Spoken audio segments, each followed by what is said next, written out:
need not to reinvent the wheel. Right. The best case for volumes, you kindly study China. For the worst case, you see Singapore. Right. Singapore has no land mass, no rains, nothing. But 4 waste energy plants are there. Okay? Next. Wonderful and inspiring presentation. Do you do a segregation of the what municipal waste you are collecting, or you are For your kind information, just now I indicated, we have to speak to the government of India. From household wet waste and dry waste separation, it is foolishness. Okay, I have studied Indore case also. Of course, they are doing very good work, particularly in collection and transportation. The discipline is tremendous. One night I spent in Indore and studied and all these things. In this particular case, there is no need to segregate wet waste and dry. But only concern is you should not mix the C&D waste, construction and demolish waste, biomedical waste, the logs and the tree branches and all these things. Okay, and these chlorinated plastics, those things should not be mixed. But this is a wonderful solution for the plastic waste incineration also.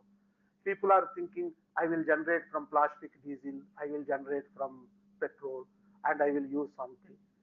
That I have seen n number of plants, none of the plants are working. The best thing is convert into energy and use and scientifically dispose it. Nice informative presentation. I have one question. Yes. What might be the initial investment cost of your this installation plant? For your kind information, I have given minimum capacity should be 1000 tons per day, and the investment cost it is 340 crores. And if you get a tariff of above 6 rupees, you can get your break even within 6 years. And the life of agreement is 25 years. And what is the operating cost of your plant? Per month, Per ton. for your kind information, I am giving the monthly statistics to you. My monthly bill generates at 100% PLF is 6.3 crores. Okay, my monthly operation cost is 1.25 crores. And interest and all these things, it is around about 2.5 crores. Per month, you can have a gain of 3.5 crores. Per year. Per month. Per month. Per month. Okay? Right. My name is Mahesh Acharya. Yes. So when you are burning all these types of solid waste, Ah. so they may produce some hazardous gases. For your So- kind information, we are using hydrated lime for mitigation of sulfur dioxide, and we are also using non-selective catalytic reaction SNCR.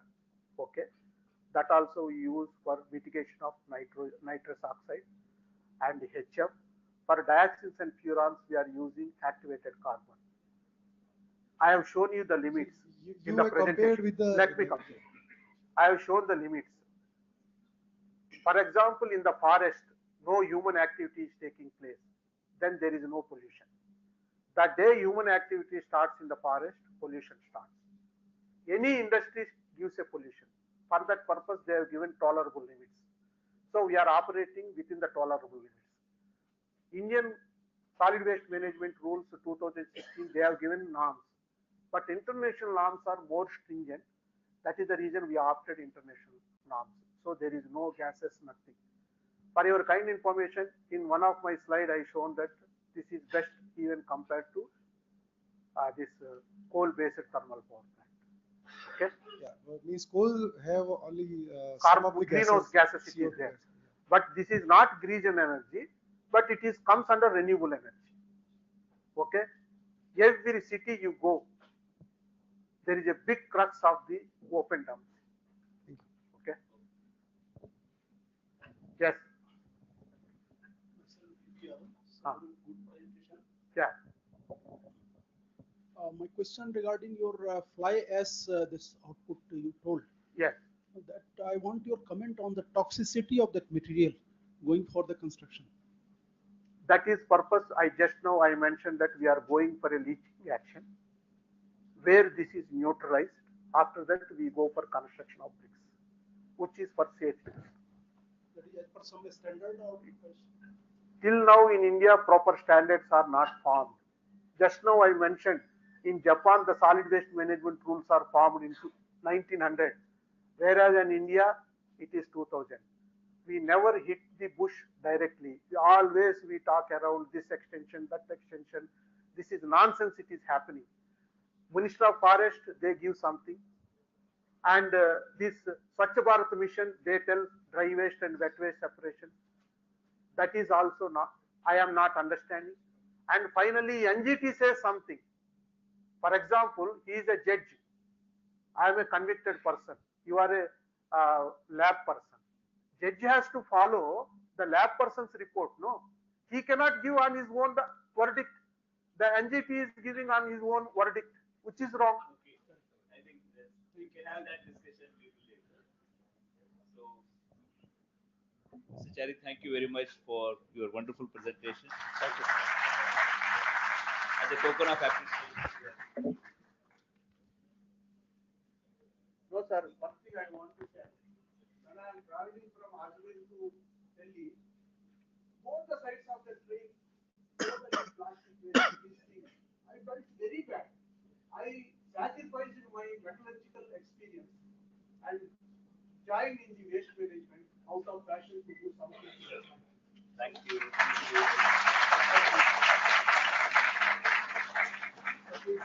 One small minute. Regarding solar energy also, I have a valid plan. Keeping 30,000 megawatt in one place, sacrificing the land, I don't think. What I am telling them, go for house-to-house solar system in such a way that the total solar energy should be converted into cooking by electrical system. All that I am requesting to do this one. ACs, everything. So that this domestic purpose of LPG you kill with the solar system. So this is my request. Thank you. Thank you. In Gujarat, Honorable Prime Minister, he put the I think, solar panels, Chari sir, please, solar panels on please, the canal. please. Right. Yeah. Sure. Thank you. Thank you very much. We have another eminent speaker, Dr. Devashish Bhattacharya. He is the Vice President Technology of R&D at Tata Steel, Kolkata. He has a very eminent academic record, PhD in material science and metallurgy. He has been in developing new processes, products, steels, in steels, composites, advanced ceramics, and graphics. He has been a fellow of Indian National Academy of Engineering and visiting professor at various universities in the world, such as Imperial College London, University of Warwick, UK, and University of Science and Technology, Beijing, China. He has more than 50 publications after doing so many things. So, Dr. Bhattacharya ji, thank you, Chairman sir. Good morning, everyone. Still good morning, right? Good morning, everyone. Esteemed leaders of INAE and members of INAE. Thank you for inviting me here after this August conclave. I'll be speaking on deep decarbonization of the iron and steel sector, but at a larger scale. And given the theme of this session too, which is green materials manufacturing, I think I'll stick to not just one steel company, but the overall sector and look beyond. So this is the problem. Man-made CO2 today is about 40 gigatons, which includes CO2 that's generated, includes land effects and all that. And there's contribution of multiple man-made or contribution from different human sectors. Some of these sectors are increasing their contribution to the CO, some sectors are decreasing their contribution to CO2. But essentially, the 40 gigatons per annum essentially means that today in the atmosphere we have about 450 parts per million of CO2, which is far more than what we had in the last 800,000 years. Is it a concern? It probably is, because the people do say that the Earth has been hot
One is not use carbon in the process, which is not possible, as I just said.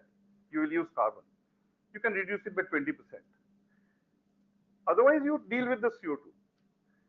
Now, if you're not going to do a chemical conversion of the CO2, which will be expensive, which will need green hydrogen, and it will therefore be expensive because green hydrogen is expensive. If you don't do that, you then have to sequester.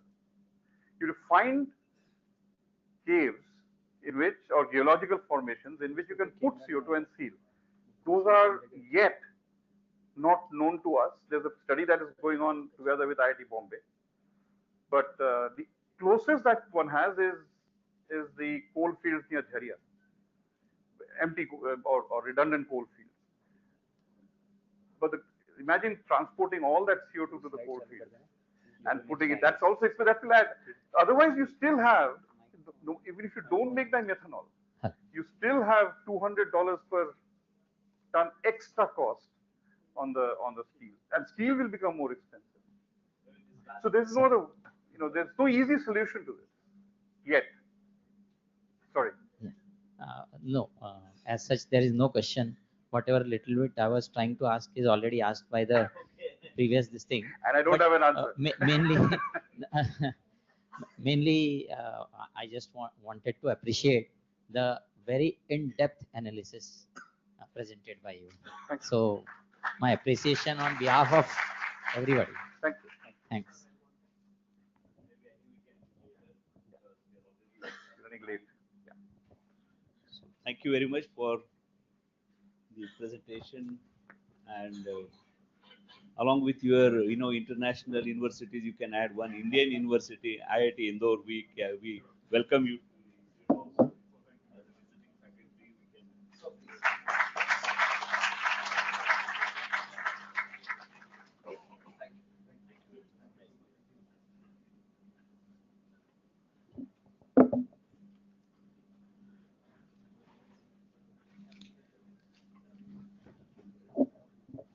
So the next speaker is Dr. Shashank Chaturvedi. He is also another eminent person, PhD from Princeton.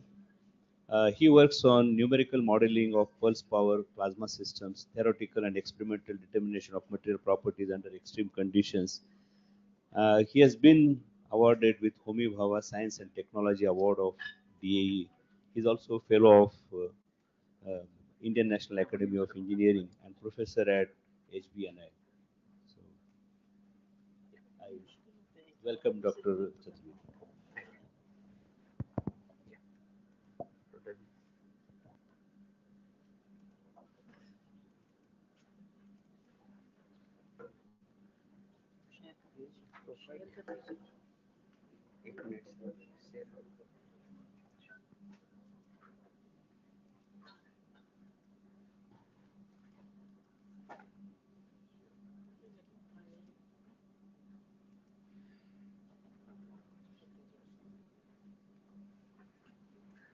Good afternoon.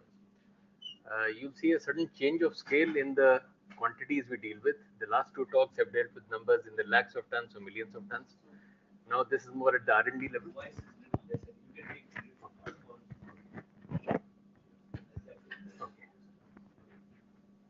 Yeah. What I'll be talking about are things which are more at the R&D level, but with some translation research, trying to get it across into a commercial product.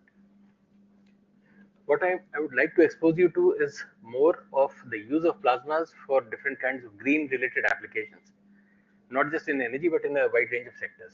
And the idea is just to expose you to them rather than going into depth in any one of those things. Now,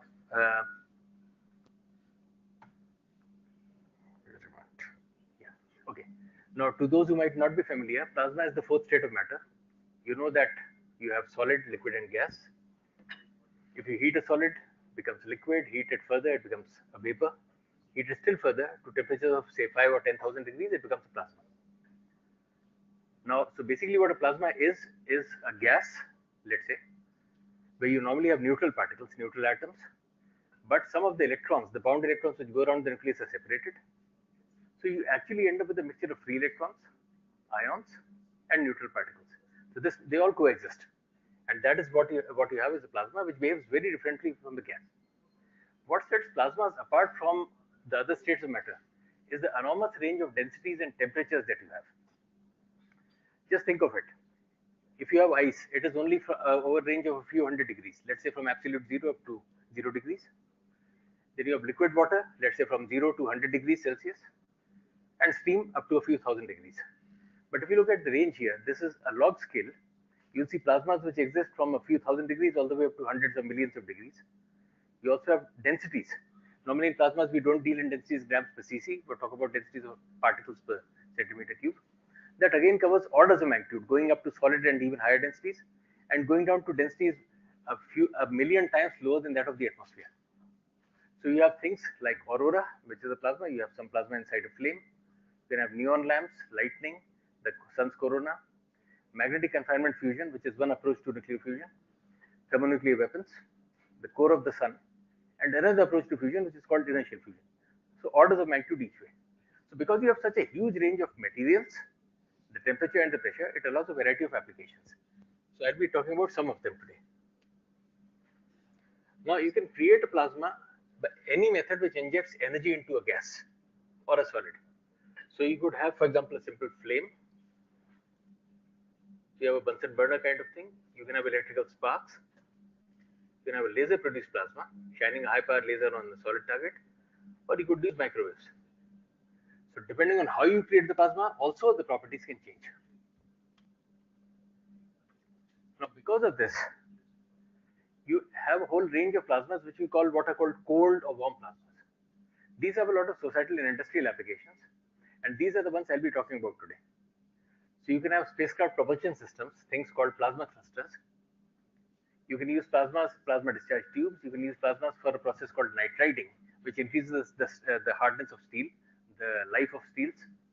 Neon lamps. You can have plasma torches, circuit breakers, and dusty plasmas. These are the cold plasmas. At the other extreme, very high temperatures, say 100 million degrees or so, you can have hot plasmas for what we are targeting for nuclear fusion, producing energy through fusion. Here, what we are trying to do is to fuse light elements to form heavy elements. But overcoming the repulsive force between atoms requires temperatures of 100 million degrees or so. The advantages, there's almost no carbon emission. The fuels are abundant. There's no long-lived radioactive waste, unlike fission, and inherently safe. Unfortunately, producing the conditions required for fusion are very difficult on the Earth. It requires a huge range of technologies, which is why the whole world has been struggling with producing energy from fusion for the past 5 decades or more. And it looks like we'll have to keep going for another 2 or 3 decades before we actually start getting energy out of fusion. So I'll be talking today about the green applications based on cold plasmas. The advantage of these things is a proof of concept experiment, just demonstrating that the concept works for making a small prototype, can be done at relatively low cost and in a limited time. So that's why it becomes ideal for startups and for MSMEs. Now, the work that we've been doing at IPR in these are at 3 stages. Some of them are mature, we patented them, transferred technology to the private sector. There's some which are at what you might call the technology demonstrator stage. And the third is R&D. We've recently received permission to set up an Atal incubation center. What we are hoping is, we already started working in startups, incubating them. We're hoping that the AIC will accelerate our lab to land part, which is where things go slowly. Just looking at some of the areas that you can work in, their contributions to the environment, energy, the industrial applications, strategic in the space sector and defense, and social and health. Just to give you a sense of where this thing is going, it's still small compared to the other things we've heard about. The global cold plasma market was around $1.7 billion in 2021. It's been growing at a CAGR of around 14%. So it's something coming in the future. So there's the time to get it. Technologies we've developed on our own in IPR, they've been transferred, just a map showing where we've transferred them and some of the deployments. Let me now come to some applications. So I'll just be giving you quick views of what can be done with plasmas. Look at thermal plasmas. These basically have a high temperature and they are reactive. It can be used for things like waste disposal, disposal of biomedical waste, disposal of hazardous chlorinated waste, and so on. You can use it for energy recovery. For example, municipal solid waste, if you mix it with high calorie waste, like scrap tires or plastics, you can actually get energy out of it. The third is metallurgical and other applications, for example, production of nanopowders, spheralization of things like alumina, dissociation of zircon sand to get zirconia, and so on. So basically, it's some way of getting wealth from waste in some form. In some cases, getting some energy recovery out. So that's why it comes in the whole area of green technologies. Now, some important points about this, about thermal plasmas. There's no other waste disposal technology which can give you sustained temperatures of more than 5,000 degrees or power densities which go up to 100 megawatts per meter cube. If you can do nanopowder production and other metallurgical applications in a single step, so it's cost effective. You can break down hazardous and toxic waste, things like industrial solvents and other things. You break them down to elemental constituents at high temperatures, so there's no formation of dioxins or furans, which are cancer-causing chemicals. All known hazardous and toxic organic waste can be effectively treated or remediated in some form. Organic waste can be converted, depending on the conditions, into fuel like syngas, which you can then use in generators or for whatever other application. Even soil and landfill deposits with contaminants, they can be readily treated or vitrified into a rock-like material, which is resistant to leaching. So I'll just start with examples of one of these. There's a process called plasma pyrolysis, basically where you have some waste, biomedical waste, for example. You have a plasma arc operating at some power level. If you maintain a temperature of more than 1,000 degrees or 1,200 degrees in the primary chamber, you don't get any dioxins or furans forming. So there's a pyrolysis plant which you can make and do analysis of that. We've developed technology indigenously for a 1 ton per day plant, transferred that to 6 partners. This Westinghouse, for example, is the world leader in these areas. They've gone up to a 1 megawatt plasma torch. What we have currently is 100 kilowatt, which is a workhorse. We've recently started testing of a 250 kilowatt torch. In fact, this testing started just last week. We've already done a few hours of testing. We have to run it continuously for, let's say, a week before we can be sure that it can be used in a practical application. There's a plasma arc which is 1 meter long. Under development, we have a 5 ton per day plasma pyrolysis plant, which we are developing for disposal of biomedical waste. We are going to set it up in Varanasi, where DAE has set up its own Homi Baba Cancer Hospital. So it will be associated with that. But this plant is far too big for use in the hospital itself. That's just 500 beds. This can cater to 5,000 beds. So the plan is right now with the Varanasi Municipal Corporation, it will eventually handle biomedical waste from all over Varanasi. It will come to one place. They've actually given us more land that we asked for in the first place. In fact, we've just finished the Pollution Control Board hearings there, hoping for a positive report. After that, we can start this process. Now, just looking at the kinds of numbers you can get in emission, this was all tested. 1 ton per day technology was tested by CPCB, and then they certified it. So different pollutants that you have, these are the standards that you get. This is what you actually get from the pyrolysis systems. Lots of different kinds of waste. There were 32 samples of exhaust gas, sludge of scrubber water, residue, and all these. They were analyzed by 2 independent labs and certified. After that, CPCB has notified that in the Gazette as an acceptable thing. Okay, just looking at one of the application of, again, a kind of green application of thermal plasmas. There was a private party that came to us for production of zirconia by dissociation of zircon sand. So there's an in-flight, it's an in-flight reactor. Yeah. Now high temperature accelerates the rate of dissociation, and the two parts separate out. By comparison, a hydrometallurgical route takes 15 steps. There's a single step thing where you can have dissociation, which is why this we did for a private party.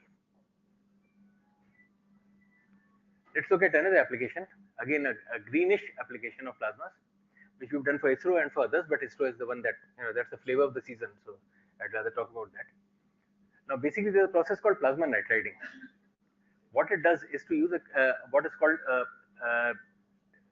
glow discharge. It diffuses nitrogen into the subsurface of steel. So it increases the hardness of the steel, increases the wear resistance. The feed gases is just nitrogen and hydrogen. In 24 hours, you can do the nitriding. No harmful chemicals are used. It basically increases the hardness of steel, therefore wear resistance, corrosion resistance, and so on. And therefore, any component like gas and so on, the life increases. Now, this process has been qualified and tested on all kinematic parts of satellites, Indian satellites, at the subsystem level. So it's been used for all the ISRO GEO missions since 1998. More recently, ISRO finally asked for a plant themselves. So we've installed one at ISU in Trivandrum. Now, why is this interesting and why is it not so much used in India? In India, like we've heard before, environmental standards are not very rigid. But for example, companies in the EU, the European Union mandates the use of environmentally safe technologies. They have very rigid requirements. So people who are making steel components there and so on, they sometimes insist on using plasma nitriding. They will not permit any other kind of nitriding. But in India, chalta hai. So that's why we don't have such a large market here. But companies who order from EU will insist on plasma nitriding. We run a job shop in our institute for different kinds of components. Okay, let me come to another application. Making glass-like coatings on metals to prevent oxidation. Now, it's basically a process. You know that brass, it tends to get tarnished after some time. So you have to use brass, or you have to scrub off that part. Similarly, headlight reflectors, they have a problem. They get an oxide coating. After some time, the reflectivity starts going down. Now, using a plasma process, you do plasma surface cleaning, introduce a chemical called DSO in a vacuum system. It gives you a SiO(X) coating. It's X, it's not silica, because silica is hard. If you make it X, it remains a flexible layer. So with this, it prevents tarnishing of brass. This system was actually given to Moradabad industries in Moradabad, which use it. It's been already used for making headlight reflectors maintain the reflectivity. It's also a very promising coating for food packaging, because if you get a silica layer, food inside, oxygen does not easily diffuse into the food packet, so it has a longer life. Let me come to another one. Plasma etching for brass walls. Sorry.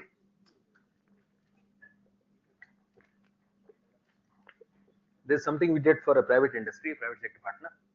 Now, brass to rubber bonding is very critical for making walls. Now, conventional process uses toxic chemicals. It uses things like etching or activation of the brass surface using cyanides or acids or sodium hydroxide. After that, you have to clean it with a large quantity of water. So on the one hand, you use toxic chemicals, then you use a lot of water. Low pressure plasma etching of brass gives you very good adhesion between these. So it saves water. You can cut down on effluent treatment. Consumable chemicals, you save on that. Okay. Another application in making nanopowders. Now, the metal oxides like zinc oxide and titanium dioxide. These have a lot of use in a variety of industries. You know, they are used in making pharma, in cosmetics, improvement of coolant performance, lubrication, and so on. Now, one very interesting application of that in the textile industry is if you have textiles which you coat with titanium on the surface, it becomes a self-cleaning material. Simply if you expose it to sunlight, you can get rid of tea and coffee stains using certain reactions that happen on the surface. So there's something that is of a lot of interest. We've transferred the technology to 4 partners, one in Ahmedabad and others elsewhere. Okay, now there's something that's just emerging for us. It's been around in the US for quite a while. People have been doing R&D on this, but somehow I haven't heard of it being deployed commercially. But it's something that's worth examining. It's basically plasma-assisted drag reduction on aircraft and vehicles. Now, you know that with cars, for example, or if you have a highway truck, 65% of the engine power apparently goes in overcoming air drag. Now, drag reduction can therefore improve the fuel efficiency, even a small reduction. Plasma actuators are being explored for this thing. So people have been doing this for quite a while. We've set up a small wind tunnel facility at IPR, doing our own experiments, doing our own simulations for that. Let me just show you an experiment. This uses a process called dielectric barrier discharges, DBDs.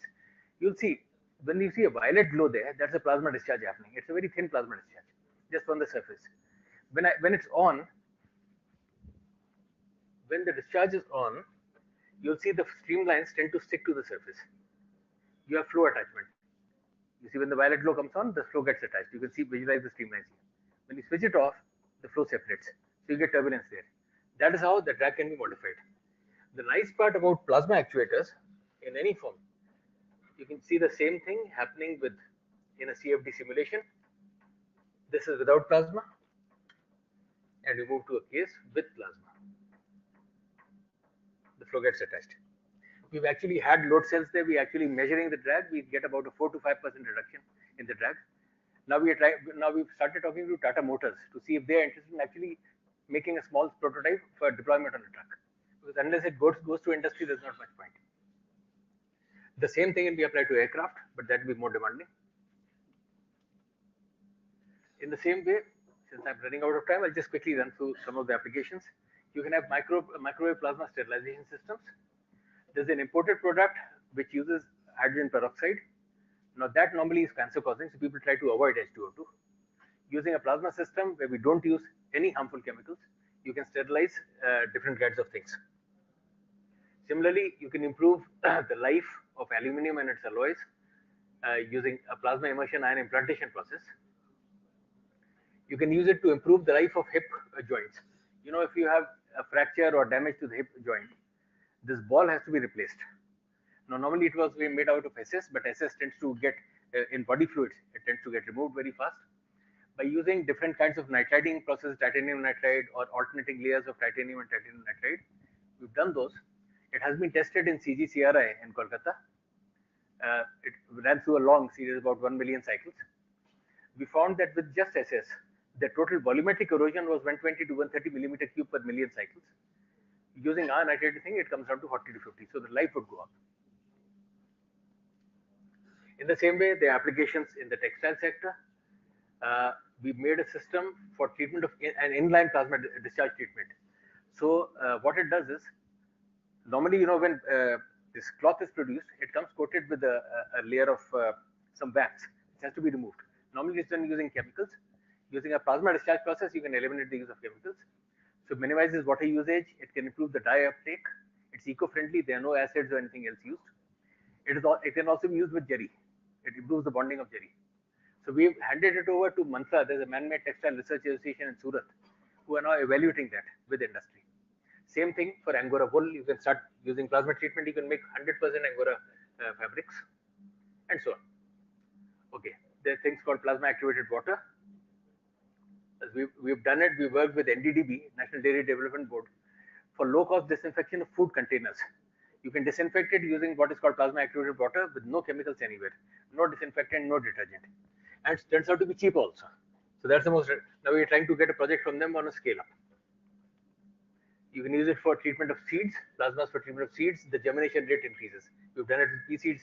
Here we work with agriculture universities for these things. And finally, there are things called plasma antennas, antimicrobial. You can make catheters more resistant to growth of bacteria. If anyone has been hospitalized, and if you know when catheters get used, they themselves become a site for growth of bacteria, and that can lead to very dangerous infections. You go in with one problem, you come out with a different problem. So we found that using an oxygen argon plasma discharge, it reduces the growth of biofilm. Now, if you were to do the same thing with a coating, that would require toxicological studies. You can't just start using any coating on a catheter and use that on a patient. But with plasma discharges, that doesn't apply at all. Finally, I'll just show you this last one. There's something where we've actually been trying to find an industrial partner. We've gone to Adani Transmission, we've gone to Tata Power, we've gone to one more. The basic, I'll tell you the basic process. We still haven't found one partner who's willing to take it on and try it out. Now, basically in coal burners, the problem is that startup of burners takes a few hours, getting up to steady state conditions, because the whole furnace has to be heated up. And it also requires diesel, because you have to start by injection of diesel, because coal doesn't start burning at low temperatures.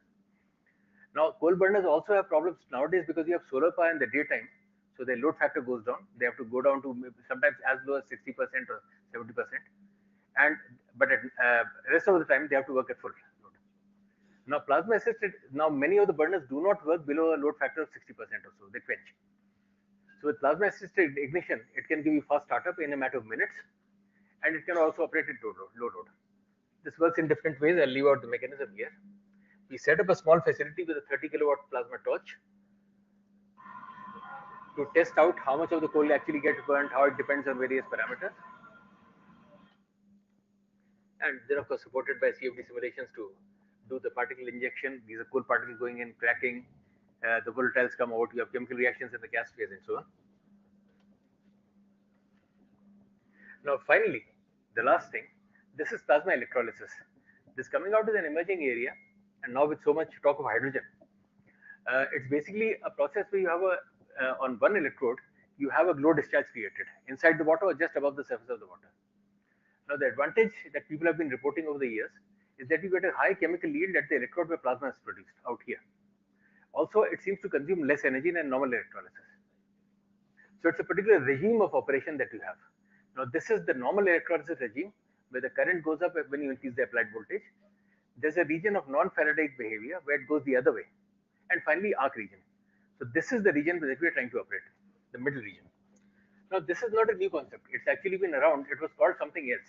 It was called glow discharge electrolysis. It started in 1887. And people have been studying it, trying to improve the efficiency, trying to understand what's happening. So the last one that came out in 2016 was, people have reported a lot of production of hydrogen, which is very high. And the energy consumption seems to be becoming pretty reasonable. Just to look at some of the numbers, these are two numbers reported by private companies, one in Australia, one in Germany. In Germany, they've developed something called the plasmalyzer. They're saying hydrogen you can produce with if you have regenerative electricity for around 3 euros a kg instead of the normal $6 to $8 a kg. They are already doing this for car makers. In Australia, Hydrogen Systems Australia is saying once their thing goes online, they're saying in 2024, they'll be able to produce hydrogen at $2 a kg. So seems to be a substantial reduction if it works out that way. And I mean, these are some numbers on what they're getting. We are doing very small scale experiments, but we think we are getting, in terms of numbers, that is grams produced per kilowatt hour, is coming reasonably close to what has been reported. Now we're trying to do the same thing in a scale up. So this is something that could be promising. Finally, nuclear-based plasma propulsion. I think I'll skip that because I'm out of time. Thank you. Thank you, Dr. Chaturvedi. We are running out of time. Maybe one question. There's not a question, just a request. You said about the drag reduction and your efforts of talking to Tata Motors. Interestingly, we already have this collaboration with Tata Motors, and we have built similar device, not for plasma. So in case you have time, you can come and see this. Sure. Maybe we can do something. Absolutely. I'll be happy. Yeah, sure. Thank you. Chaturvedi, it was a great presentation. I think you have done many technologies are there. We have several applications we can discuss as we go on. I also have one question on mechanism of drag reduction, maybe during lunchtime. Thank you very much.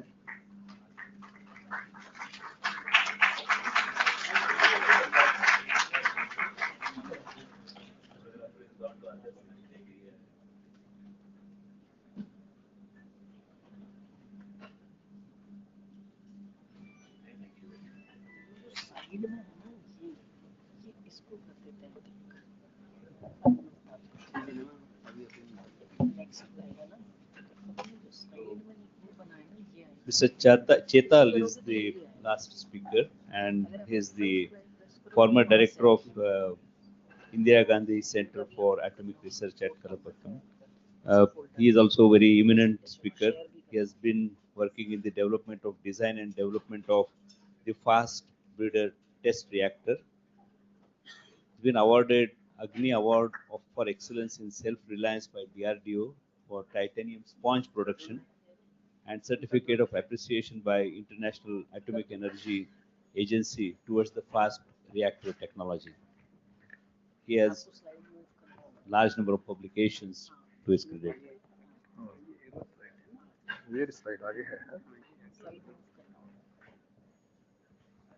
Good afternoon. Thank you, Mr. Chairman. Yes.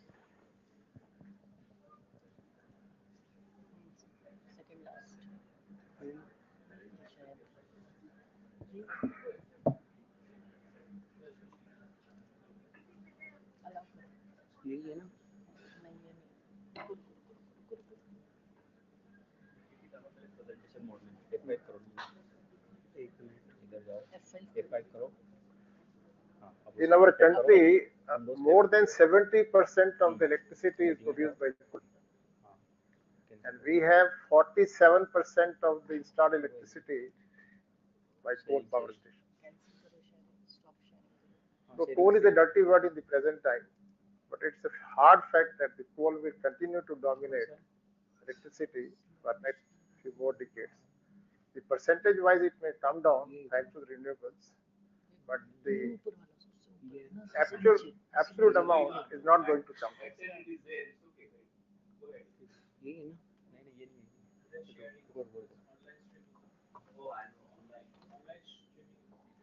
There was no difficulty.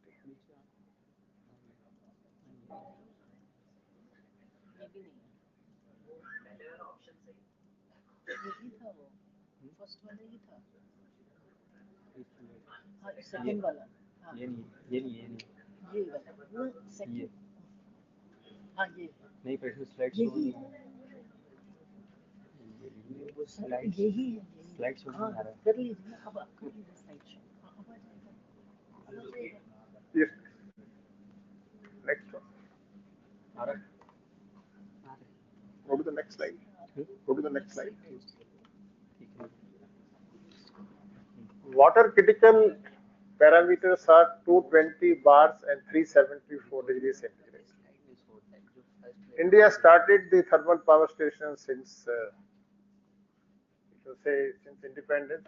All the units in the initial years were subcritical. Subcritical means any thermal power station where the pressure is less than 220 bar is called subcritical. Temperature has no relevance in the definition per se. And you can see that the subcritical units, the last units of 500 megawatt, you can see the consumption of coal, the CO2 emission, the parameters of pressure and temperature. About 30 years back, we started the supercritical technology in the country. Supercritical means any thermal power station where the pressure is more than 220 bar is not supercritical. In order to improve the efficiency, the temperature of the steam, the Rankine cycle, the temperatures have been gone up. So the steam cycle efficiency in a Rankine cycle is a very strong function of temperature. And of course, the pressure also has a positive role, but temperature is more important.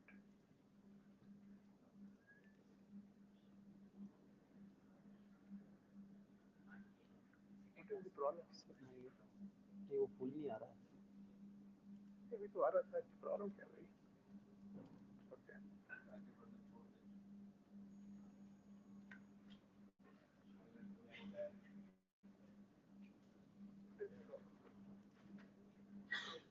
Okay, let me also define what is meant by advanced ultra supercritical plant. Pressure more than 220 bars and temperature more than 600 degrees centigrade.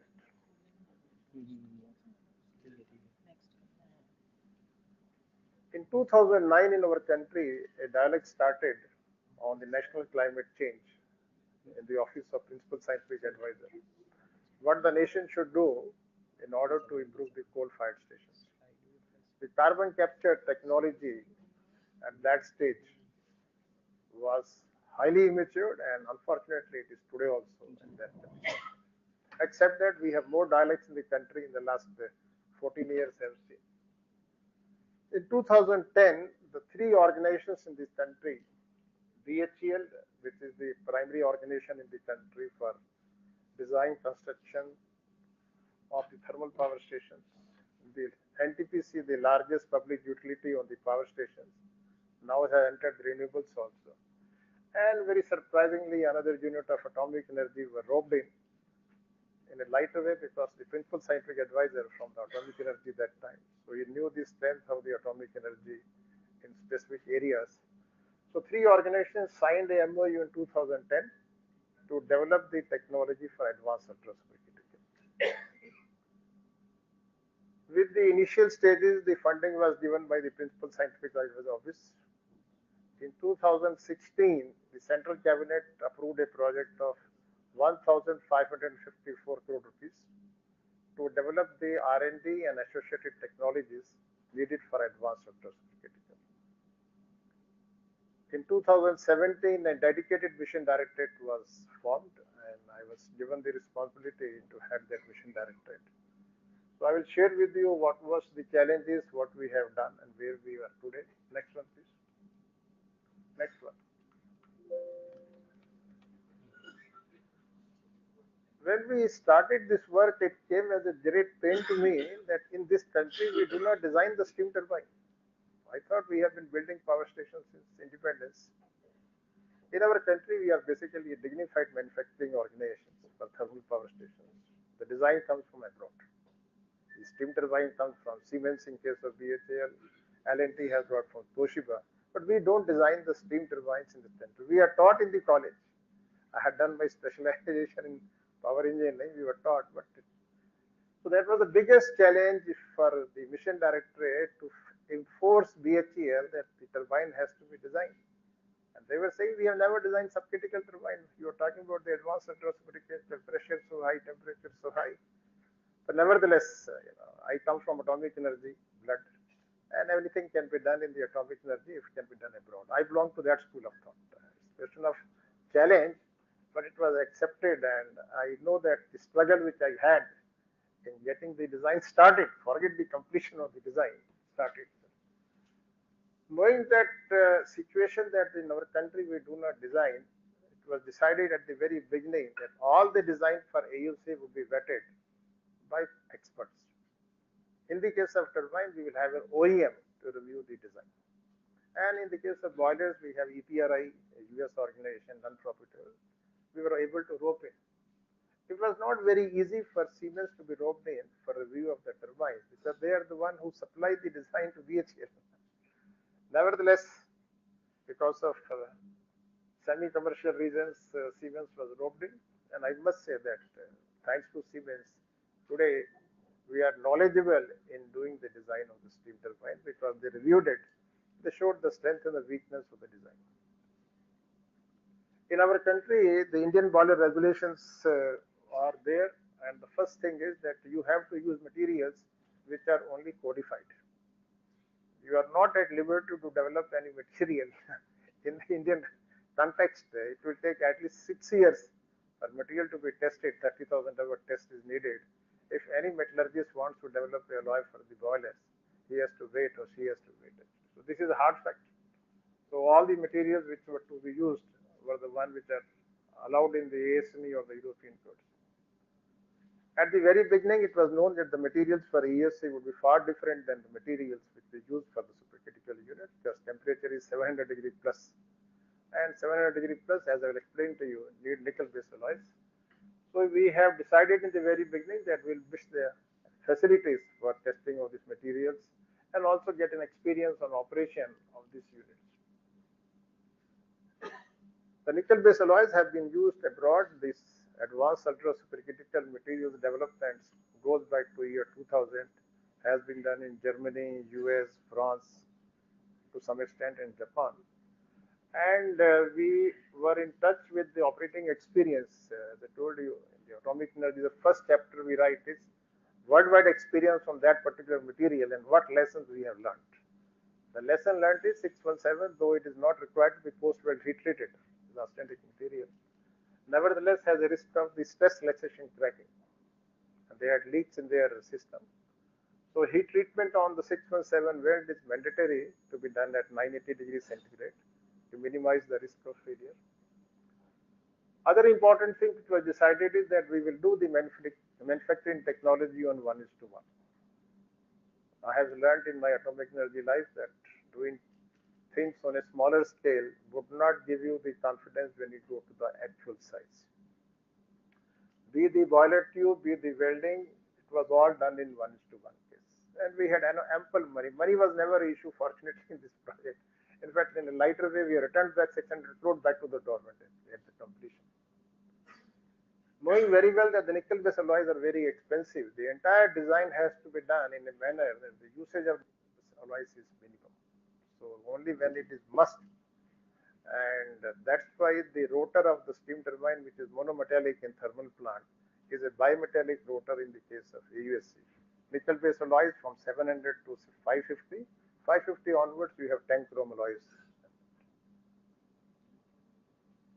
And similarly, we were also looking for, with the passage of time, which is the best nickel-based alloys, which will help us to reduce the cost. And I will share with you the evolution of the materials. Next one, please.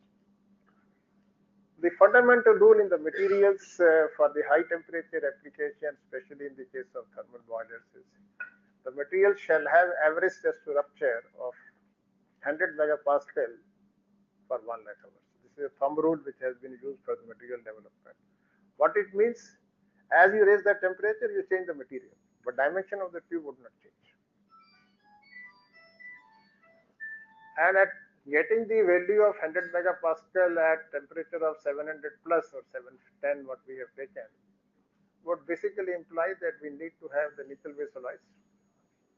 In the initial period, we have taken the nickel base alloy 617. 617 alloy has been codified for temperature up to 900 degrees plus because it is a material for the high temperature gas cooled reactors.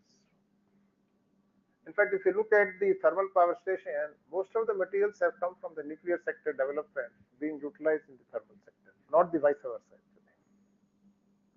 As you increase the temperature, you also need to take care of corrosion alarms.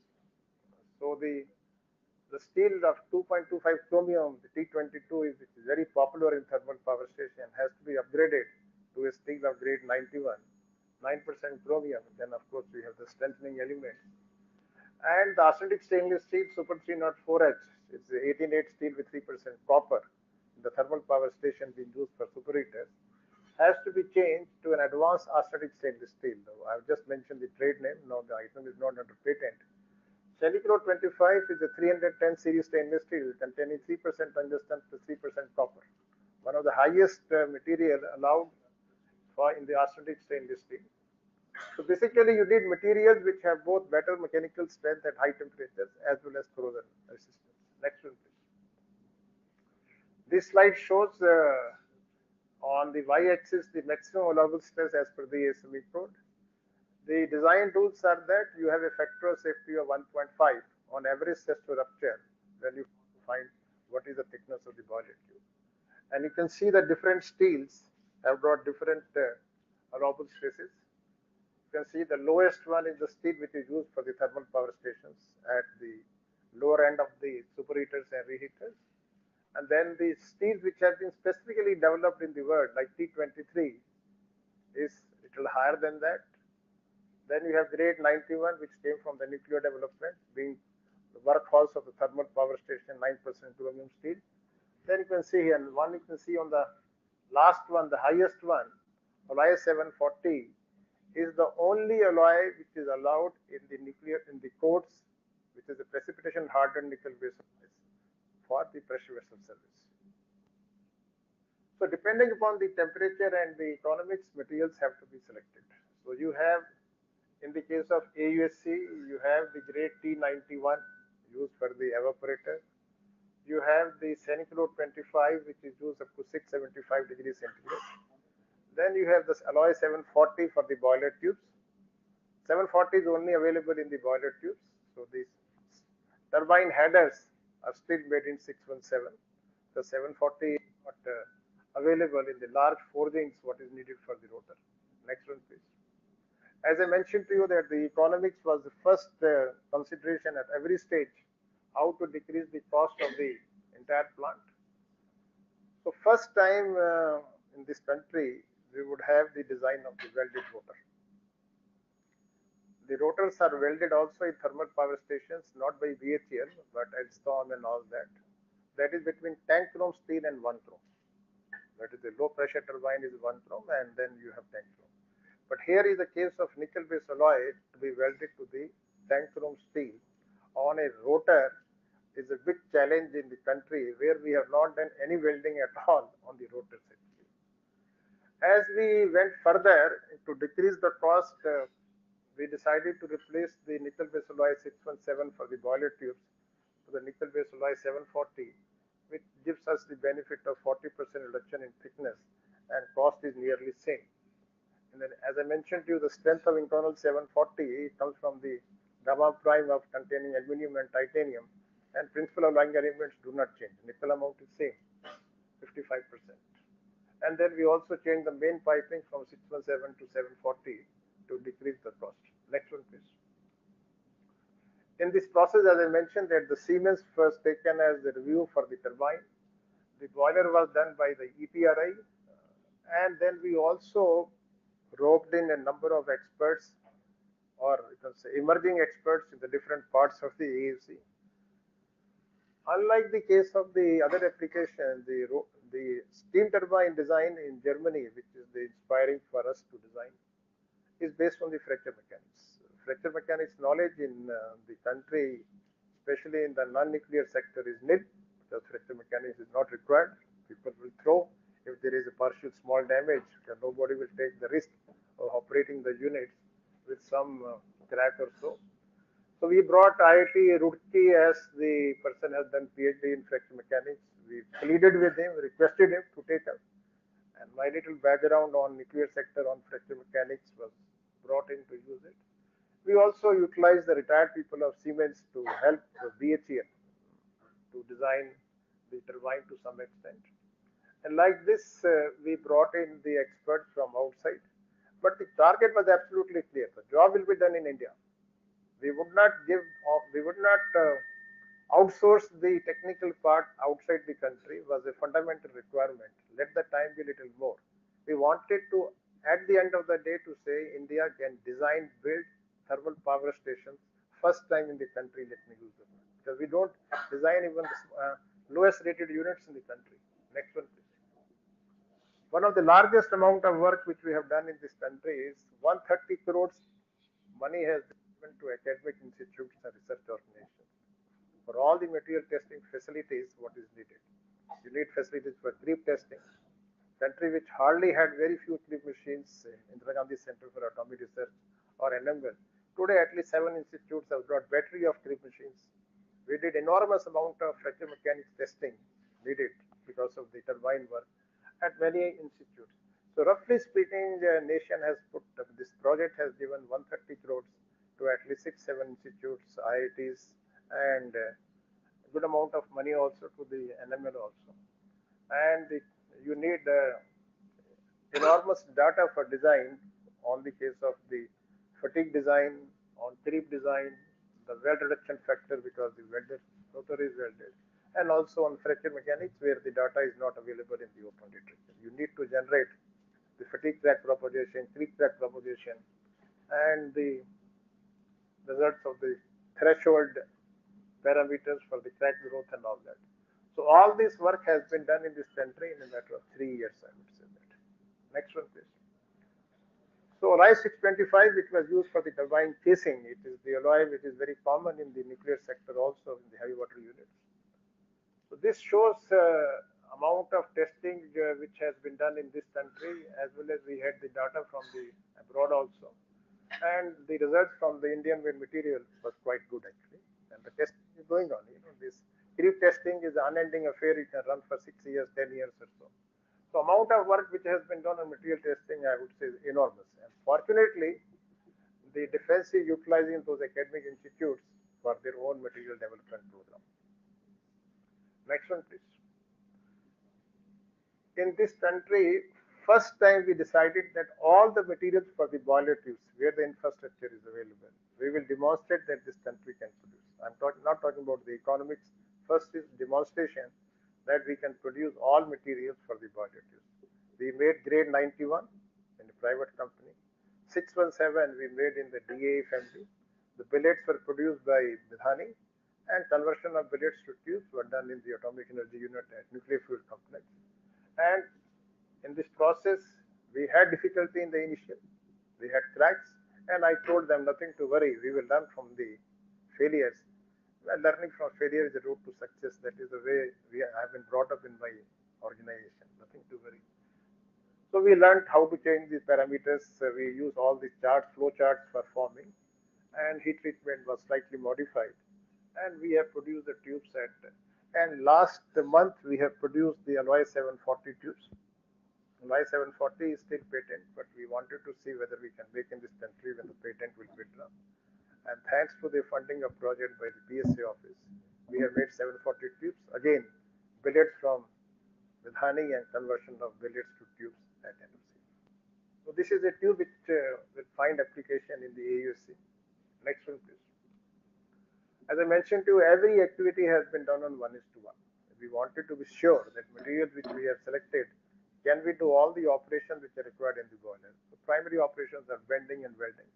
So this slide shows the bending of the tubes of the acetic stainless steel of Senicro 25. On the left side, we can see the welding of Senicro to Senicro and the other materials which are required in the boiler. The boiler tube is a continuous tube and having materials different depending upon the temperature. Next one. So is the case for the piping joint. You can see here one case of 740 to 617, which will be there in the reheater piping, and other is 740 to 740 piping, which will be there in the mainstream piping. Next one, please. This is the header in 740, where we have so many boiler tubes to be joined to the header. So in this case, we have made the header in 1:1, of smaller length, but dimension of the header is same. And we have taken 27 joints to be done, so that we have experienced that we have learned the art of welding. Heat treatment to be done on 740 is mandatory. Next one, please. So we have to also show that the pipes can be bent. It was a very challenging job to bend the 617 pipes. It took a considerable number of parameters, number of options to be tried, and finally we succeeded in meeting the requirements of successful bending. It is done by hot induction bending in one of the BHL facilities, where first time we have done this bending of nickel-based alloys. Next one, please. We also made the evaporator in the grade 91. This is the first time in the country we have used the evaporator in steel 9% chromium. Normally it is a 2% chromium steel. Next one, please. We also have done on all the components on 1:1. This is a high pressure bypass valve. Part of the material is nickel-based alloy made at Midhani. And we also wanted to have the experience as much as possible. So this particular valve, though it is meant for high pressure, high temperature, has been installed in the 660 megawatt unit of NTPC, so that we can get the experience of the Indian design on an operating power station. Next one, please. As I mentioned to you, on the top you see a monometallic rotor, and then you see on the down a bimetallic rotor where 617 nickel-based alloy is to be welded to tank chrome steel. X20 CR is a European steel number. It's a 10% chromium, 1% moly, containing vanadium, and one of the highest strength material in the tank chrome family. Next one, please. This is the configuration of the welding. We bought a narrow gap TIG welding machine from Polysud, one of the best company in the world, and we have done the welding at BHL Hardware unit. We did the work at IGCAR. As I told you that IGCAR was roped in to do the technology level, and transformation of technology was given to BHL. So first we did smaller work at IGCAR, and this shows the 250 millimeter thick welding with a narrow gap TIG welding to minimize the distortion, and then done the preheating on tank chrome, and then we have done this buttering on the tank chrome, so that finally weld is done between 617 to 617. Next one, please. Similarly, for the casing also, it is same thing. The nickel-based alloy 625 casing has to be welded to tank chrome casing. So this welding technology also was developed. Next one, please. One of the most important things done in this country is through only compulsion technology. I must confess, we don't do things on our own. The casting for the casing was initiated to be imported for the project. Because of commercial reasons, advance cannot be given, and all those things, offers were not accepted. I was very happy. I told ED of Spiriti, I'm very happy that now we have to make cast. He said, no, how can we make it? We have never done stainless steel. I said, don't worry, what will happen? There will be some imperfections, repair it. Rotor cannot be repaired, forging cannot be allowed to be repaired, but castings are repaired. So BHL took the challenge, they put their best efforts, and we produced the world's heaviest casting of 20 ton in nickel-based alloy 625. And very successfully, I would say that. This casting was taken for radiography further, I will show you, at Linac at Sriharikota, because we don't have facility to do radiography of such thick castings elsewhere also. Next one. In the case of turbine, as I mentioned to you, we did the welding of the rotor and the casing, and the nickel-based alloy, the blades are made in nickel-based alloy Nimonic 105. We produce at Midhani and did the machining of the blades, bought a specific machine for the machining of the blade, and we produce a number of blades so that we have experience that all the turbine parts can be manufactured in this country. Next one, please. As I mentioned to you that we also built some specific facilities also for testing the materials. Traditionally, you use a normal boiler, you put the tubes, send less amount of water, produce steam at 700 degrees centigrade, and join back to the system.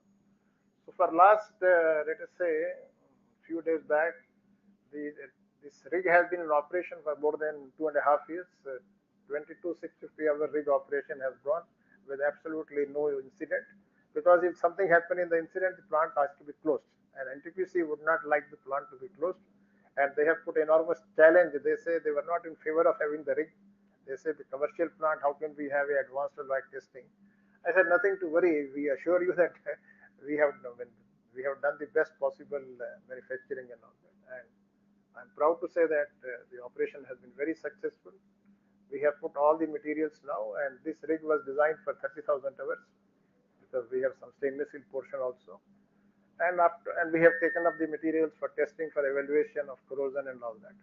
And we will be running another up to 30,000 hours operation, and wishing that no incident will take place in the remaining period. So this was done at one of the places in Dadri where the NTPC unit is there. Next one, please. So these are the parameters of the operation and the loop, and thanks to the confidence level of NTPC in operation and manufacturing done with a very high precision at BHEL 30, the rig has been successfully in operation. Next one, please. So having said that, we have completed the entire R&D and manufacturing technology in this country for the advanced work. This particular project is now under discussion. The Ministry of Power, which has the responsibility of piloting the project. The R&D project was funded of 1,554 crores, 900 crores from Ministry of Heavy Industries. BHEL put 270 crores, Atomic Energy itself put 230 crores. Of course, we have saved money, and finally we have spent 905 crores. What we need is that the discussions which are now going on in the central government and the Ministry of Power, they have to put this project. This project, being first of a kind, will definitely need grant. NTPC and BHEL making a joint venture where they will put the money equivalent to what will be done for similar unit for supercritical. Extra money for nickel-based alloys they will see from central government. There is a good hope that the project will be sanctioned. I happen to meet the minister. Sorry, my apologies to intervene, but this probably this is last. Thank you very much. Just to say that as the organizer wanted one slide on what you wish to have. So the first is the grant is needed. The second is this plant should run on the must-run condition. As you know, coal-fired station nowadays are on a flexible operation. Other is that with the time, we should also replace the older units and put these advanced units so that we have less emission. Next one, please. It's just summary to say that advanced ultra supercritical is one technology which we can have to reduce emission, and R&D has been successfully completed. And this particular activity can help us reduce the emission because coal-fired stations are unavoidable in this country. Thank you very much. Thank you, Mr. Chitra. It is an extraordinary story of indigenization and development in the country. Thank you very much. In the interest of time, I think we will have discussions during the lunch time.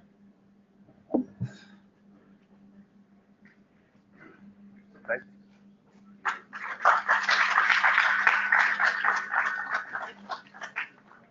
Thank you. Yeah, one. Thank you. I would request that Amar Khalsa also present a memento to our session chair.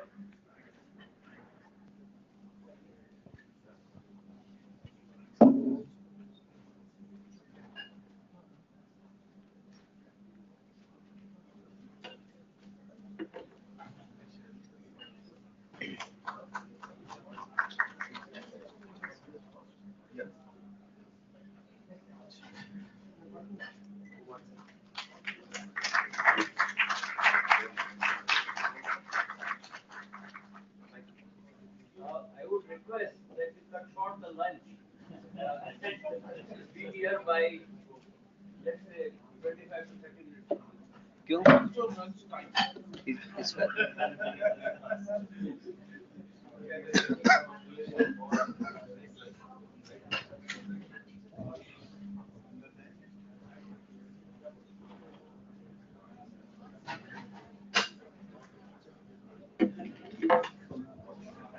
Get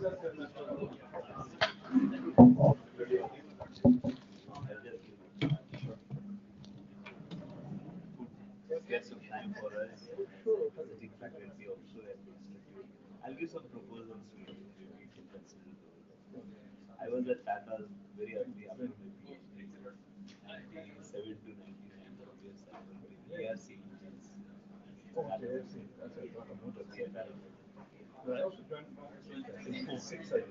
Oh really? Tata Steel. I never got a chance to come to Junction because yeah, but I was involved in the CNG. अरे तो यहाँ से निकलने में slides Nice. Show किया ठीक है हाँ ये पीपीटी चल रही है सबसे पहले ज़्यादा फालतू कचरा था अरे हाँ वहाँ पे है कि वो वहाँ पे जाके ये वैक्सीन है ठीक है ये आइडिया अब इनमें से अपनी इतनी सारी है ना ये किसकी थी ये हो गई ये भी हो गई ये भी हो गई ये इंट्रोडक्शन वाला है इसलिए इसको रखा सबसे पहले इसको F5 किया फिर टैब दबाया इसमें गए ये हमने स्टॉप शेयरिंग कर रखा इसको शेयरिंग कर दो ठीक है शेयरिंग ये लास्ट में देखो स्लाइड शो ऑप्शन आता है अभी तो कहीं नहीं आ रहा पावर पॉइंट आ रहा ये क्यों नहीं आ रहा क्योंकि हमने ऑप्शन सिलेक्ट कर रखा था एक सर हैं वो ना जब उनका प्रेजेंटेशन होगा तभी देंगे वो अपना प्रेजेंटेशन पीपीटी तब देंगे वो तभी जब होगा उनका 3rd नंबर है आप लोगों में से जाके कोई एक एक खाना खाओ ना आप जो तुम जाके आ जाओ हाँ जाओ जाकर आओ क्या कर रहे हो ये भी अभी मत करो ना कुछ भी पहले तो सारे बंद करो ये कर दिए कहाँ किए नहीं किए वहाँ बस एक ही ओपन है एक ही ओपन है अच्छा दिखाओ मुझे दिखाओ अब एक बार मुझे दो चार्ज यहाँ क्या वो डेस्कटॉप नहीं है ना कल अच्छा जो प्रॉब्लम हुई थी उस वजह से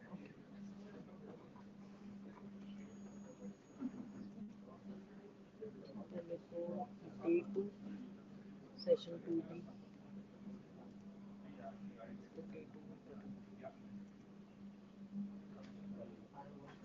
आई नहीं अभी तो ये तो आई नहीं आ गई क्या नहीं आई डिटेक्टेड होंगी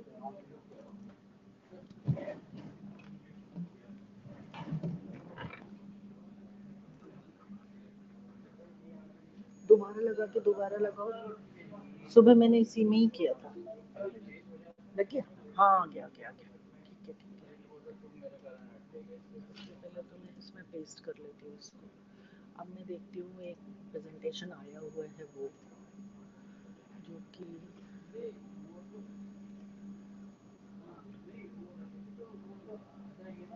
ये डाउनलोड करती हूँ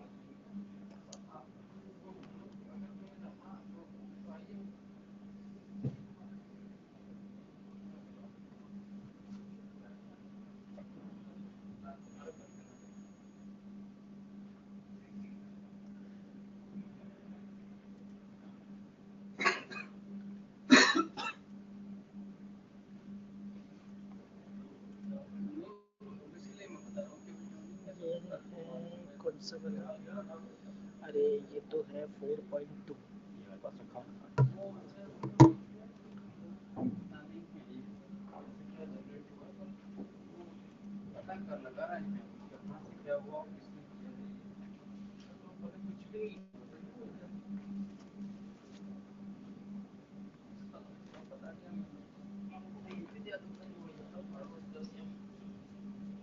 ये महेश चंद्र बाद में आके देंगे ना हाँ समझ गए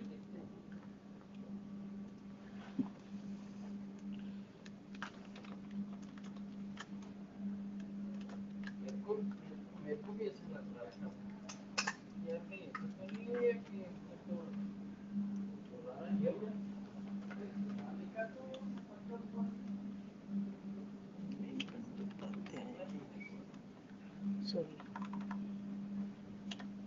4.2 उसमें से भी देखें कौन कौन से हैं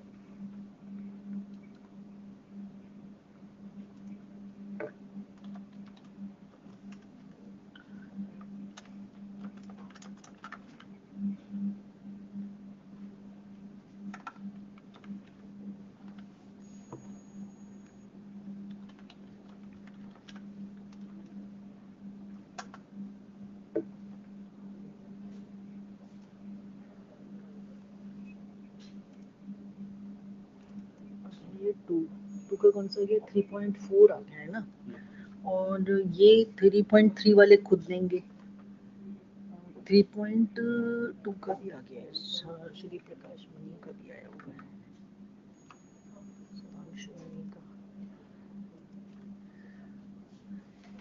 इनका भी हाँ अच्छे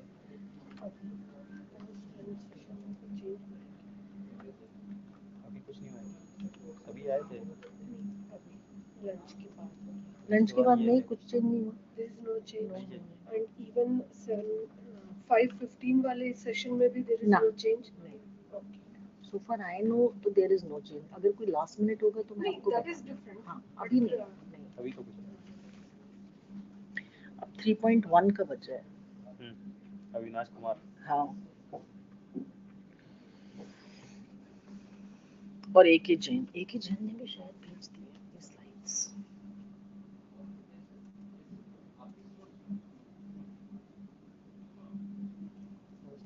फोन तो बड़ा करेंगे है ना, बहुत छोटे हैं ना। हाँ मुझे लगा शायद मेरी ही नजरें कमजोर नहीं, हैं। यहाँ वो डेस्कटॉप रहता है ना तो हो जाता है, बाकी आज वो कल प्रॉब्लम हुई ना प्रोजेक्टर वाली, इस वजह से वो है नहीं, इसलिए इतनी प्रॉब्लम आ रही है।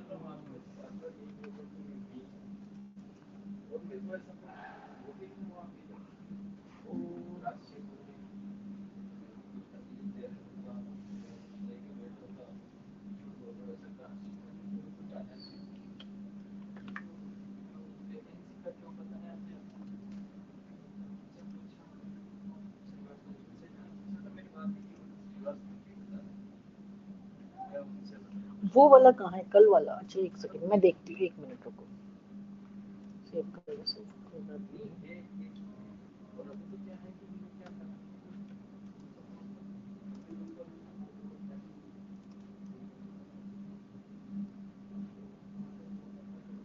ये देखो, ये वाला है ना, ये कॉपी कर लेती हूँ स्लाइड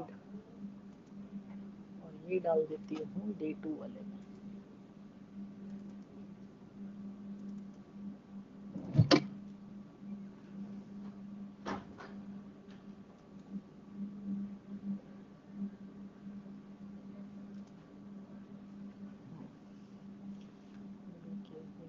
यहाँ पे डाल देती हूँ अक्टूबर 6।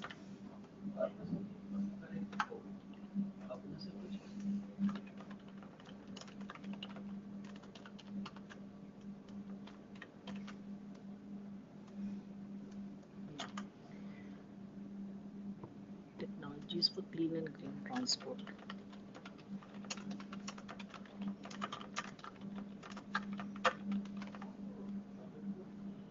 ठीक है ना, और हाँ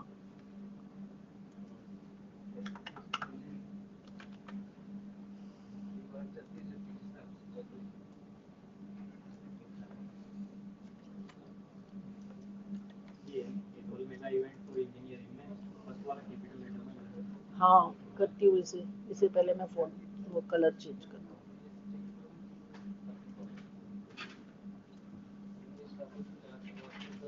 ये इनका बोल दो ना। ओहो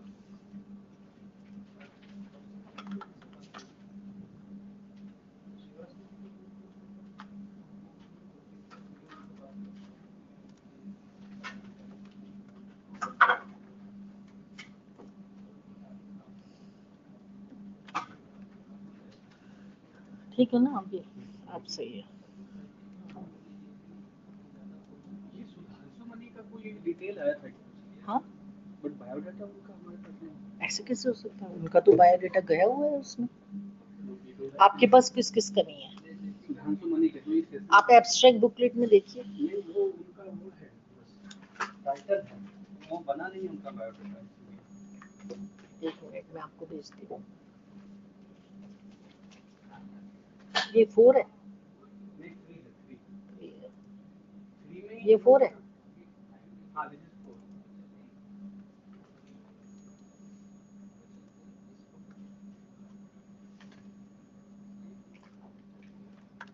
सर बस 1 मिनट।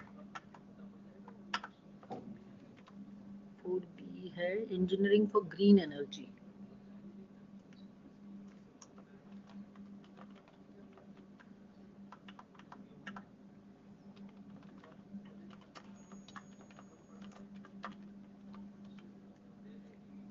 Use in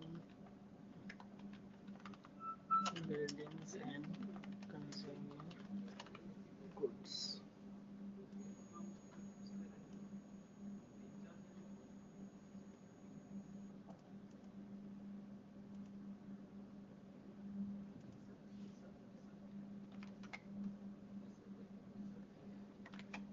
Oops.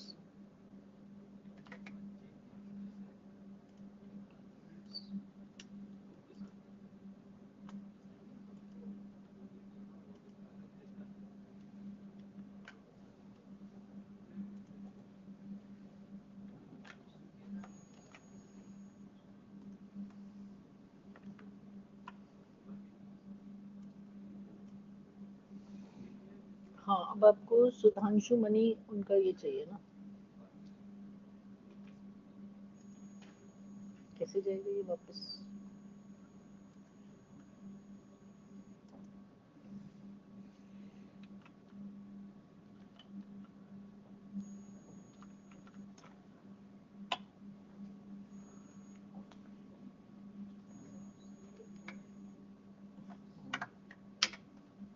आ गया ना?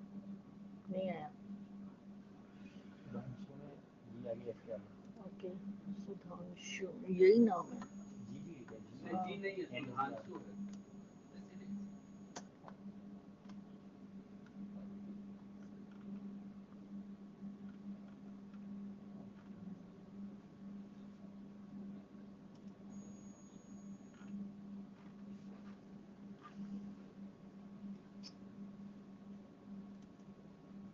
अगर है तो यही पे बायोडाटा बना देते हैं उनका। अब वो वही तो मैं देख रही हूँ। क्यों लंच करके आया था? हाँ जो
कहाँ तक देखते रह गए?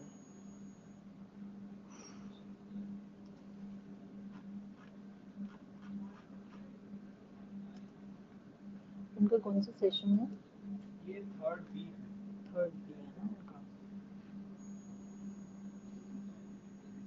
इसी में है।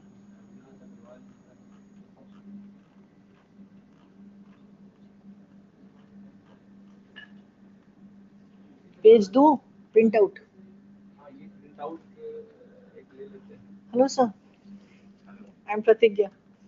या जिस ये दे दूं प्रिंट आउट?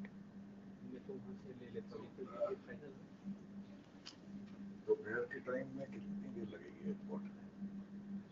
सर यहाँ पे हार्डली 1 आवर मैक्सिमम। 1 आवर? नहीं नहीं, 25 to 30 मिनट मैक्सिमम, मतलब I am telling you anyways 30 minute. तो मुझे 3 बजे निकल जाना। नहीं नहीं नहीं, 30 मिनट्स लगता है। 40 मिनट्स मैक्सिमम, 30 मिनट्स क्योंकि दोपहर है, अभी ऐसा कोई ट्रैफिक तो ट्रैफिक नहीं रहता। ये सिटी के बाहर 40 मिनट्स तो आपको ट्रैफिक के टाइम लगता सिटी के बाहर भी है। है। कल हम लोग आए थे तो 25 मिनट्स 11 o'clock। मुझे I must be there by तो 3:15 पे मैं मुझे निकल जाना चाहिए। ओके, मॉडरेटर को बता देना। तो मैं फर्स्ट स्टॉप पे ही करा दूंगी। आप 2 बजे शुरू करें, देख जैसा आप देखिए। सर क्या है ना, ये डिले हो गया है सेशन 3:15 पे ना, तो आप पहला ही करा दें तो बेटर है। मैं करा दूंगी। कौन है यहाँ पे? वो है वो सिकदर साहब हैं। हाँ, बड़ा पंडा सर है ना यहाँ पर। अल्लाह हाँ वैसे आएंगे तो इसी हॉल में ना, हाँ तो उनको बता दें। Sir did you have lunch? हाँ लंच ब्रेकफास्ट करके आया तो सर लंच है ना ऊपर। had a very late breakfast, don't worry. यहाँ बैठ जाए। हाँ बिल्कुल बिल्कुल। इन्विटेशन है ना मेरा आपका है, मैंने आज भेजा है। हाँ आपने आज भेजा है जी, मैं एक बार दिखा भी देती हूँ सर आपको।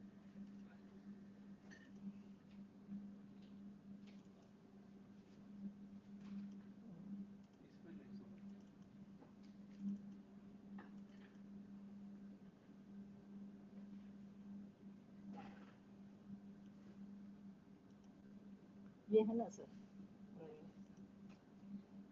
कहाँ गया? यही है ना सर, मेल से ही लिया था मैंने। अब बताइए कैसे करेंगे आप? मैं आपको क्या करूं, मतलब क्या दूं? आप यहाँ से डायरेक्ट प्रिंट आउट ले सकते हैं तो यहाँ से ले लीजिए। यहाँ से प्रिंट कहाँ मिलेगा? तो फिर क्या करूँ मैं, तो या तो आप लिख लीजिए, क्या कैसे हो सकता है? How should I give it to you? 5 minute में यहाँ पे डिस्प्ले के लिए तो बना देता हूँ, पीपीटी बना देते हैं। पीपीटी तो बना ही हुआ है। सर का पीपीटी, सर के बायोडाटा की तो बायोडाटा पीपीटी है। पीपीटी बना हुआ है सर का, ये देखिए बायोडाटा वाला पीपीटी बना हुआ है। अच्छा वो नहीं है, ओके हाँ तो बनाइए। और ये कैसे देंगे फिर? अच्छा आप वो बनाइए पहले, ये पीपीटी बनाइए।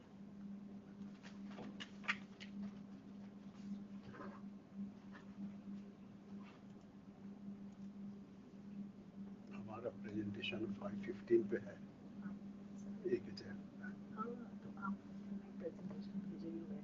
हाँ भेजा हुआ है, पर मैं तो मैं इस सेशन के बाद, अच्छा आप दोबारा लोड कर लूँ थोड़ा सा करेक्शन तो है, तो मेल कर दीजिए सर अगर हाँ नहीं है मेरे पास में पेन ड्राइव है। पेन ड्राइव का दिक्कत है, मेल कर देंगे तो मैं यहाँ से डाउनलोड कर लूँगी। है पॉसिबल मेल करना? मेल करना मोबाइल पे तो है, मोबाइल पे कर दीजिए। मोबाइल से हो जाता नहीं। एक मिनट में आप ही मुझे आपने लंच किया सर? मैं लंच किया। ये जो है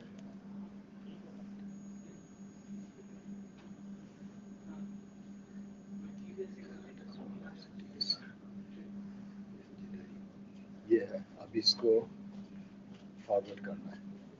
फॉरवर्ड आपको कर देते हैं। हाँ जी सर, मेल पे हाँ मेल बता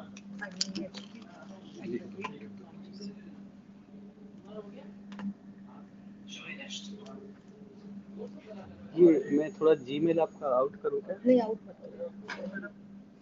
हाँ सर आपका लंच हो गया क्या? तो सर आप यहाँ 3-2 वाले में होमी सेतना में आ सकते हैं। जी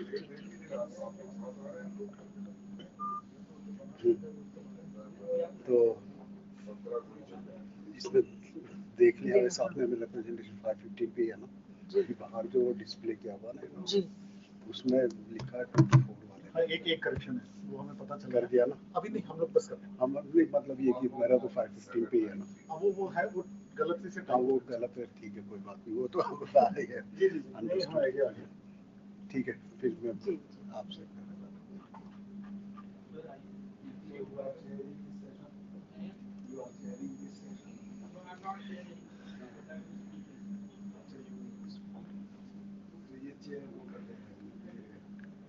पीके Sikdar sir.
Tacoma Bridge, Washington, opened only a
Good afternoon.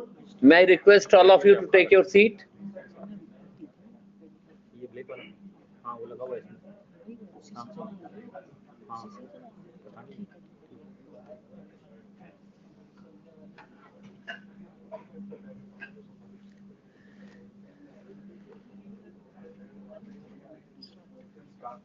Yes. So this technical session 3 is about technologies for clean and green transport. And for this, we have a very eminent person to chair the session, Professor P.K. Sikdar. He is well known to most of the people who are in the field. He will be chairing the session, and he was earlier on director of CSIR Central Road Research Institute. He is an authority on highway planning and management and has been in the field for more than 3 decades. So you can guess kind of experience and expertise we have here. He has also contributed to Delhi Metro Project 1 and 2.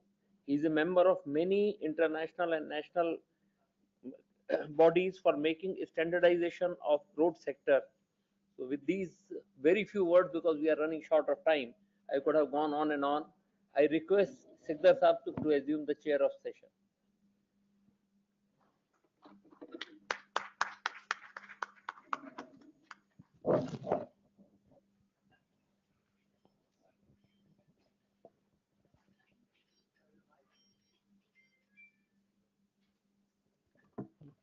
Hello.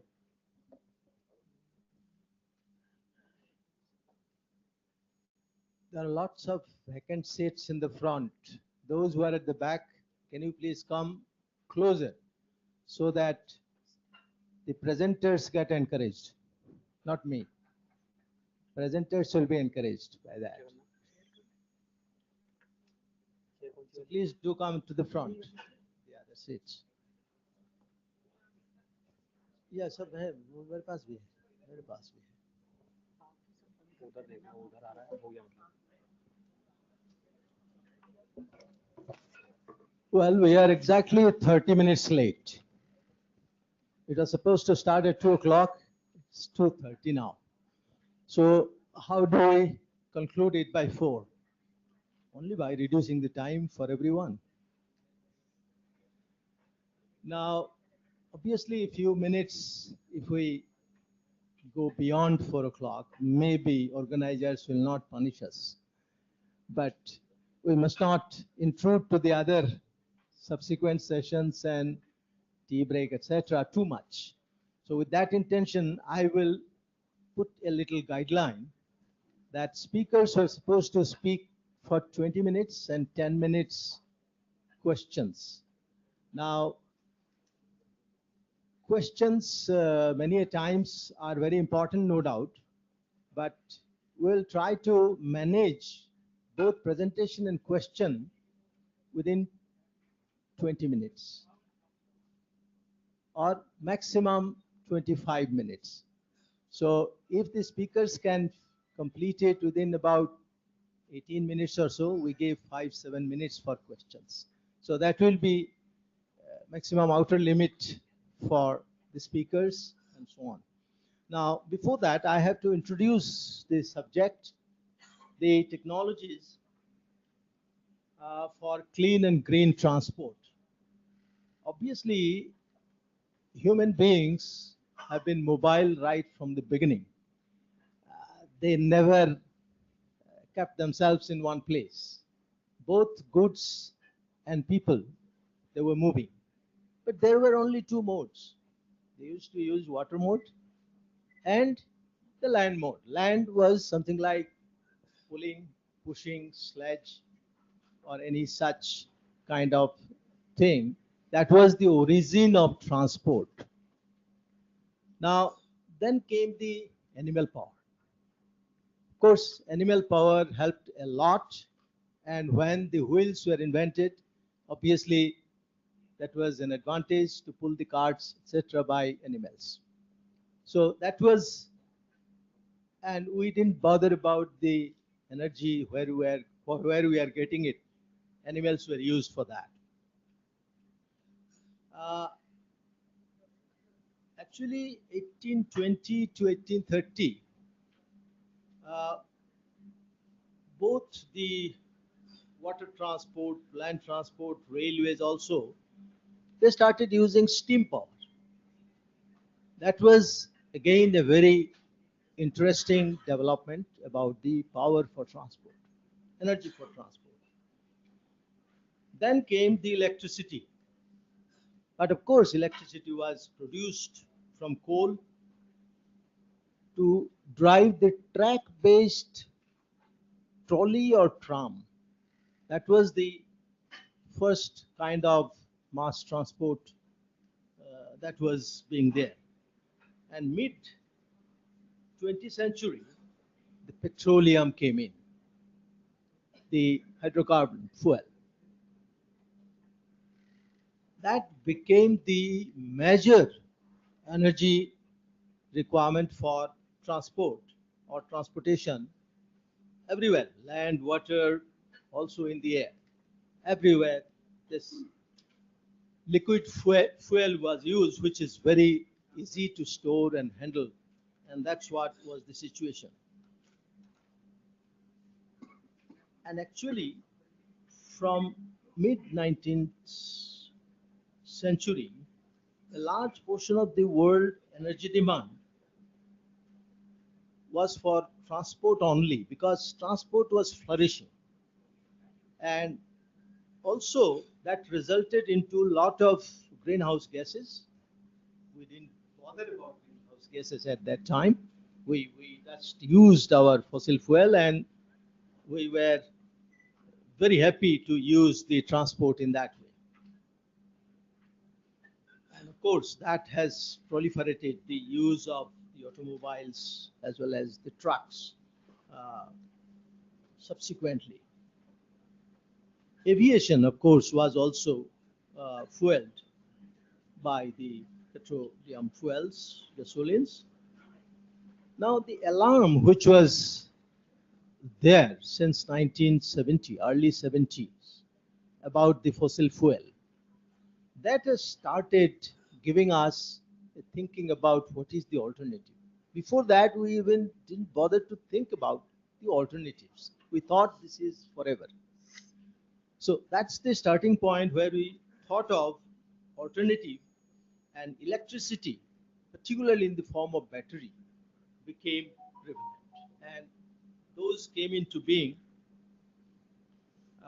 And some of these vehicles were with multiple options of fuels. Hybrid vehicles were there. And research continued for energy efficient transport and so on and so forth, with various innovations, both in engine, motors, rolling technologies, and a whole lot of kind of innovations have taken place in transport to make it more efficient so that it is less energy demanding. And until recently, transport accounted for 28% of total global energy demand. And that's what was a serious concern, and that led to lots of GHG emission. A large proportion of GHG emission in the world is contributed from the transport, various forms of transport, not necessarily the road only. Now, obviously, people try to manage this or change this with different strategies, ranging from a different kind of urban planning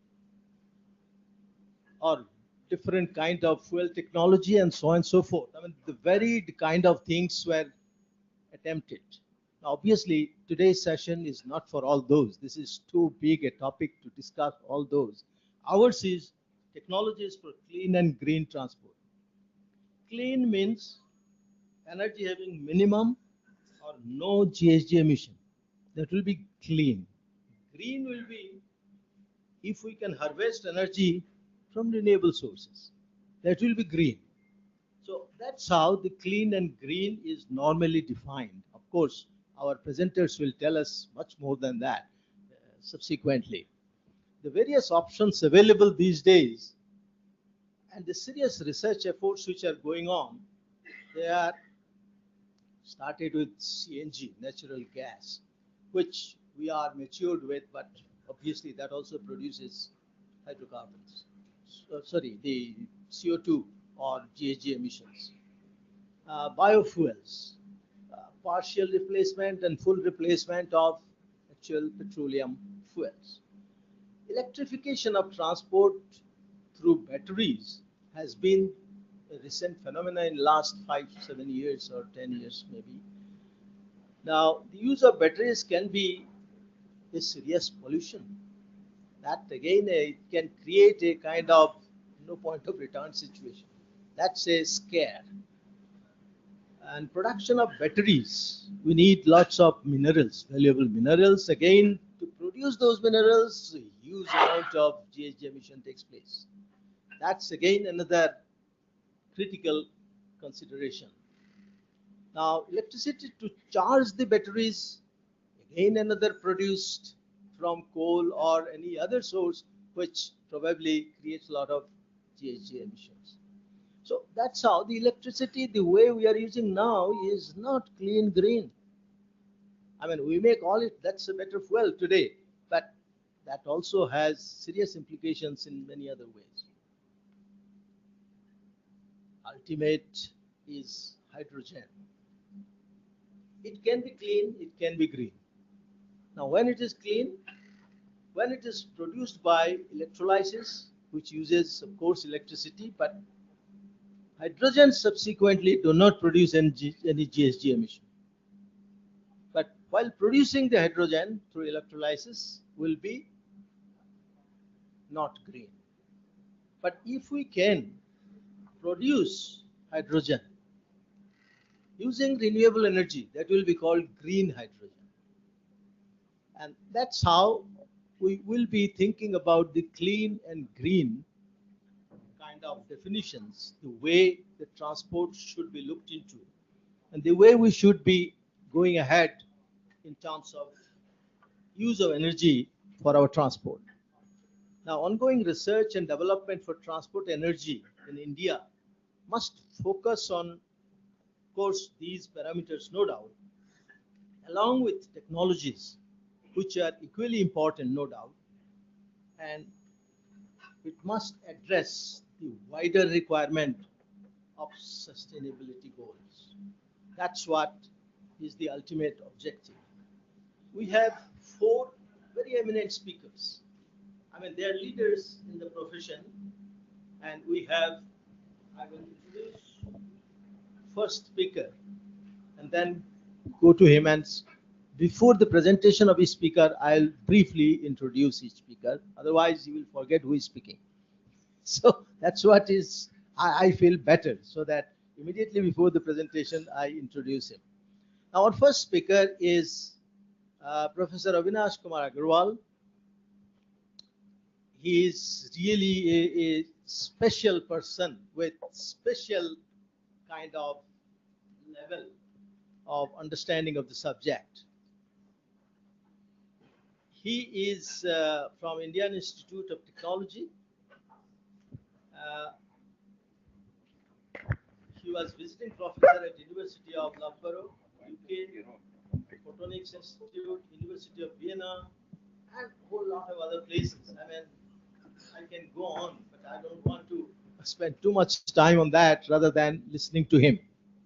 He is Sir J.C. Bose National Fellowship. He received from SERB, SAE India Foundation Guru Award, WSSCT Innovation Award, Shanti Swarup Bhatnagar Prize, and a long list. Again, if I go on, then I'll be consuming his time of presentation. So I request Professor Agarwal to make his presentation, please. And as we set our guidelines, please follow that. Yes, sir.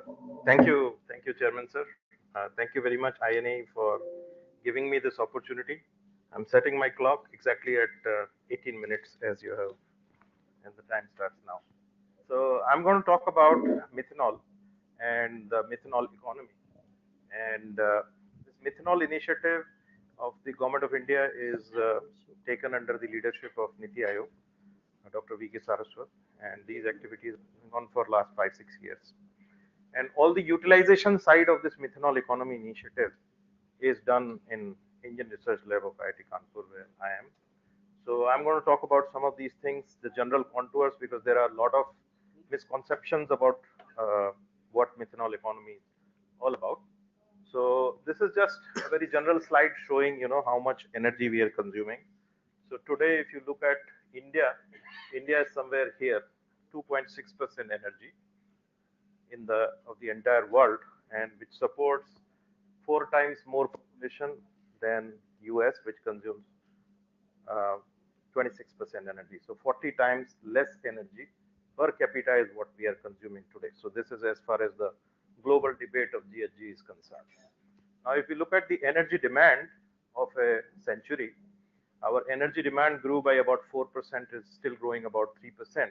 But then the petroleum resources are finite. So they are going to plateau and then they're going to come down. So our petroleum resources are going to plateau and then petroleum supplies will dwindle, but our demand will keep increasing. Question is, how do you meet those demands? So for next 10 years or so, my guess is natural gas will be one of the important fuels which will support our current level of development. And then even natural gas resources will sort of come to plateau. And then the unconventional sources of energy will become more prominent. So we have about 10 to 15 years to develop the technology so that we can actually support our economic level of development. If you look at the sustainable transport space, it is very, very noisy space. There are a lot of new players. There are a lot of new players in road, air, marine, and rail transport, and you're going to hear from Mr. Mani about the rail transport, and I'm also looking forward to it. And now, even the car companies, many of the car companies are going out of business because now Apple is trying to make cars and Google is trying to make cars and Tesla is going to make cars. So this is a very noisy space where there's a lot of innovation. New technologies are actually coming in. And it is all related to economic development of a country or a region and job creation and so on. So Biofuels, of course, are very important because they completely recycle the CO2 emissions, and this really addresses the 2-degree increase, arresting the 2-degree increase. So biofuels really have a very, very prominent role to play. So the future outlook, as if we look at the transport fuels, whatever you may say, batteries are definitely not the solutions. And battery electric vehicles, at best, as per my guess, will be not more than 5, 6, 7% of the total transport landscape. The future fuels of the transport will be primarily, they will continue to be liquid fuels. They will be still made in refineries. Why liquid? Because nothing in this world contains more energy per unit mass, per unit volume than liquid fuels other than nuclear fuels. And of course, you can't run your transport on nuclear fuels. They are very easy to transport, handle, and there is very extensive distribution network. The problem in India is very complicated. And the problem in India is very complicated because of the growth that we are going to see. This is a landscape of 50 years, and this is the number of vehicles in the entire world. And if you look at here, we are somewhere here. So the entire world, the growth is going to come from this triangle, which is represented by India, China, and other Asian countries. So the economic growth in the world will be propelled by India, and that's why the problem is going to be very, very complicated. We are only at 31 vehicles per 1,000 people as on today, whereas in the Europe it is 795 plus, and in America it is 951 plus. So if somebody gives me this, that you should deny the transport to your people and worry about CO2 emissions. Of course, we have to worry about CO2 emissions, but transport is like one of the very, very fundamental right of development of a civilization. So when we make this argument, we have to balance these two things: level of development versus the per capita consumption. Whenever we select a new fuels, there are 7 important criteria on which any fuel needs to be evaluated, and these are climate impact, energy efficiency, land use efficiency, the potential of that fuel to supply the scale of energy that we need, the amount of adaptation that is required in the fuel, in the engine or in the vehicle for that particular fuel, the cost of the fuel, and the fuel infrastructure, whether that infrastructure really exists or not. So these are 7 very, very important factors. And this, when we talk about CO2 free fuels, this is also a very busy landscape. There are many, many options. Everybody tries to push one fuel or the other: methanol, ethanol, synthetic diesel, biogas, compressed biogas, hydrogen, dimethyl ether. Very noisy space. So question is, how do you make sense out of it? Can we push all of them? The answer is no, we can't push all of them. For any government, it's not possible to push all these fuels. So what is really required is that you look at these 7 factors, each of this you evaluate. And if you look at this color scheme, if it is more green, it shows that you are okay.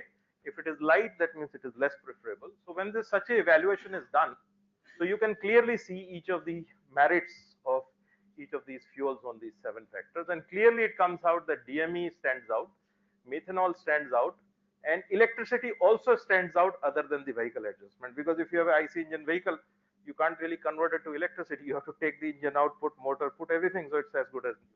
So this is a big problem. And fuel infrastructure, in this case, charging infrastructure in most of the countries does not exist, including India. And it is very expensive to put it as well. Now let's look at this Regon plot. And this Regon plot actually talks about the peak power in watts per kilogram versus the specific energy watts per kilogram, which the fuel can carry. So this is where the lead acid batteries are. This is nickel zinc batteries. This is lithium ion. So this is a log scale. So actually, per unit mass basis, the best batteries contain about 1/100th of the hydrocarbon fuel. That's the fact of the matter. So you have to carry a lot of weight of the battery along with the vehicle. So your weight carrying capacity also decreases. On the other hand, if you look at gasoline and hydrogen fuel cell and methanol, these are extremely high energy density, and that's what tells us that these are some things on which we should actually make investments. So coming to methanol, we compare methanol with ethanol, gasoline, and diesel. So what stands out is that this is very high octane number. The latent heat of vaporization is very, very large, and lower heating value, about half of the gasoline, and it has very high auto ignition temperature. So once you look at these properties, you can really define what fuel adaptation technology you can adopt in the engine, how you can really introduce this particular fuel in the engine, and compared to other fuels, alcohols actually stand out. So ethanol and methanol both really stand out. Ethanol, the only challenge is that ethanol needs land, it needs water, because you convert the crops into ethanol. Methanol, on the other hand, if you have any stray carbon, you can convert. For example, municipal solid waste, agricultural waste, high ash coal, all of this can be very easily converted. So methanol and dimethyl ether are two very simple building blocks, and these are like two sides of the same coin. You take two methanol, CH3OH, dehydrate it, you are left with DME. DME is an excellent diesel engine fuel. I have developed the first DME, 100% DME fuel tractor, which was launched by Professor Manna in the imprint program last year, and we can do it for any platform in this country, trucks, buses, etc. That capability exists. Methanol, I'll show you. I have developed several vehicles which are running from 15% to 85%. So here also the technology available in the country at TRL7 level for anybody to take. There are some limitations, and one of the limitations is that the heating value is about 50%. So you need double the tank if you need a very large range. You can produce some formaldehyde emissions because that HCHO is naturally produced from CH3OH. It's just simple chemical reaction, but then there are very efficient catalytic converters now which can take care of it. It's completely miscible with water, is more corrosive, and it can corrode the copper, brass, and aluminum components. But then again, these are engineering challenges, and for any engineering challenge, there will be engineering solutions. So these are all solvable, and we have solved them. It can damage the fuel lines, tanks, gaskets, or metallic engine parts. So all these are also taken care. And there is some low, cold weather problems. So those are also addressed in our research. So these are some of the challenges, when we break it down to adaptation of the engine, you need to worry about the O-rings, you need to worry about plastic parts, you need to worry about the emissions, metallic component, cold start issues, and nowadays all the engines have this ECU, which is the brain, microcontroller, which controls the operation of the engine.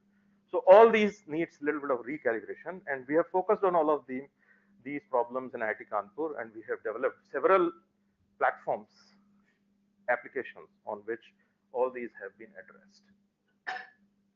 Now coming to this methanol economy, what is this methanol economy? I would just like to spend 1 minute on it. So basically any kind of stray carbon that is available in nature, it could be municipal solid waste, garbage, agricultural waste, kitchen waste, sabji mandi waste, high ash coal, anything which contains carbon, if you put it in a boiler in the absence of or in the presence of controlled oxygen, you can produce producer gas, which is CO plus H2. And if you correct the stoichiometry CO plus 2H2, then without any emissions, you can produce methanol out of it. So you can produce methanol, and if you put two of them, take water out, there is no CO2 emissions here, by the way. All the carbon that is there is captured. There is no CO2 emission in the entire process. And once you produce these two, you can practically run all your applications. All applications which runs on conventional fuels, including coal, you can run all of them. And the beauty of this process is that the cost of energy is, right now, if you buy methanol, it's about 29,000 rupees to 30,000 rupees per ton, 30 rupees a kilogram. If you use it by Indian technology, using Indian plants, using all these feedstocks, the production cost will be 15,000 rupees per ton.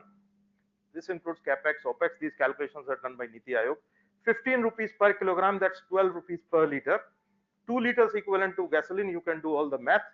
Per unit energy cost will be 50% cheaper.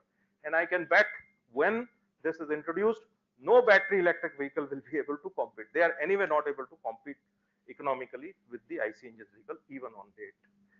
Again, there are a lot of problems that need to be done. There is a lot of scope. There are many academic people here. So inside the engine, how the methanol is going to behave, all these, each of this word, you can do 10 PhDs on it. So very little is understood in the engine. There is a lot of scope, and you can really spend a lot of time to improve this further. Anyway, when you adopt this methanol in the engine, the emission efficiency, everything is positive. Combustion efficiency is better, hydrocarbons are low, particulate matter do not come out, NOx is also very low. So all these things can be taken care. Now let's look at some of the worldwide experience of what others have done and why should we be doing. So this just shows a graph from China, and it shows methanol production, and China uses their high ash coal for producing methanol. And if you look at the scale here, these are 40 million tons, and this is 2014 data.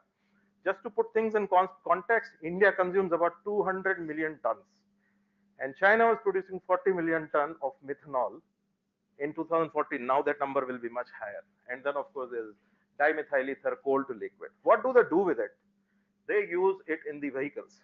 So they have more than 2 million vehicles running on Chinese roads. And mind you, no government is promoting this. It's purely people are adopting it because it is friendly on their pocket. It's purely because of economic reasons that it is being introduced. It is being used in millions of vehicles in China. These are the different states in China where they have adopted M5, M15, M85, M100. So this just shows, this is an old map. I'm sure the new map will be more crowded. There are many countries in the world which are also looking at methanol in a very, very serious manner. Then in Sweden, biomass is being converted into methanol, and there is a plan to convert 4 lakh liters of biomass per day. In Iceland, this is a George Ola renewable methanol plant. George Ola was the 1993 Nobel Prize winner who gave this concept of methanol economy, where they are sucking the carbon dioxide from the atmosphere, using the heat from the geothermal source and converting it to methanol. So basically you're doing carbon capture. So even in the power plants, it is possible to capture the CO2 and produce methanol, and they are recycling a lot of CO2 from the atmosphere. There's one city, just like Indore, there is one city in Canada called Edmonton, where they take the municipal solid waste from their city and convert it to methanol. And actually they charge a tipping fee to accept the garbage and convert it into gold. And this is what we have in India. Can we not do it in Indore? Or can we not do it in other cities in the country? All our municipal solid waste can be really converted. All we need is political will and technical know-how to do that. As far as emission improvement is concerned and adaptation in the vehicle is concerned, 4 important things are there.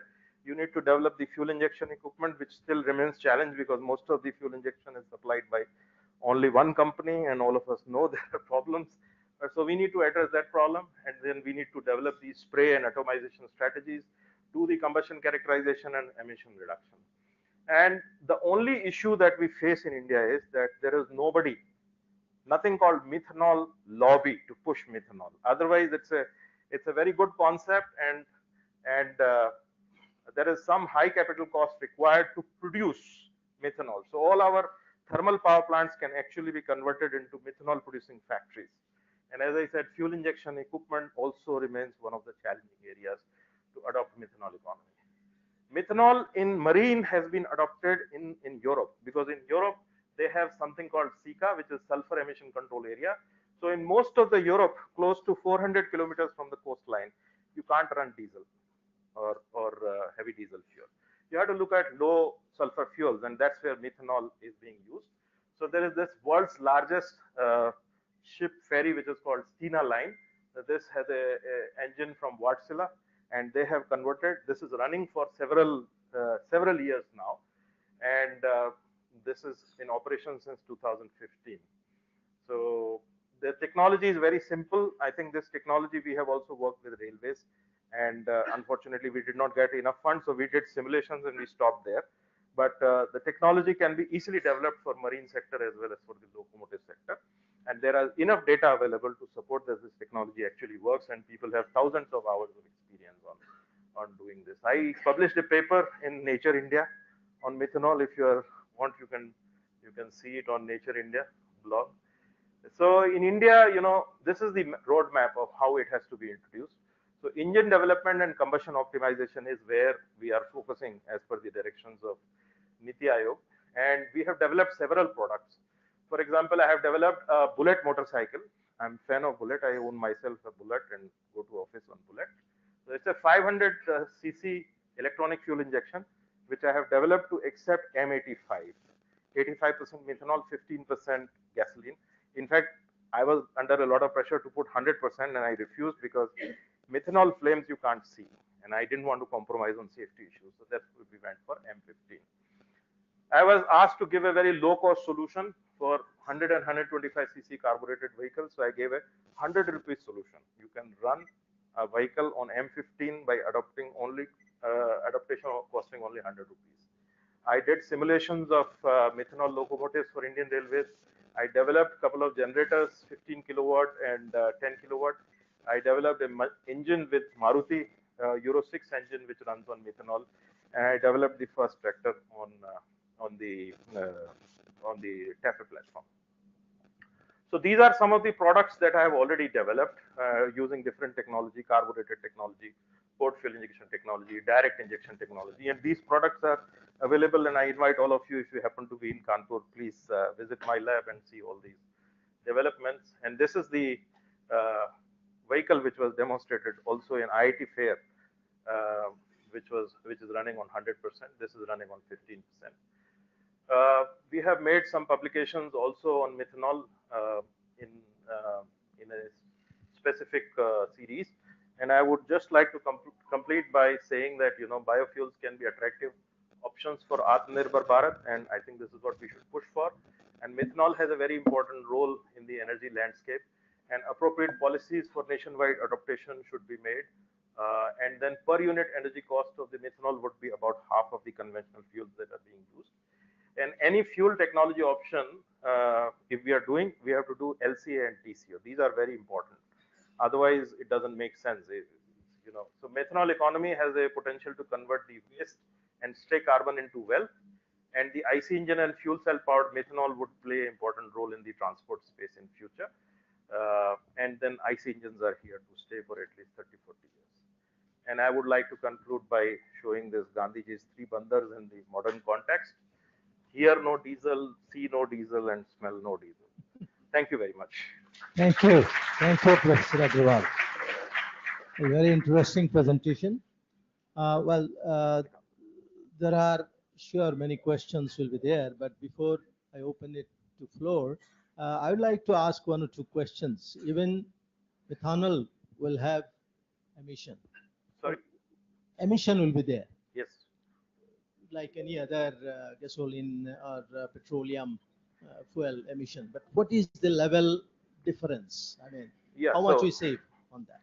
So emissions will depend on stray carbon. If you are taking a stray carbon from the, say, for example, MSW or crop, that anyway is going to convert it to methane and carbon dioxide. So what you are doing, you are converting it to, so basically you are not putting additional CO2 into the atmosphere. When you do go by methanol route, the efficiency is very high. So for per unit distance covered, you will be emitting actually much less. And you have to also understand that methanol by weight has 50% oxygen. Fuel economy is good.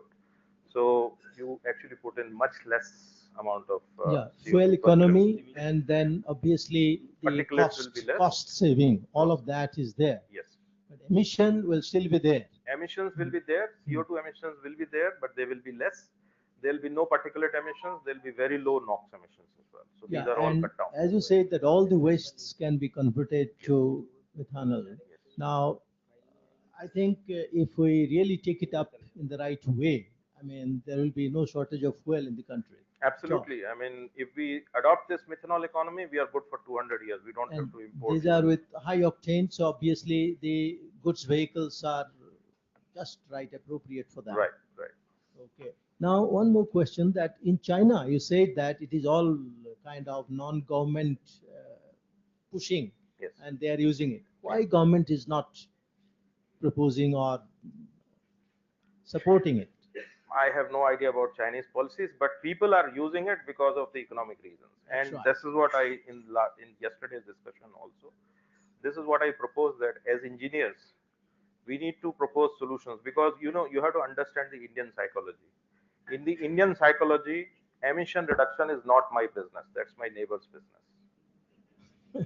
Right? True. Nobody wants to pay for emission reduction. So as engineers, we have to provide technology which is pocket friendly and which is also environment friendly, and methanol economy just fits that bill. During the presentation, you mentioned that it has got highly corrosive properties or something, so that you may have to change the engine completely, No, these or are rather use the material or the metals or kind of alloys in such a way that cost of the engine will go up very high. as I said, I have whatever materials are attacked by methanol, we have changed all of them. So these are like plastic components, rubber components, which are attacked by polymers. There is a study that we are doing on other materials. Metals, it really does not affect that much. Okay. And you can do some coatings if required, but so far there was no requirement of coating that I experienced.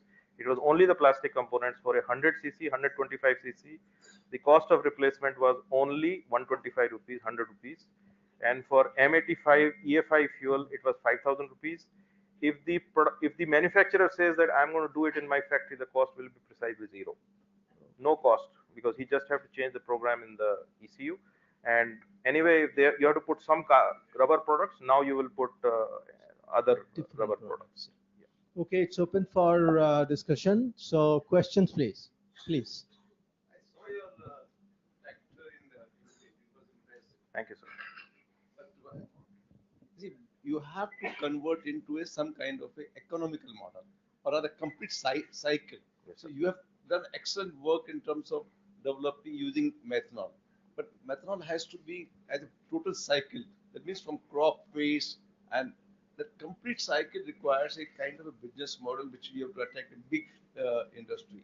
So somewhere you have to really do the complete cycle. It's still a half. So some method we have to really think of. Whether Niti Aayog can do that, I don't know, but you really think of that next stage where you have a complete cycle. Yeah, so I think you're absolutely right, because I alone cannot solve all the problems.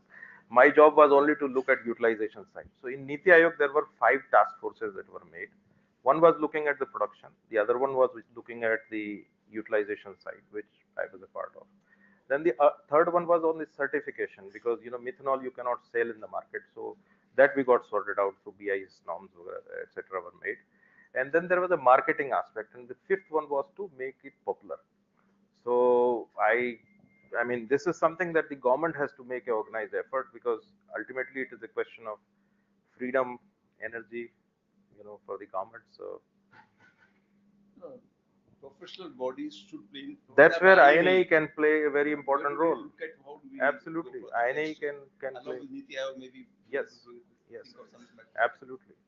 If INA can take it up, this will be something which is. INA alone cannot take it, but we have to really again talk to Niti Aayog, maybe some other industry also. Yes, yes. But I think this needs something pursued. Yes, yes. Any other question?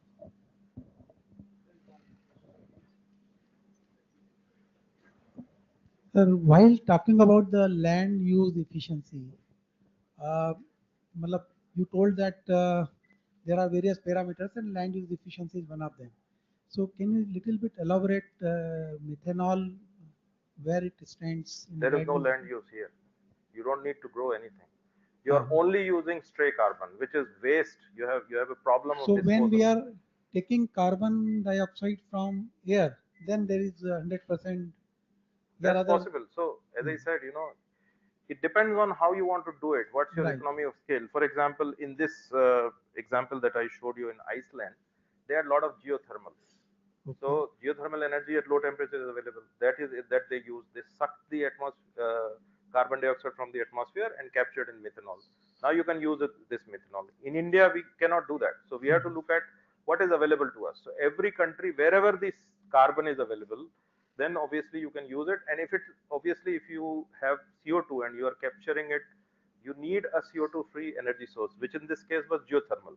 Right. So for example, if you have excess of solar and you are not able to use, so one of the possible ways could be that you use this solar energy to capture CO2 and convert to methanol, store it and use it whenever you want. So it can give you the same, we are talking about battery storage. So instead of battery storage, this could be methanol storage. Yeah, right. And methanol is one of the easiest way and short way to get into hydrogen economy. See, hydrogen has a lot of problems right now technically. You have to compress it, you have to go to cryogenic temperatures. If you put it in methanol, it's very easy storage, and that's why you have direct methanol fuel cells also. So in India, which way we think will promote I don't know about it. crop or Honestly, because this is a policy decision which the government has to take. But I heard that in Talcher they are going to put up a large plant. Then Thermex is working with IIT Delhi and they have developed some technology. KK Pant was involved, and they have developed indigenous technology for municipal solid waste to producer gas conversion and producer gas to methanol conversion. So all these aspects has already been developed. Now there is an indigenous technology that is available. So it is now being tried by Thermex in one MSW plant in Maharashtra. And maybe Dr. Sonde will be here, so he will be able to offer more inputs Right. into it and the latest ones. But this part is sorted out. Thank you, sir. Thank you very much. We'll have to stop here for this presentation. Can I have it? I would like to give this momentum to the speaker Thank you, sir. from the organization. Thank you, sir.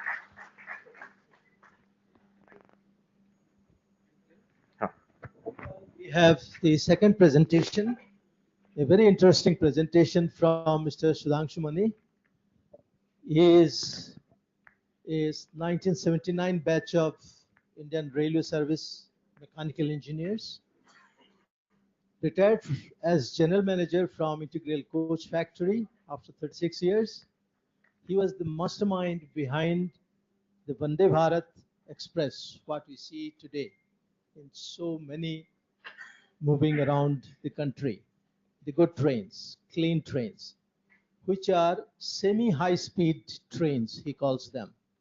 I'll have the question why he's calling it semi-high speed, etc.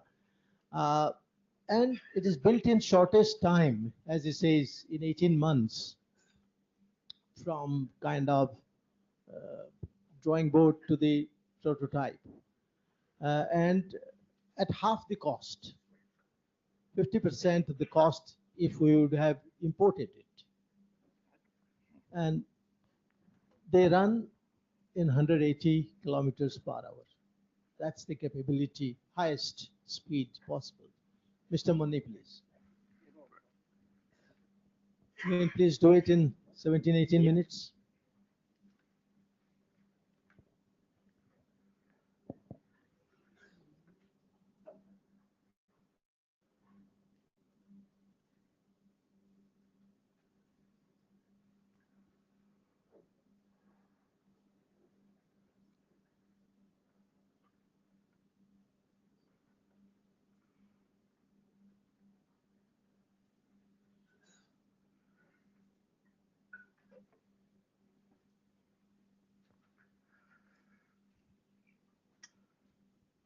Good afternoon, ladies and gentlemen.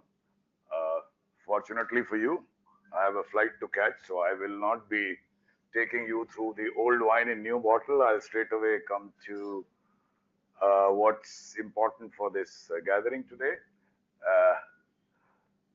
A little bit of this word about the Integral Coach Factory was set up in 1950s as a dream of Jawaharlal Nehru to make coaches of current technology.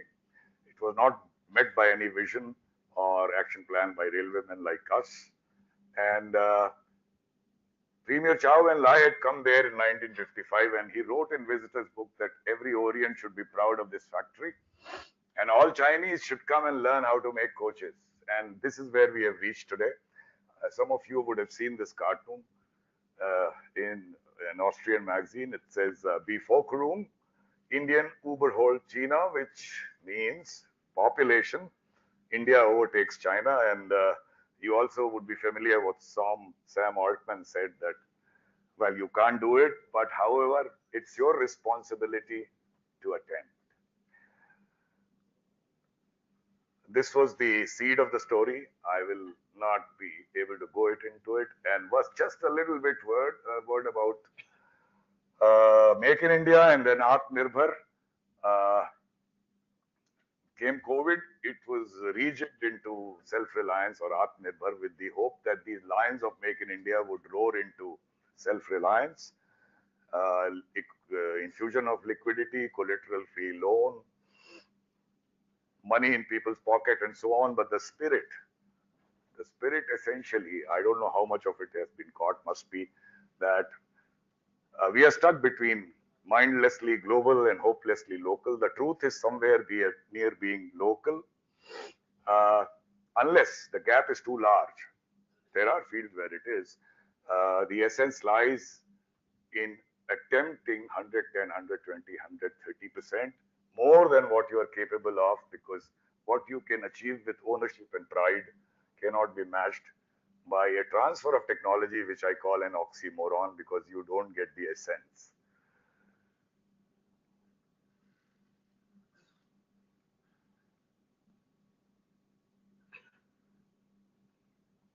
It was design thinking in retrospect. You empathize as to what you need. In a certain segment, we thought, yes, we needed to be future ready for 160 to 180 kilometer of operation. Certain section with clientele, with more engineering work, so the train doesn't stop and start too much. You defined it, ideated as to what would be the best combination for a self-propelled train, number of coaches and so on. Prototype was made and tested, all this in 18 months. So what's a train set? You are familiar with a train, which has coaches and locomotives which are attached and detached as per requirement.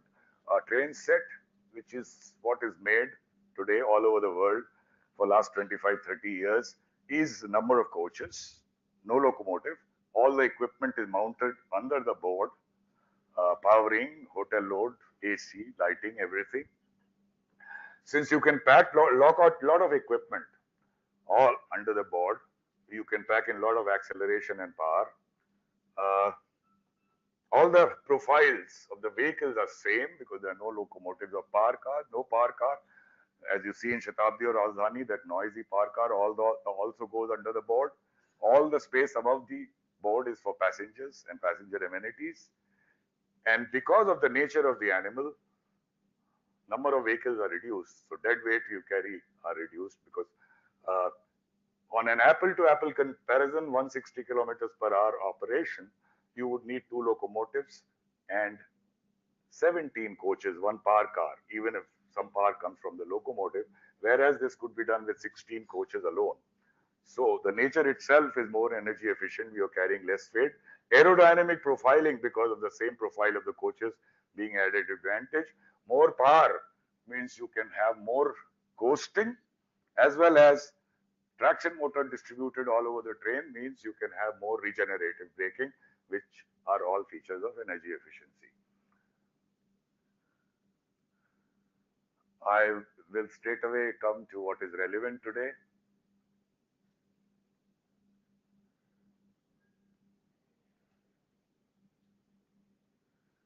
So these are the advantages. I'll not read them out because, in the train, which were part of the design thinking that when we were making the prototype.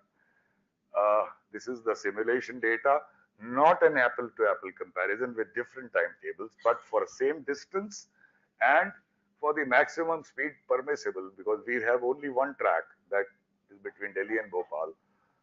That too, not a very long stretch, where 160 kilometer per hour train is permissible. And this led to about 6 to 7% of saving. On apple-to-apple comparison, as I said, if you attach 2 locomotives to match the acceleration and time taken, so you have to, and to have the same timetable, this saving would be definitely more than 10%. This is actual field data. Once again, it shows 5 to 7% of energy efficiency. Once again, I say, because it is running at a suboptimal speed. We had made the train to be future ready to run at 160 kilometers per hour. When you design something, you design with certain boundary condition. If it is run at suboptimal services, then obviously it cannot be as energy efficient as you intended to be, and not even travel time. So integral coach factory was actually made carbon negative, the only factory of IR through large scale solar and wind energy installation. I was told to put up a slide as to what is needed, and these are the things needed. You need between 500, 600, 650 kilometers range. You need a train which would actually compete with air. And for that, you need average speed to be above 100 kilometers. So the journey, let's say, Delhi-Lucknow can be done in 4.5 to 5 hours. Then is actually a mode of transport which would compete with air, and air or road are 6 to 8 times dirtier in respect of environment than rail. You need a sleeper version which can take you from Mumbai to Delhi in a truly overnight manner. That is, you start at 8 o'clock at night and reach there 8 o'clock in the morning, 12 hours. Today we take 16, 17 hours for that. And beyond 650, 700 kilometers, it's successful. Like in Delhi, Varanasi, it's running in 8 hours, whereas Rajdhani used to take 10 hours.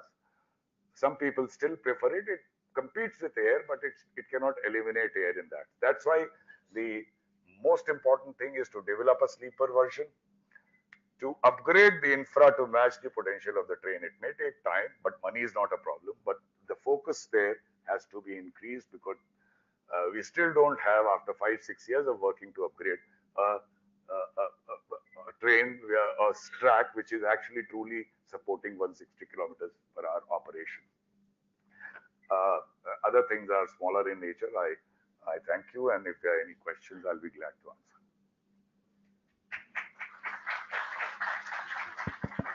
Thank you very much. Before I open, I would like to ask one question. Why did you call it near world class? It looks to be world class. In 1964, that is 36 plus 20 or 60 years back, Japan built a train which ran at 210 kilometers per hour.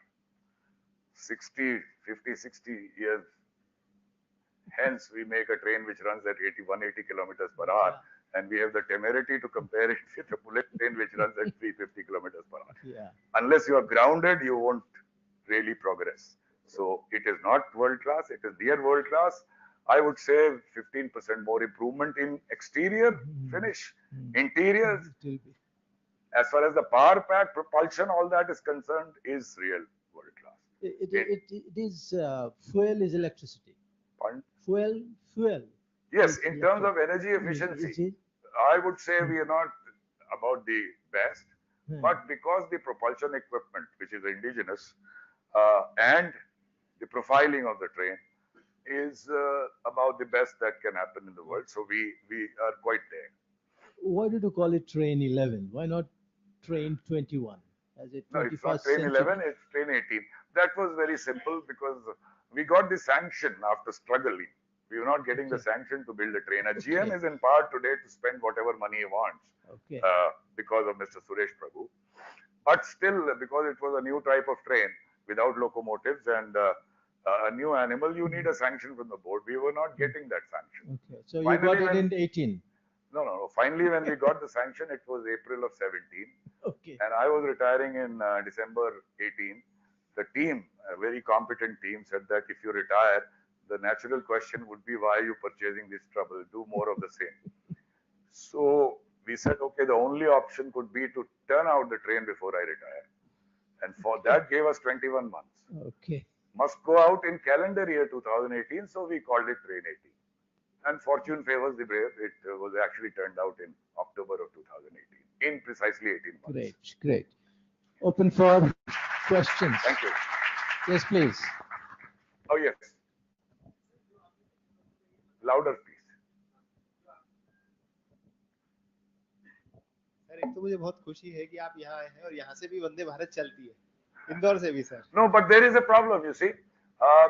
Trains have a visibility, so you can take a selfie and everyone likes it. Track doesn't have that visibility. So improvement of track is taken a backside. So you are running Bhopal to Indore, Vande Bharat, and nobody wants to travel by that because your buses are, I believe, are better. It goes through a route. So what I'm saying is deployment of this train, which was future ready on routes where people don't like it, is counterproductive. So what were you saying? What was your question? Okay, sir. My question is, this is a query कि एक तरह की train होती है जिसमें आगे engine और बाकी सब डिब्बे हैं और इसके अंदर जैसे आपने बताया कि सेल्फ प्रोपेल्ड कोचेस है जी तो क्या ये जो टेक्नोलॉजिकल फर्क है ये इसको तेज बनाता है कि जो इंजन पुल्ड ट्रेन भी रहती है वो भी इतनी No, you see, when you have two locomotives, there's something called adhesion. every wheel is limited by, as you know, something like friction, which is supposed to do with rolling. So more wheels you have, you can have more acceleration in the beginning. Later, at higher speed, it doesn't matter. So if you have distributed power, that means you have traction motors all over the train, your acceleration would naturally be faster. And obviously you can pack a lot of equipment all over the train. If you limit yourself to 2 vehicles, then there are several constraints you have to only do with 2 vehicles. So that, yes, self-propelled, which is called distributed power, does make it energy efficient, and you can pack more acceleration and power. Yes, sir.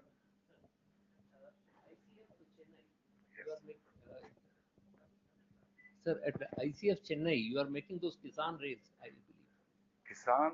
Kisan trains, or whatever. So I retired 5 years back. Well, there are many things which, so I'll not say. I mean, I Kisan, so nobody knows what that animal is. Sorry.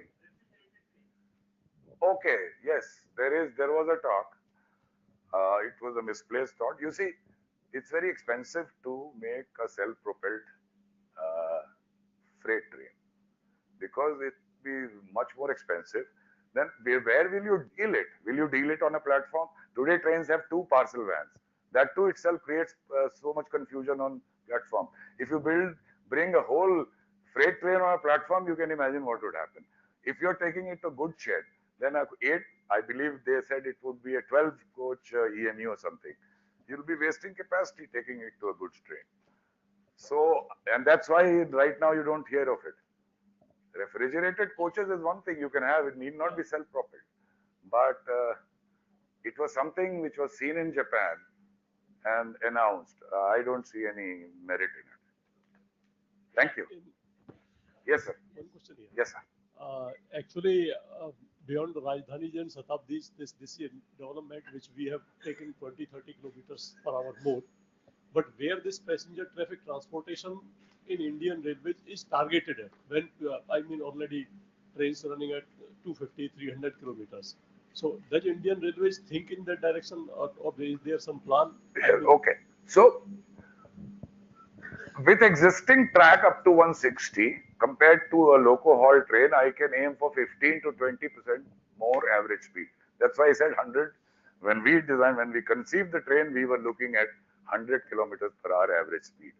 The best average speed today is only the first one, Varanasi, New Delhi, 96. All other trains are below that because the track does not support the speed. So I don't see that much merit in so many trains unless you exploit the potential. It is a more expensive train. To answer your question, for high speed, as I said, the gap is too large. We are not there. We have to challenge ourselves to make a 250 kilometers per hour train, which the ICF team can be challenged to do. Where will it run? There is no track. We can talk to the Japanese that your 350 kilometer per hour train will run in busy time. In slack time, my 250 kilometer per hour train be permitted to run. And once we do that on our own, we will get the confidence and then think of going to 300 or 350 kilometers per hour. But sadly, even that 250 kilometers per hour would mean a dedicated team to work on it for at least 3 to 4 years. I don't think that is happening. Thank you, sir. Thank you. How does your Vande Bharat train compare with the NCRTC trains, which is called the Rapidex these days? I know. So yes, that has also got 180 kilometers per hour. Yes. And the first section between Delhi and Meerut is already more or less completed. No, it is far from completed, but it will get completed. Trial runs have been done. On a very small section. Very small. Yes. So Delhi Meerut is the, but its work is going on fast. So it is it's a modern train. I would think that it is. I've not seen it myself from picture, a little superior to train 18. But there are things where the signaling system is part of the whole setup, and the train also has signaling equipment and so on. It's on standard gauge. In my opinion, it is a myopic decision. It's much more expensive. So we have this train. We should have thought of the system itself in broad gauge.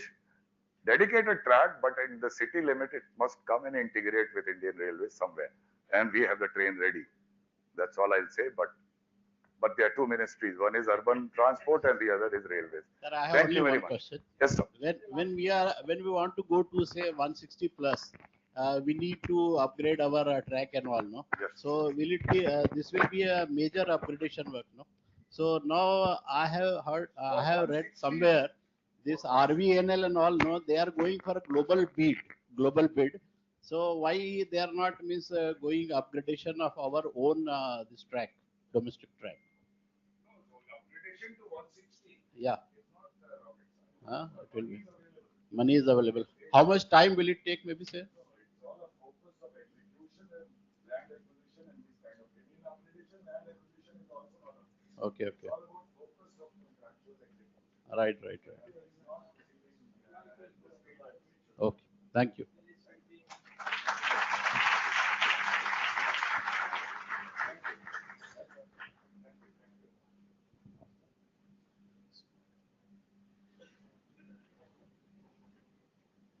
Well, the next speaker is Professor Mahesh Tandon, a renowned structural engineer known to everyone.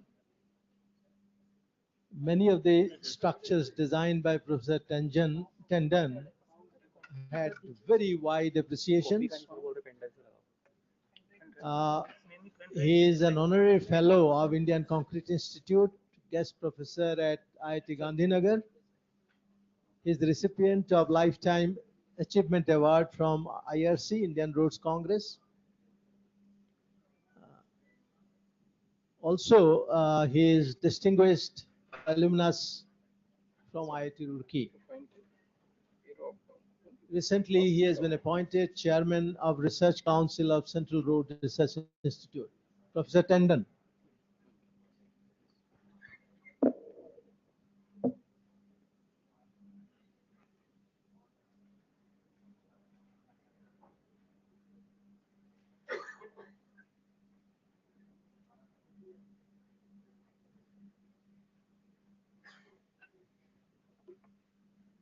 Good afternoon, friends, and thank you, Mr. Chairman. And I wish to thank the INA for giving me an opportunity to share some thoughts on green transport infrastructure. So far, you have been talking about things that move, trains and what speed, etc. When you talk about infrastructure, it's a little different. भाई इधर से नहीं कर सकते? Okay, some definitions. What does sustainability mean in what I'm going to talk about?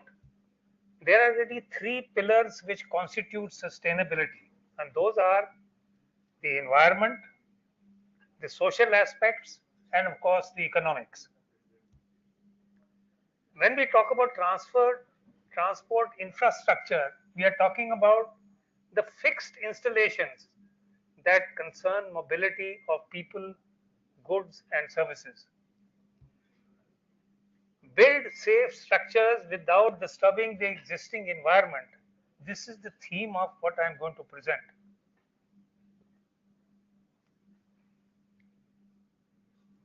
Okay, one of the very profound statements that were made about why public transport, and this is made by the Honorable Delhi High Court. A developed country is not one where the poor own cars. It is one where the rich use public transport. So they made such a profound statement when somebody had put a PIL against the Delhi Metro. Finally, this was the verdict that came out.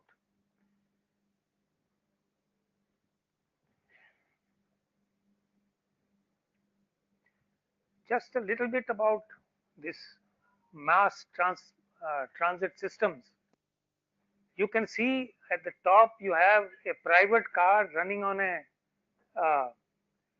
freeway. You will get something like 70 kilometers per hour, which is the abscissa at the top.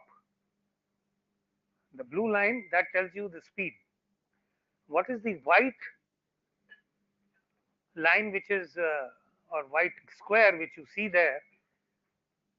It is what is written at the bottom of the of this diagram, on the abscissa. It is the capacity per person per hour, capacity persons per hour per direction.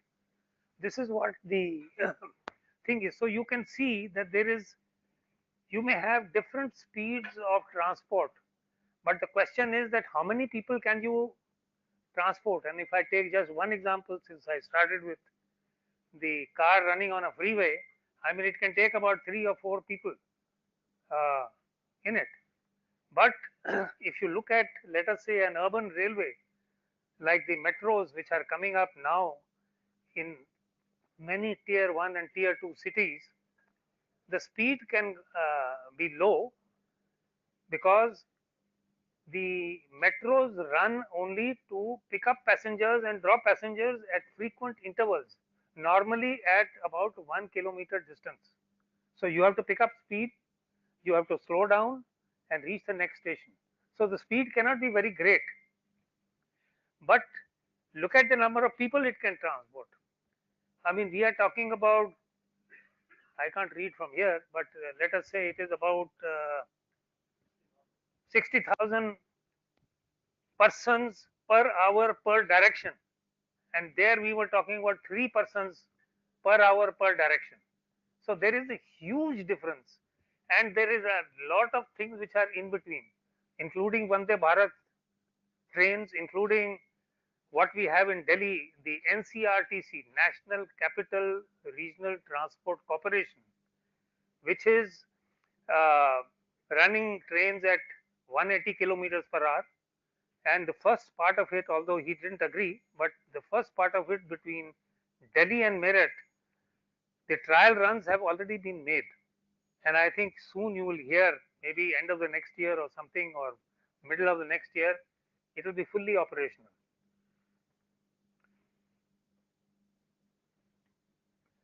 Now, we have always been talking about something which is above ground, but actually, if you look at it from the point of view of the environment, you are completely spoiling the environment and the skyline forever.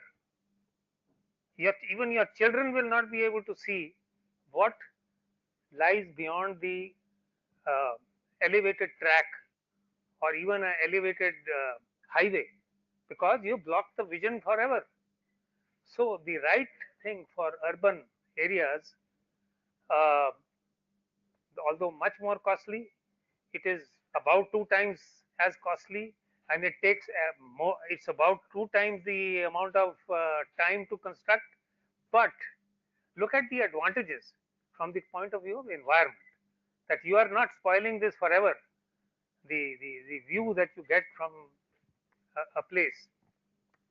So what we have in India at the moment is that we have 2 parallel tunnels. They are about 6 meters in diameter, and each tunnel carries only 1 train. What is the future? Because I think this is one of the questions. Sorry, this slide has come a little before. But the future lies in not 6-meter diameter tunnel, but the world has reached something like 16 meters tunnels, and it can accommodate a number of facilities. Like this one shows in the top, you have the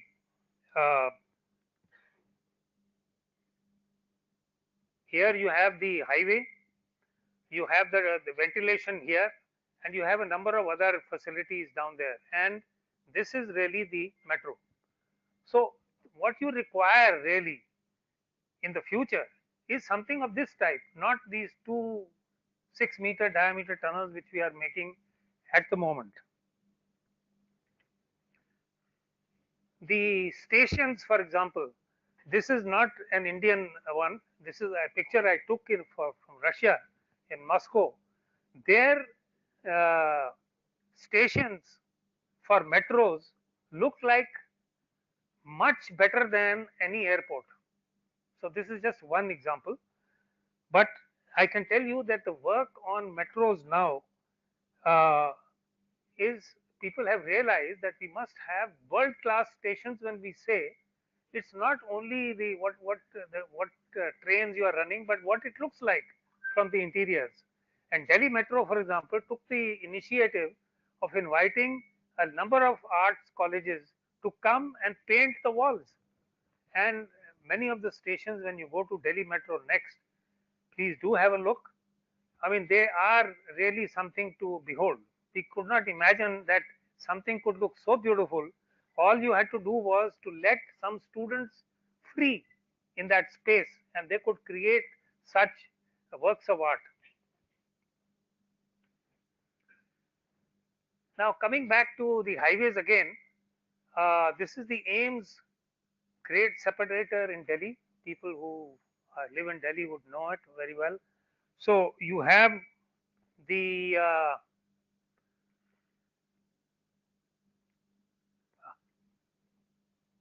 oh gosh, I think I should never have tried this. लो जी, इसको वापस लाओ यार. हाँ, और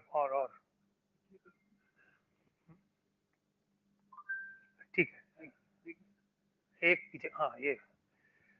As you can see here, when this project was completed, I mean the most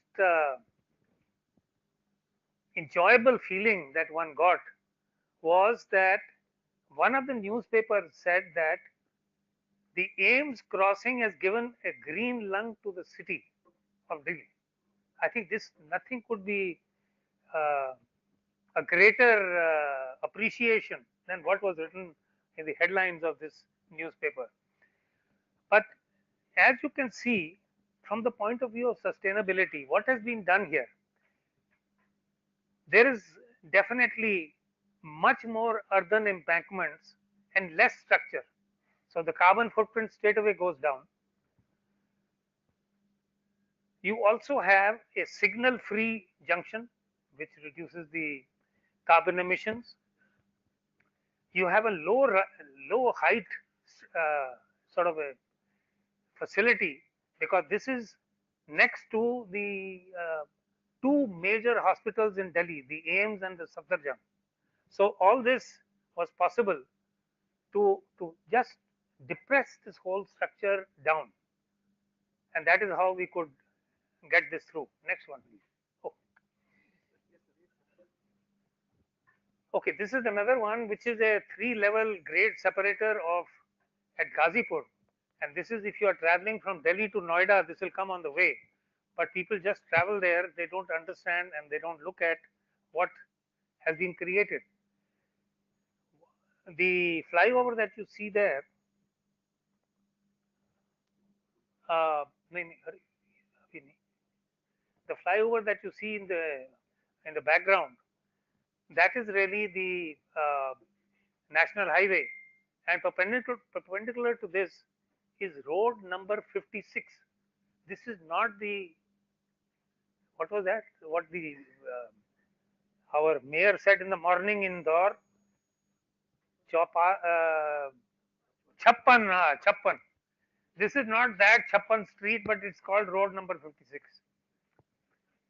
It's just that people are too lazy to name it anything else. It's still called road number 56. So in this, a number of things were done. The existing structures were retained. This stream was retained as it is. The ground level rotary was just retained, and the main issue was that we wanted to integrate the cyclists and the pedestrians. So if you see on the sides of the carriageway, नहीं बढ़ाओ नहीं, ऊपर है,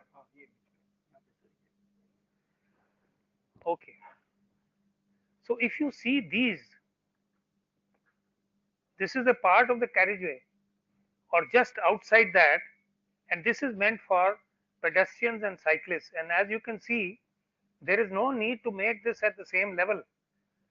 Pedestrians, the where you have the motorized vehicle going, you require 5.5 meter clearance, but you don't require that for cyclists and pedestrians.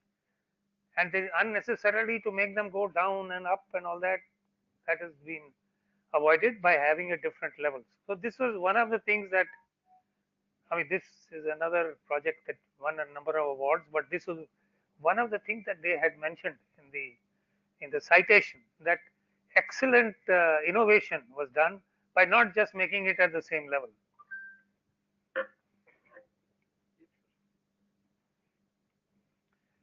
Okay, this is this is another interesting major expressway that connects Delhi to Faridabad, and it is a fairly wide kind of a facility. But the most important issue was that it had 5 intersections of this type, and what we wanted to create was some interest and in the structure itself, but that was not very easy to do. So if you see very carefully,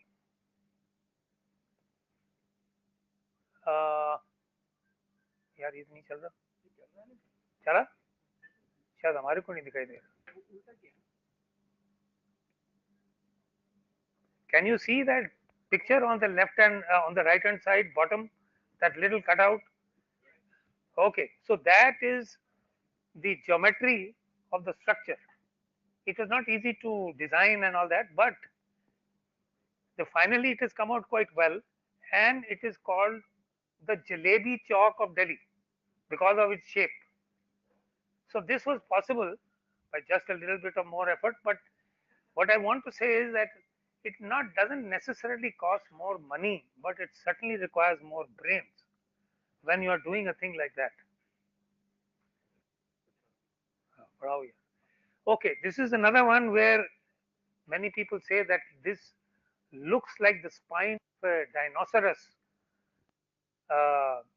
Maybe it does, but this is fairly long, and it connects to the signature bridge of Delhi, which you must have heard of, which is a cable stayed bridge, and it is an iconic landmark. But this one is not something to be sneezed at. I mean, this is as interesting to look at as the signature bridge itself. Next one. Another interesting project in Bhutan. This is called the Punat Sangchu Bridge. Punat Sangchu is a river which flows through Bhutan. And the challenge was that you have to make a structure that is that is supported outside the stream and not disturb the mountains, because the moment you disturb the hillside, you know, of course, if you have been seeing the TV or reading newspapers, what all can happen in all these hilly regions. So what was done here?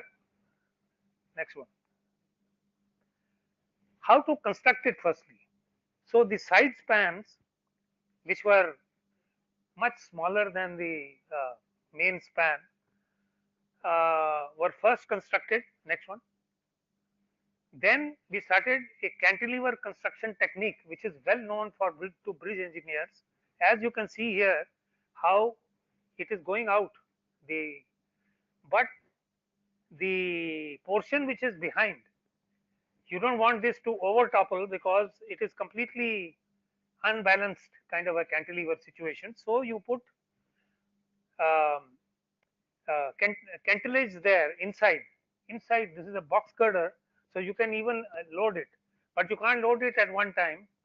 So it is done in 2 stages. What you see here, and of course what you see here. So in the 2 stages, it is loaded so that you don't have over toppling and all that and get into other problems. Next one, please. So finally, of course, the 2 cantilevers will meet at the center, and then you make what is called the cast in situ stitch joint to make the structure complete.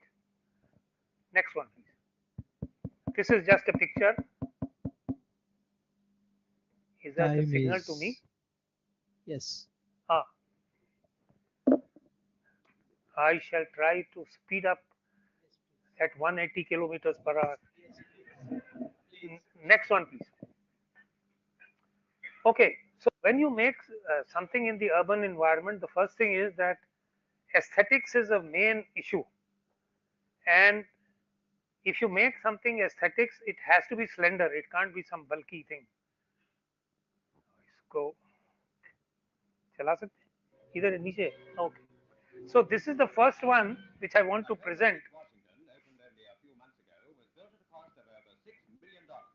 But misfortune overtakes the great structure. These are some of the most amazing pictures ever recorded by a newsreel. The actual collapse of the world's third largest suspension bridge. So you can see what happens when you make something which is very, very slender.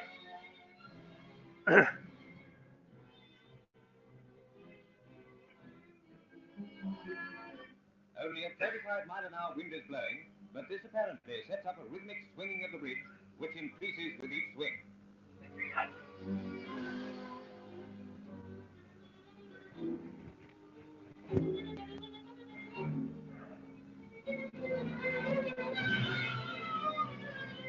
Finally, the swinging road and the suspension cables give way and plunge into the water below. Fortunately, the only casualties were a car stalled on the bridge and a dog. Next one.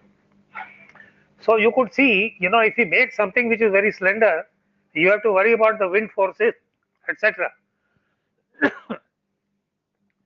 I also want to talk a little bit about signature bridges, and this is something for the future. Also, it covers the last two slides as was mentioned. So, when you have a superstructure, or rather, when you have a pedestrian bridge, the normal tendency is to put some supports on the median verge to bring down the cost, or make the supports of the bridge, which you can see on the right hand side, just outside the carriageway. This is most dangerous because safety is one of the major concerns if we are talking about sustainability. So what should you do? Next one, please.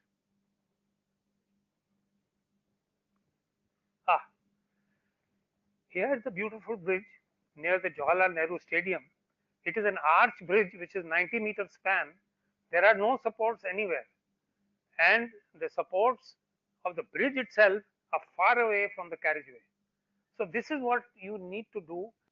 And looking at the potential of this, the Delhi government decided to make 5 such bridges in Delhi itself. I'm sure more of them are going to come because the advantages of this are enormous. Next one, please.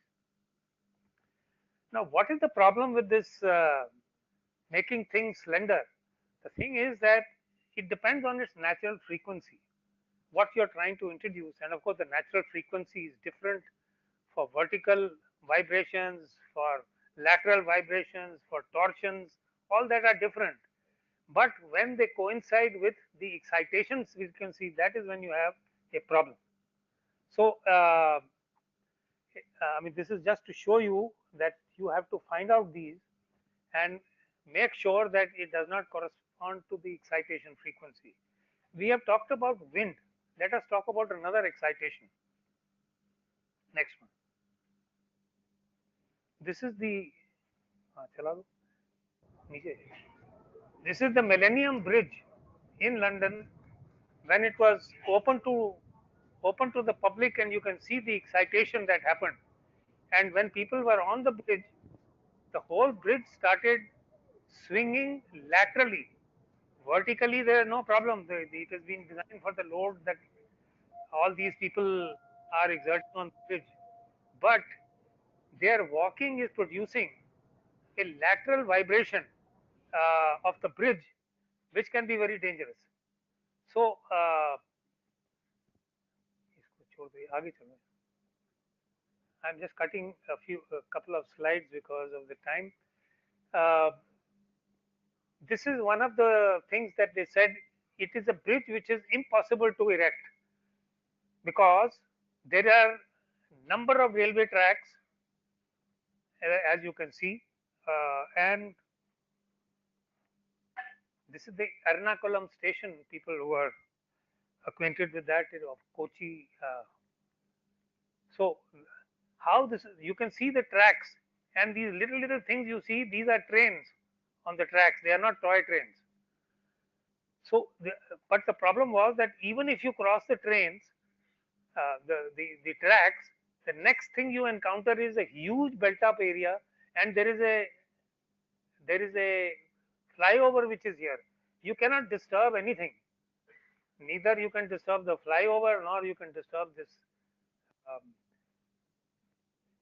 uh, nor you can disturb the residential areas. So this is how you have to build it. So with this sharp curve which you see here and the way it was constructed, this you can see more or less the same technique. That means you have a cantilever construction and you meet at the center. So if you imagine it, it is not impossible to build it, and this is a proof that it can be built. So people are very happy that they've got this metro bridge, which they thought said that it is not possible to build. Next one, please. Concluding remarks: the L1 syndrome should be replaced by LCC, or the life cycle cost process of evaluation of a project. The main thing is that we are not worried about this. We are worried about only the initial cost. That is what this L1 is all about. But really speaking, we should look at the life cycle cost. The second thing is that at the concept stage itself, elements of sustainability must be introduced. They cannot be introduced later on, at least not in these type of structures. Least disturbance to hills while constructing bridges in that area, because we have seen so many accidents and all that. But you have seen how it can be done without disturbing anything. And the footover bridges are built in the urban environment. They should be slender and aesthetic. The support should be 5 to 7 meters away from the carriageway. This incidentally is already there in our codes, but people are not following it. Okay, next one, Lagalu. Thank you very much for your kind attention, and sorry I have Thank you. exceeded Thank the you very time by much. 5 minutes. Thank you. Professor Tandon has given lot many interesting points that if you think of something, it can be built. It can be built. There is way to do it. He also gave that in various cities we are building overhead structures, the elevated highways, elevated metro, etc., and spoiling the skyline in another way. And in many Western countries, the flyovers have been demolished. They say that we don't need this elephant structure in the middle of the city. Demolish it, make underpass if possible. So underground is the story required. Now question is cost. At the ground level, it costs 1, elevated costs 2, underground costs 4. Obviously, the cost deters us doing that. But obviously, these are for hundreds of years, for all time to come, these infrastructures. So obviously, we should think for in LCC, what he mentioned at the end, life cycle cost, and obviously the benefit to be accrued out of it. Well, questions, please. 1 or 2 questions. We are running out of late, very, very late. So any 1 or 2 questions?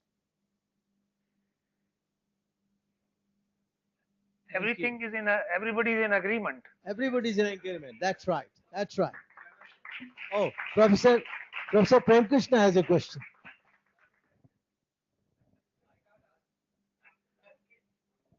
Comment on the lighter vein. If we can have a chhaja in Indore, we can have jalebi in Delhi. But the other one about light structures being aerodynamically, susceptible. I think after Tacoma Narrows, we have begun to understand by now to take care of light structures also against wind. So that's a good thing.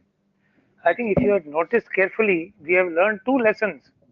One is about wind in the Tacoma Narrows, which I had mentioned, lesson number 1.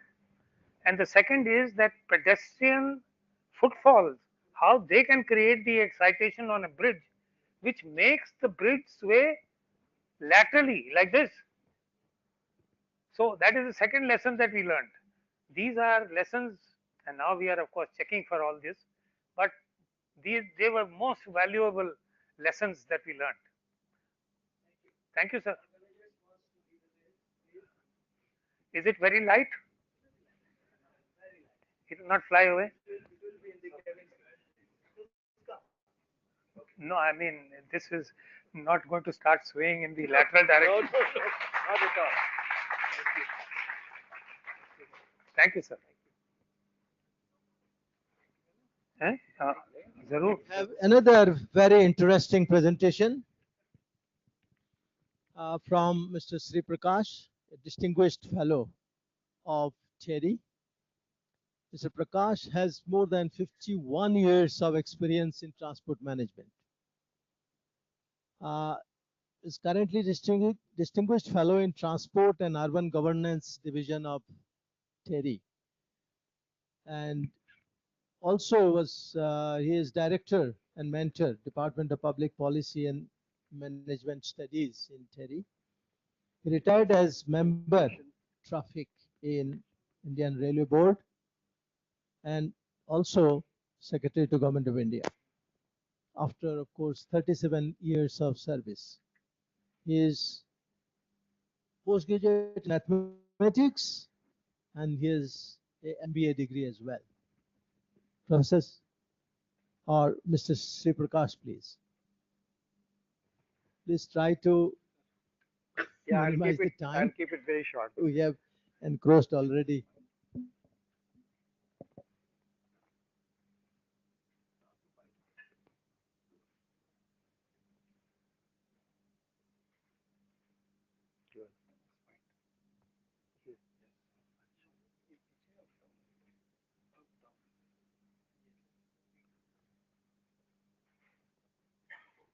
Okay, thank you, Mr. Chairman. And as the last speaker, and that is why I have to keep my talk very limited. Within. I thought that I'll show you only 4 slides. There are not many slides otherwise also, but I'll show you only 4 slides which are important according to me. I'm not an engineer, and that is why I feel a bit of nervousness here, because talking before the bright minds here, but I have worked among the engineers because I was also in railways, and railways are run by engineers, and we are also there, just to support them. Now, the topic today which I have selected is the different than what has been talked about, the new technologies and green technologies. It is about decarbonizing the transport in India. And particularly there are blind spots, that is what we are looking into. And the blind spots are those which are getting overlooked, are thought that they can solve themselves. Now,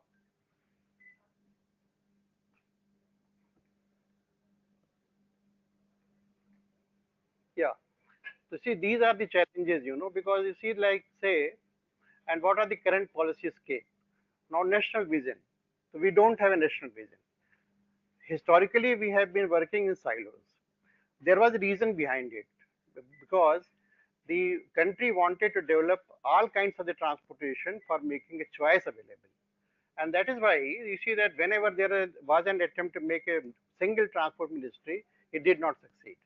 In 1984, we had a single transport ministry, but within 2 years, it was again segregated, and then all the sectors, the road transport and highways, railways, civil aviation, there are 5 ministries which are dealing with transport.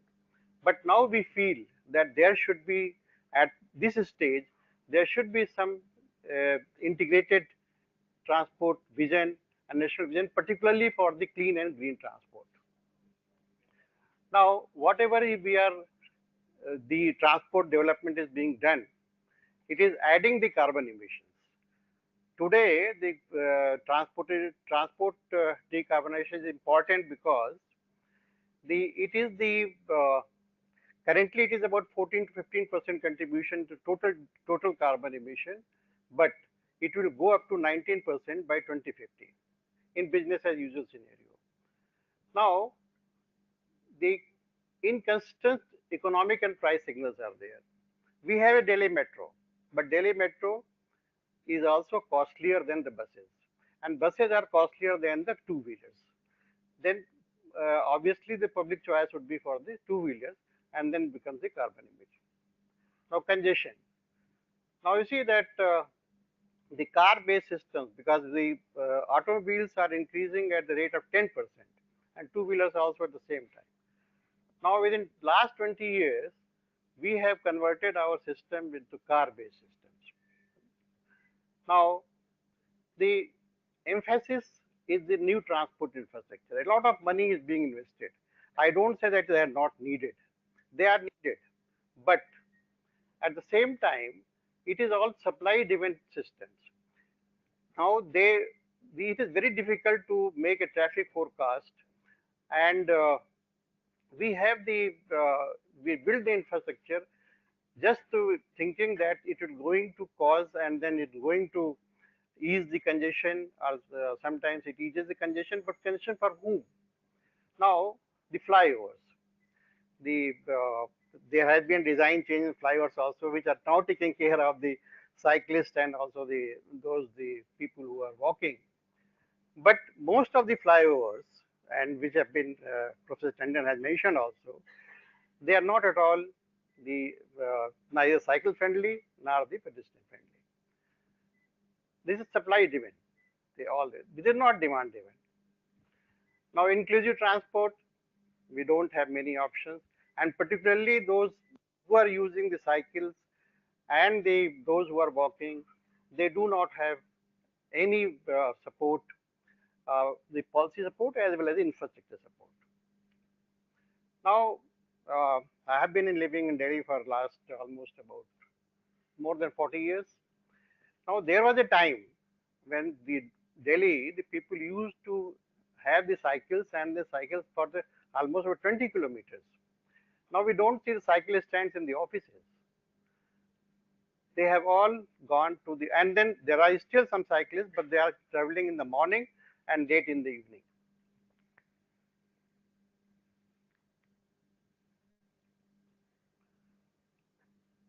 Then where did it go wrong? The lack of nationalism I have talked about, emphasis on the motor industry. If we have the highways, if we have the growing motor industry, which contributes a lot, the 10% GDP, and then focus on the high investments, limited efforts on the increasing usage and ease of access. Now you see that we have got the metros, but there are the access points to these metro stations are just not there.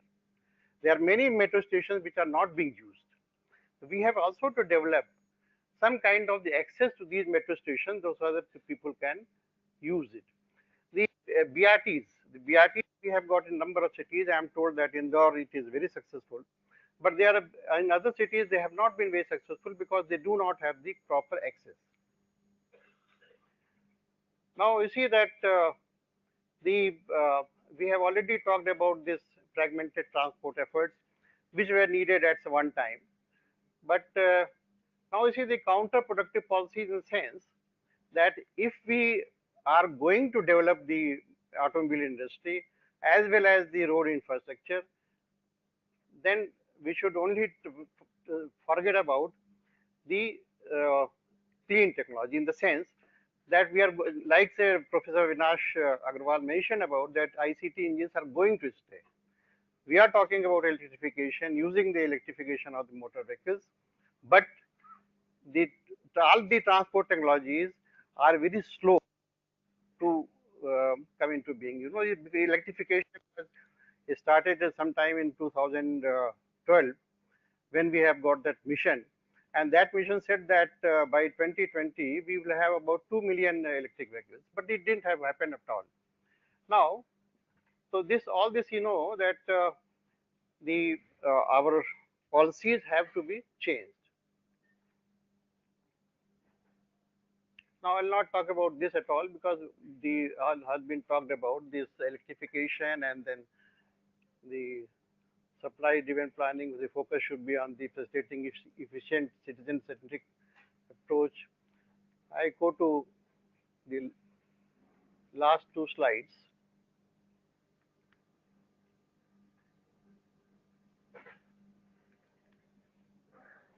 And these are that what are the pillars for action for the decarbonization. One is that first one is the leapfrog beyond the car-centered systems optimizing the existing transport. Now I'm talking about, because you see that our country is highly populated, our cities are very dense, and 2011 census which showed that almost about 85% of the working people are traveling only for 5 to 8 kilometers, which can be covered by the cycles, and now the e-cycles have also come, and cycling as well as the walking. Then we have to give up these car-centered systems, optimizing existing transport system which we have. We do not have the adequate number of buses at many cities. Now, I already mentioned about the developing an integrated national transport vision and strategy. In 2001, there was integrated transport plan, and then after that, nothing has been done except that NTDPC report which came in 2014. Now you see that financing of transport. Now always I advocate for the low cost sustainable systems. Now you see that the pedestrians. Now pedestrians are not able to walk in any city whatsoever. Now in Calcutta, where if you see that a large number of people have been walking earlier, in Bombay also, but now the pedestrians are all have been enclosed, and there is no way they are now walking on the roads. Now that is what we have to develop, that some kind of the pathways and some kind of the preferential treatment to the walkers and also the cyclists. Now the freight transport. Now freight transport is basically elephant in the room. Now you see that the policies are today, and one is that okay, let us move from road to rail back. Now the NDC says that 45% rail share should be there by 2030. It is not going to be there by that time, though we are putting a lot of investment in railways, because it is always convenient to move by road. And also there are these terminal detentions which are very high at railways. That is why the total time taken for moving goods is much higher by rail than the road currently, and that is why this the rail share, instead of going up, is coming down.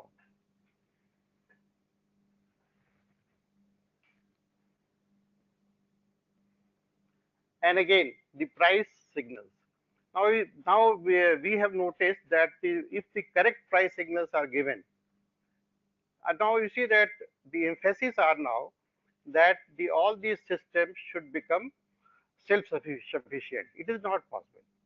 It is not possible, for the urban transport system to say DMRC. Now DMRC, the fares are so high, as I mentioned, that it is always better to travel by DTC bus, or if DTC bus is also not available because number of buses have not gone up in Delhi, they are much less than the before. Even in fact, in 1982, the number of buses were about 6,000. Now even it is about say 6,000 to 7,000. So now the population has gone up, but at the same time the buses have not gone up. And again, we mention about this city-specific mobility plans. Now each city is different. Now if you try to introduce the public buses in a tier 3 city, it is just not possible. And instead of that, what you require is developing the NMT or the two-wheelers or the electric two-wheelers, etc., but not the buses. So each city is unique, and then it should have a unique plan. And again, lastly, what is important is taking people along, because in all the transport policy decisions, the people are just not taken into account. Only that as I said, this is supply-driven system. So that is also very important. Thank you very much. Thank you, Mr. Sri Prakash. It was very good and pertinent point. So in association with the other presentations, I mean, as you very clearly said, that transport development all of that has been happening supply driven. That's what is happening. And what actually is the need is to focus on vulnerable road users, walking as well as the other sustainable modes. The preference of those modes are never taken into consideration into the designs or even planning. Professor Tendon also showed a beautiful example. Well, we can have one or two questions, and we are already 15 minutes late. Please, one or two questions. If anybody, any urgent questions, or you can ask even in the tea break as well. Well, if there is no question, then we'd like to conclude this, and I would like to give this memento on behalf of the organizers.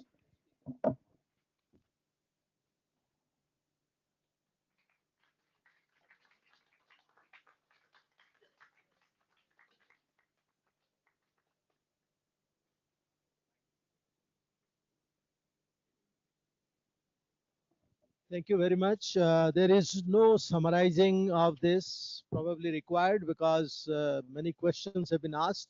Each of the presentation has been wonderful and very informative. And as I enjoyed each of them, I'm sure you also have enjoyed that. Thank you very much.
Thank you so much.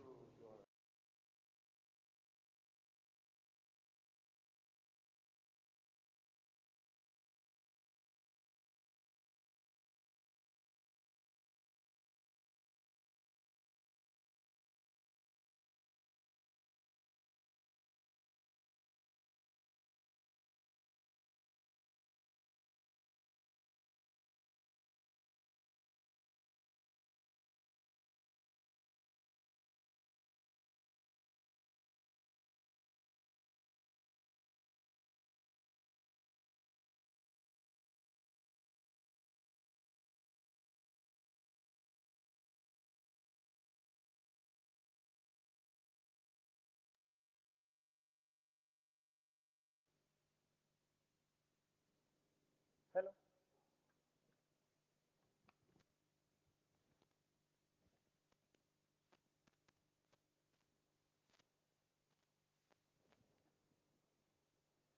My seniors here,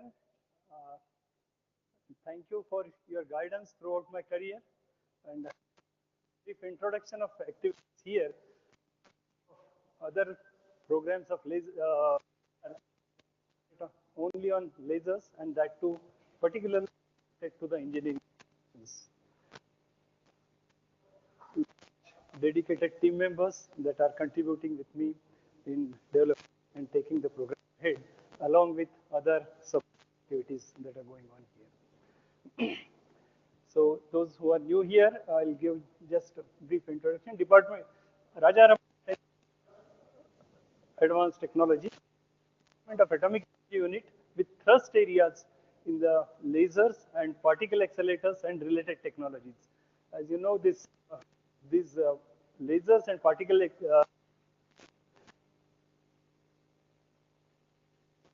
state-of-art power supplies, RF systems, vacuum, cryogenics technologies, and all these have their own spin-offs applications.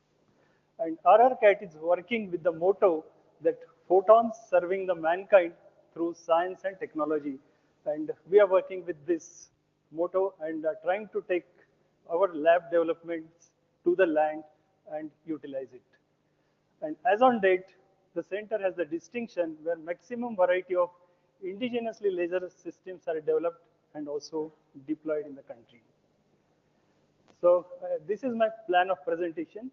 I'll give very few basics of laser because some of you may be new to this area.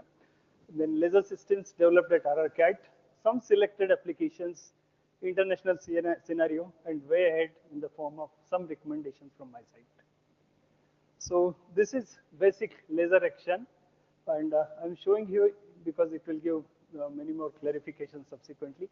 We have a gain medium, that is the laser medium by which the laser is named laser or CO like that. This is the gain medium.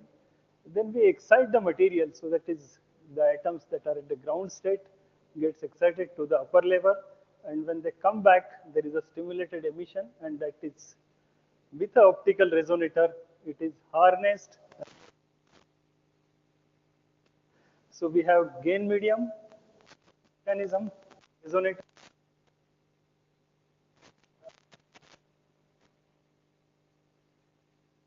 This is gain of the medium. If this product goes 1 or above, this is the only equation I'm going to show. We'll proceed further. So what is difference between laser and normal light? Again, I'll give only their characteristics. One, it is monochromatic. As we see from torch or any ordinary light, there are multiple wavelengths that are coming. Laser is normally monochromatic. Of course, there are some tunable lasers. Then it is a coherent. So there is all radiations that are in perfectly aligned or they are in phase. It has low divergence, so that of the laser source like this, it is perfectly directional. Of course, some diffraction limit is there, and the beam will diverge. It is in moving with low divergence. I would like to here that lasers from Earth are sent to Moon, and there are reflectors from where the signals are received back. So this is the distance, and that can be covered with the laser beam. You see the torch, of fit wall, it covers full wall. That is not possible. And this is another very specific point I'm going to highlight here, temporal intensity. Because as we are controlling the pumping mechanism here, we can have very narrow pulses from femtoseconds to continuous wave, and any modulation on this intensity is also possible. Even there is a polarization control is possible. So there are so many controls are possible on the laser's output as a light, and which has its own dedicated because. So this makes laser and normal light differentiated. And these are the, as stated earlier, there are laser medium, different gain mediums are there. So we can have gas-based lasers, liquid, solid, and plasma. So, and there are some other materials which we know. Then there are semiconductor diode lasers, fiber lasers, and even free electron lasers are there. So RRCAT has worked on all these laser mediums, and we have in-house developed lasers on all these laser medium. Then there are methods are there. So there are optical pumping, as indicated earlier. So these fiber lasers are pumped by diode lasers. There are lasers are there, tunable diode lasers. They are pumped by other lasers. There can be pumping by electrical discharge. Most of the gas discharge lasers are pumped by electrical. Can be chemical pumping, thermal. So these are called gas dynamics, and very photolasers were developed once using this gas dynamic principle. And there can be injection current, which is a phenomena in pumping diode lasers. So this gives the basic idea of laser systems, its nomenclature, pumping, and how to proceed further. I'll give some of the highlighted developments that are carried out at RRCAT during this last period of around 30 years. So I'm highlighting only the end of the product. So there are many other intermediate developments that I'll just mention those, but I'll introduce the only highlighted systems here. So this is a 20 kilowatt average power CO2 laser. At that time was the highest power laser, CO2 laser in the country. 5 feet, more than 5 feet high, so one can walk. All mechanisms were inside. Of course, before that, we have a 100-watt laser, 500-watt laser, 1 kilowatt, 2 kilowatt, and this laser also has been developed here. Processing applications and including some of the welding applications. This is another laser. This is called as, this is used for bend stripping application. This is a transversely excited atmospheric pressure CO2 laser. The earlier laser shown was a continuous wave laser, but this is pulse laser operating at around 200 hertz with pulse energy of, and this has been integrated and it has been used for bend stripping application, and this is particularly required for stripping applications. These radioactive materials are there and those are to be taken out without any contamination to the atmosphere, so that properly. So this laser Tarapur facility for the testings. We have line tunable CO2 laser. I said earlier, each laser has a fixed wavelength, but there are certain laser media where the wavelength can be tuned. And the CO2 laser is one laser. Of course, it is most probably used 0.6 micron for maximum power applications, but there are other laser lines that are possible which can be excited, and we have developed that expertise also. And this laser has been used for laser isotope separation of carbon. So C13 separation, this laser has been given to BRC. Earlier, this laser was getting imported from South Africa. There was no technology, but ARAC had developed this laser. On other gas lasers also, this is one laser. This is a nitrogen laser, and this is at that time the smallest nitrogen laser in the world, which was used for TB treatment application also. So this is whereas there is a drug-resistant TB is there, some treatment was devised, and this laser was utilized for that. This is excimer laser and pressure laser output in UV range, and this output, there are multiple gases, argon fluoride, chloride, etc.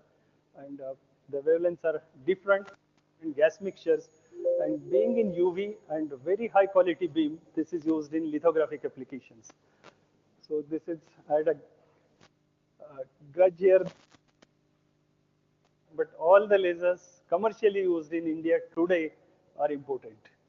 So although we have developed to a certain level, but we could not go to the application level, particularly for this, because there are some critical imported components.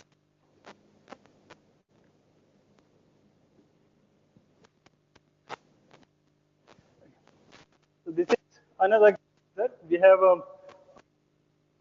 so the laser systems were either pulse or DC.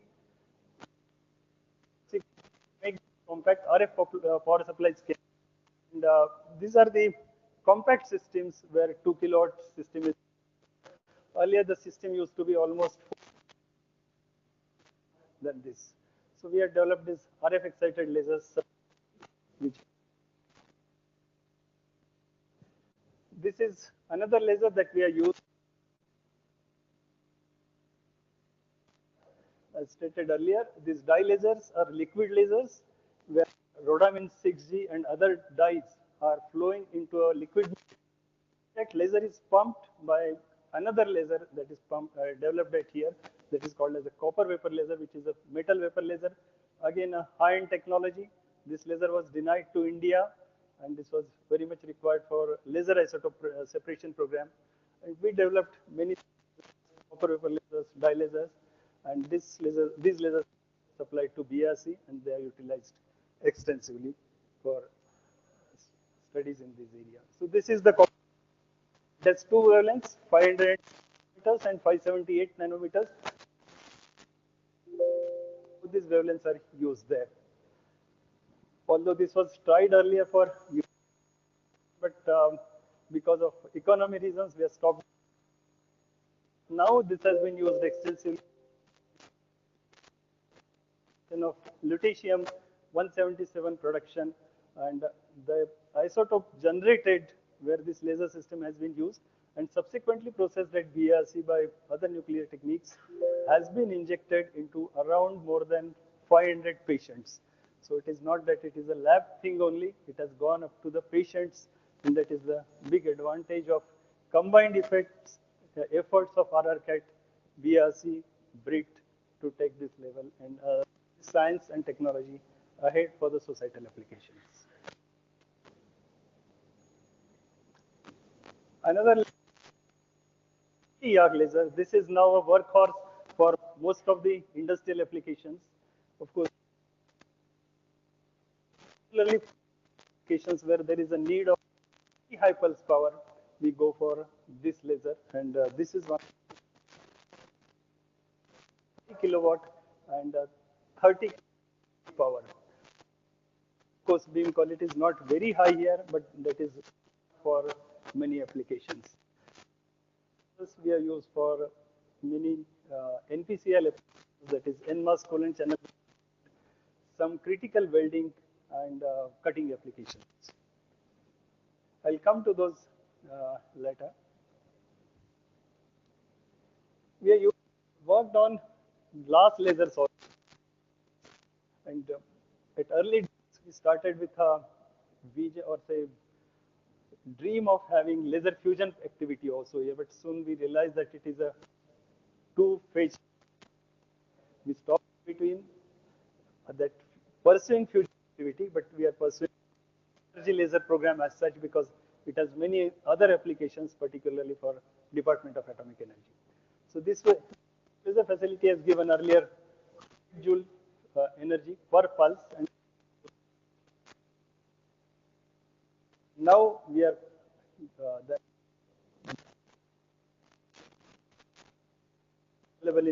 earlier we had some Japanese and Russian glasses with which this demonstrated, but we are now developing this laser glass with CGCRI. They have come to a certain level, but to go ahead, and certain further improvements in the laser glass are required, with which then we can. But now the configurations are changed. We'll not go into the based system. We'll now go into the disk-based. We are going to follow the program because this is a very crucial program for India's strategic activities also in long-term basis. So we have very small lasers. We are having diode lasers, which can hundreds of lasers on your finger.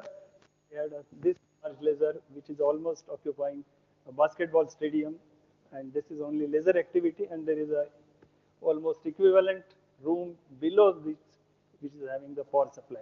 So we have very small to very large systems, and all laser, and we have expertise.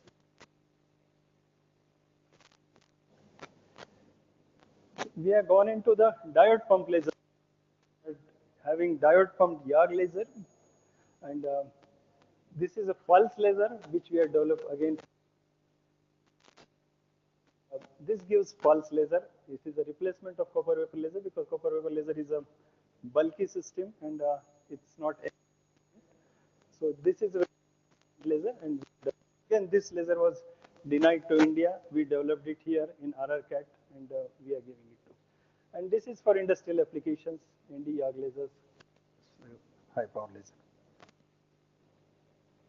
We are working in the area of fiber lasers also because these are required in, this is the laser that will be used now in the applications that are going to come. CGCR has also developed 1 kilowatt laser with their, we are also interacting with CGCRI, and this is taken ultimately by Sajanan Laser Technology, so coming with the of this, except for this kind of. But now we have all control on these parameters and thorough understanding of this system. So we are not only gone into the CW fiber lasers, but we have gone into narrow pulsed repetition rate and where the pulse shape can be modulated as we desire. So that is the expertise that we have achieved. This laser has been used again for many welding and cutting applications.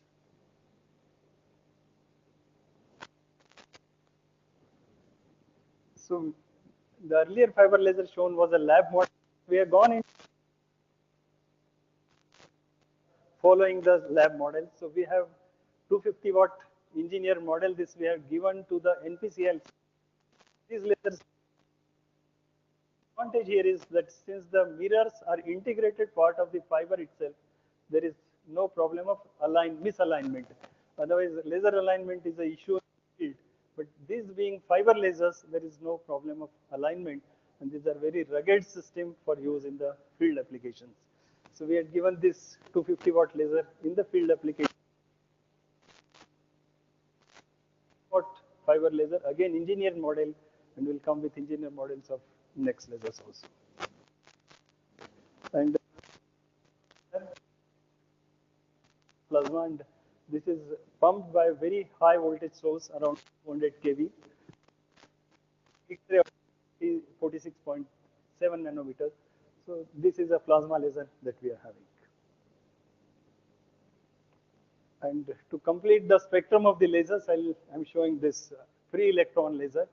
This is a combination of accelerator and laser, because here the electrons are free, they're high energy beam is coming, and that beam, when it turns, it gives radiation, and that radiation is harnessed with mirror at the end, and that optical radiation builds electron pump, and we get a tunable radiation from these sources.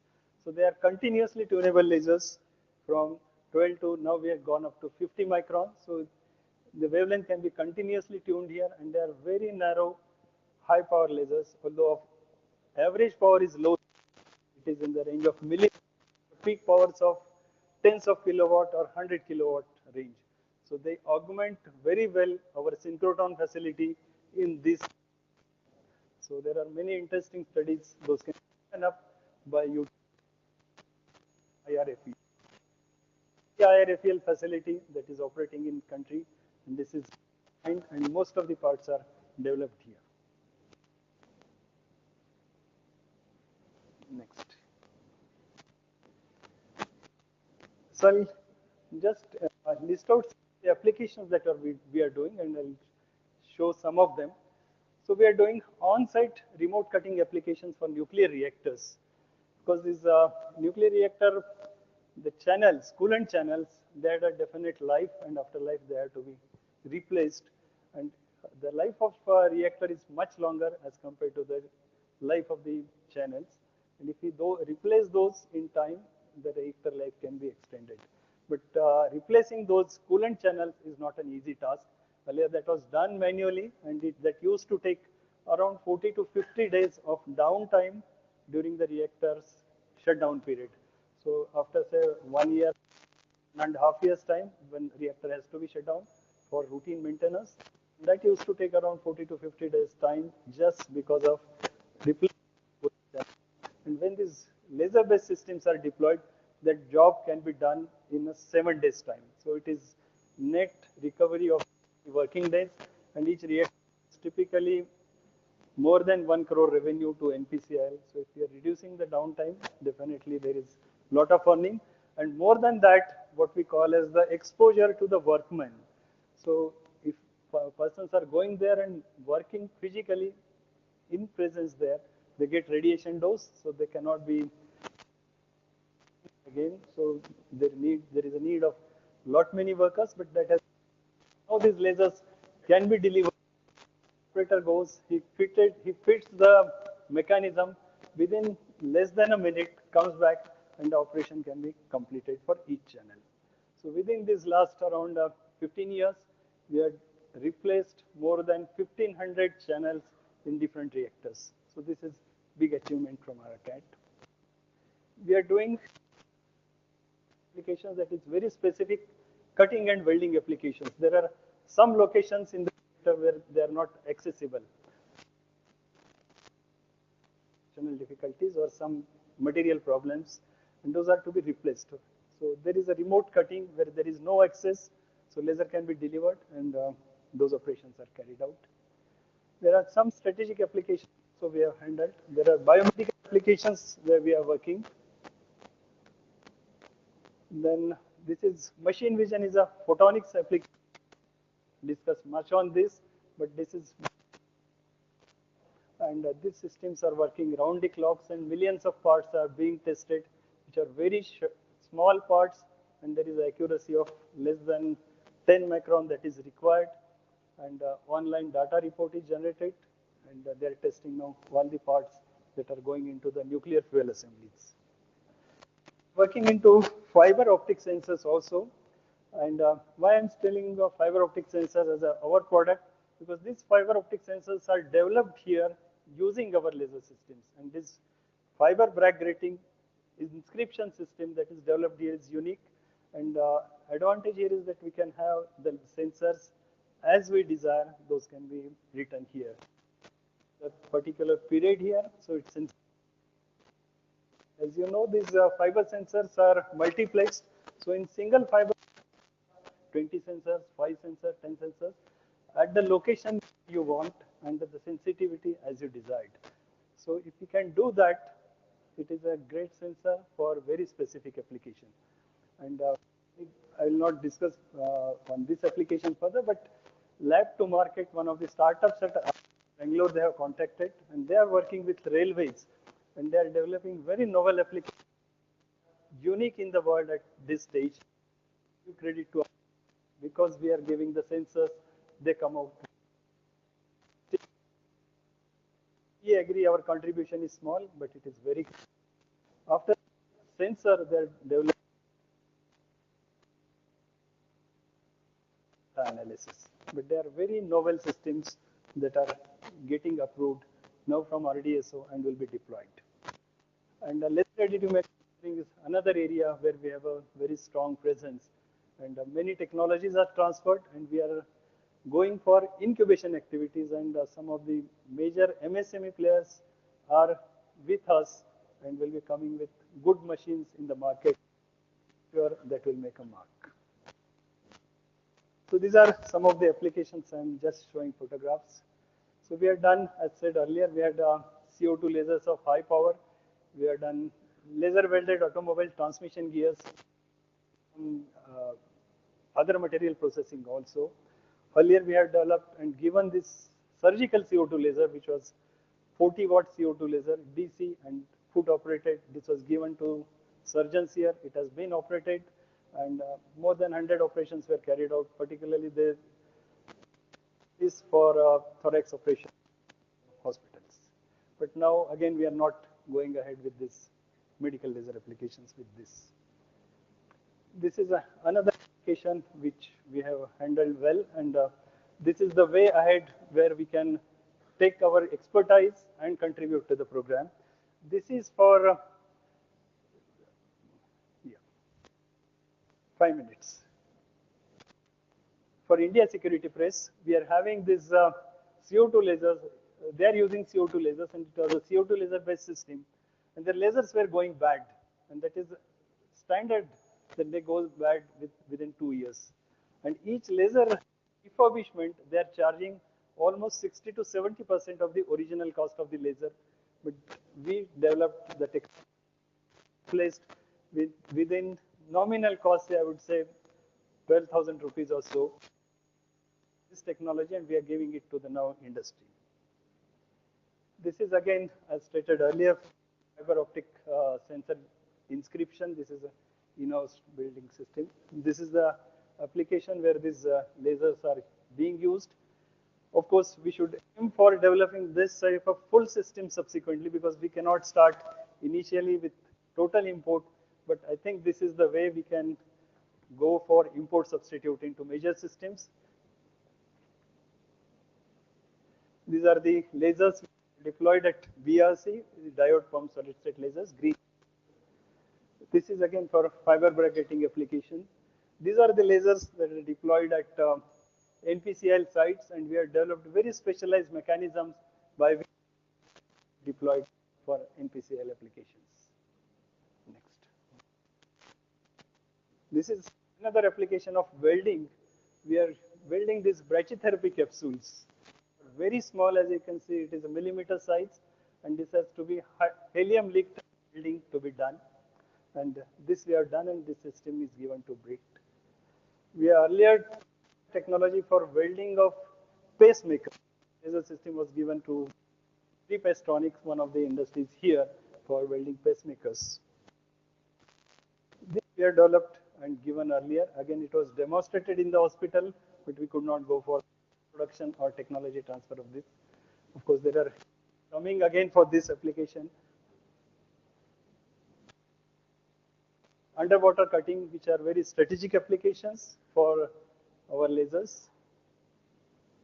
This system that we have developed, Dr. Paul has elaborated.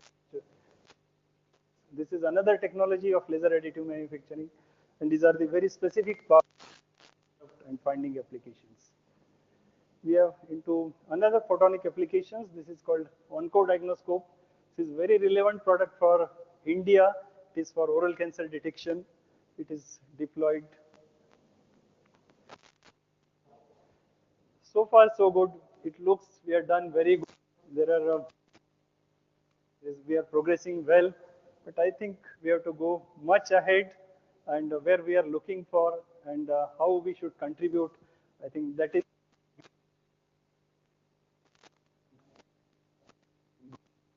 So this is the LIGO facility at USA, and India now approved our LIGO India project and will be taking this. RRCAT is taking a lead role in this. We will be completing the facility by 2030 now. So that is good achievement, but if you see technologically, we are at least 15 years behind and still we are not building many parts of it. So we should think and act. This is the national, very big facility. To 20 kilowatts and first laser fusion where there is energy positive has been demonstrated. Of course, it is jokingly said that the laser fusion is always 30 years ahead than to implement it. And it was said 30 years back also, and it is said even today also. Although such big laser systems are developed and such fantastic results are delivered. But there are other strategies of high, although we are not fusion program. Also funding their lot high energy programs. This is now 2020 Vulcan. They had a 1 petawatt facility. Now they are upgrading to 20 petawatt facility. So if we have to dream big, really, there are such systems that are available. We are not manufacturing diodes, which are having extensive applications in Indian lasers. So we have. So this is the point of worry that at present most of the lasers, detectors, and optical components, high-end components, are imported. We have to act. There is a very little capacity to manufacture those in India. But the silver lining here is that there is a good amount of expertise within the country to address the issue. If wherever we activity. And our demographic advantage has limited time window, maybe around 2 decades or 3 decades. Within that, advantage of its full advantage and go ahead with the skill level so that subsequently we can have that advantage continued. And here I think the lasers will have a very great role to play because then person will be increased substantially. I can tell you one simple example. If a cobbler is cutting a shoe, he can do 2 or 3 in a day, but if he's equipped with laser, he can do 50 or 100 per day, and that too with very consistent quality and excellent performance. So that is the advantage. And here is the India where we can, there's manufacturing power development index, improve on this, and at this point, I think laser can contribute much better, contribute with our own technology front. Need to collaborative efforts. We have universities, institute of national importance had shown their advantages. Of course, weaknesses also, but government R&D institutes, there are top class subject expertise and better infrastructure. Industries, they have ability to impact. So if all these institutes, if they combine together, then So these are my recommendations here. I'll have 2 slides for after this. So can have these technologies that we need to have within India, and there can be some more things. And there is a coordination of efforts is required in the area of materials development. And at present, there are, I think, sub-threshold activities are going on. So although there are a lot of efforts, but there is no critical effort.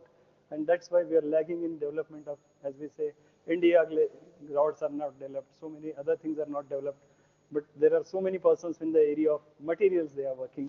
So we have to go with proper coordination of these. There is need to systematically support the ecosystem.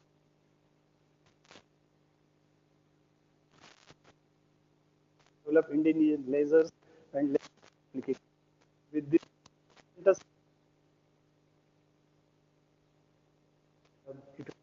well, in the areas where there will be no immediate deliverable, but those we have to nurture as a strategic areas, and there are long gestation. Mind, famous quote by Vikram Sarabhai. So we must be second to none in the application of advanced technologies in the real problems of and society, and work with this aim in mind so that we can contribute in the best possible way. So I feel institute India's can write success stories for Atmanirbhar Bharat. Thank you.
Fine. No, you're, but we are moving in that direction. And one thing I think we have to keep it in mind, to start with, we cannot have everything within India. We have to go step by step and improve our speed of development so that ultimately we can go with the indigenous systems. When talk of Europe, at many countries the technologies are not available in all the countries fully. They cooperate very well and at present, India is a vast country. We have to have that type of technology. Yeah. And when we have to go select, as I said, this passport printing application, the industry they are not approached us earlier, but when we detected the problem, no, I'm coming to that issue, how to go ahead with that. So earlier that everything was imported. Now we have understood what is the problem with the laser. Now we have gone with the replacement of the laser. Now we have confidence that we can do. We can of the system because the printing mechanism, that is a security printing mechanism. It is not a laser printer per se. There are I would like to add, if you have passport which is printed after 2018, then there is definitely a role of cat laser in that printing. And no, now that laser has been integrated, we can go for full mechanized system for laser printing of those security features in that. So, of course, RRCAT cannot pursue with that. So, there has to be a partner with that and we can go ahead. Along with this, sealing technology for the CO2 laser.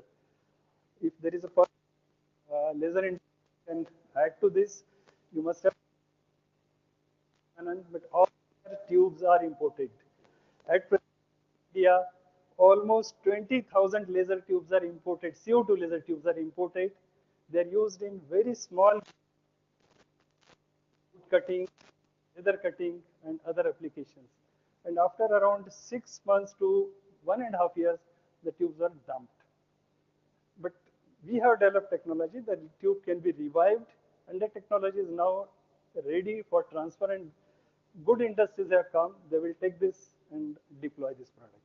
So if we have wish, proper market also is there, then industries can take. Otherwise, most of the applications which are at high end of scientific and technological areas, there is no market. Even we are lagging on semiconductors because if there should be a semiconductor factory running all around 24/7, and there has to be continuous leading at global level. If semiconductor industry or the foundry is closed for one day, it will take 3 months again to revive. So this type of complexities are there when we are such advanced systems. But we can step by step, we have to improve our contributions and its speed of contribution, definitely.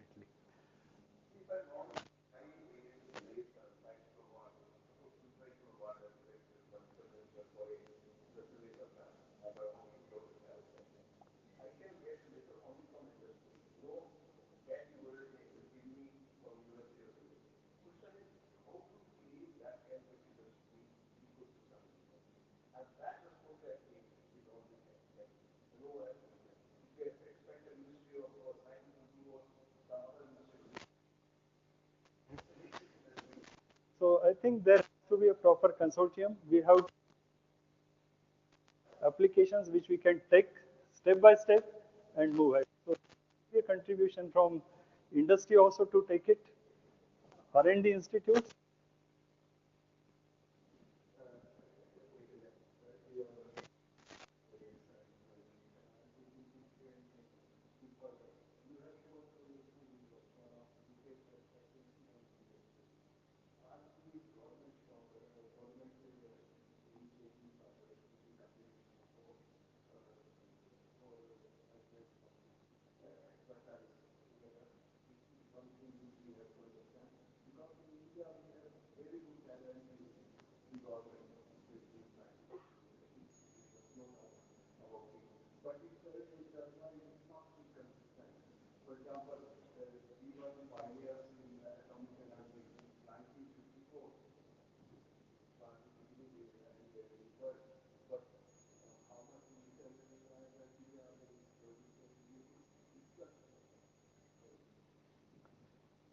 Yes, sir.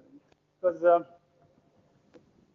you have pointed out rightly, 1954, when the Asia's first nuclear reactor was installed in India, Apsara.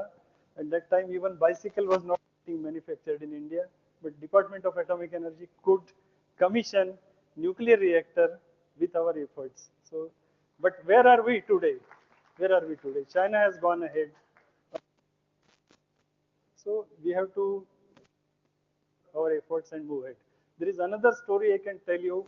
Heavy water is a good product of Department of Atomic Energy, and when our earlier reactors they need heavy water, we were not having enough quantity, and we were charged.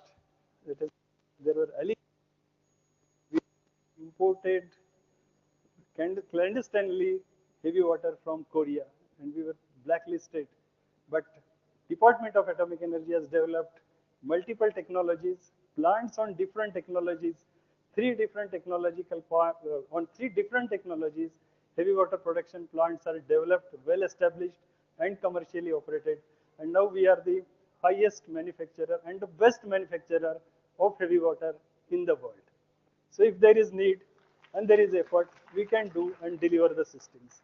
And as your first question, both yes, Vulcan 2022, NIF and LIGO, all facilities are funded by government of their respective governments. Not my industry. They are R&D institute. They are R&D activities basically. But now there is an interest from private industries to go for laser fusion. I think they are looking for many other spin-off technologies out of that can be utilized.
Hello, hello, hello, hello, hello.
Good evening. Very soon we will start this session. I request that please have a look around. Our Honorable Tandon Saab's purse has somehow fallen somewhere. In case you can locate it. Thank you.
Good evening to all. Let us start the session, sir. This session is the last session of the today, fourth session. This is on engineering for green energy used in building and consumer goods. The session is chaired by Professor Prem Krishnan. He was a formerly he is a professor and head civil engineering department of IIT Roorkee. So he is a very distinguished person who in the field of civil engineering, and he obtained his doctorate from Imperial College London also after his BTech and BE and ME from the University of Roorkee. And he has got a long list of the awards, and he's a fellow of the INE, and he was well known here as he was a vice president of the INE during 2008 and 2013, and he is president of so many other societies. So he has written books and all.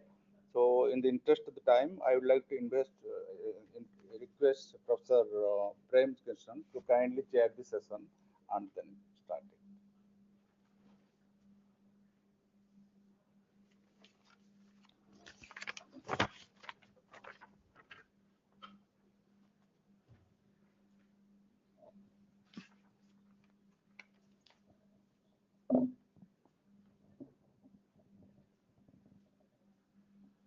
Thank you very much. Good evening to you all.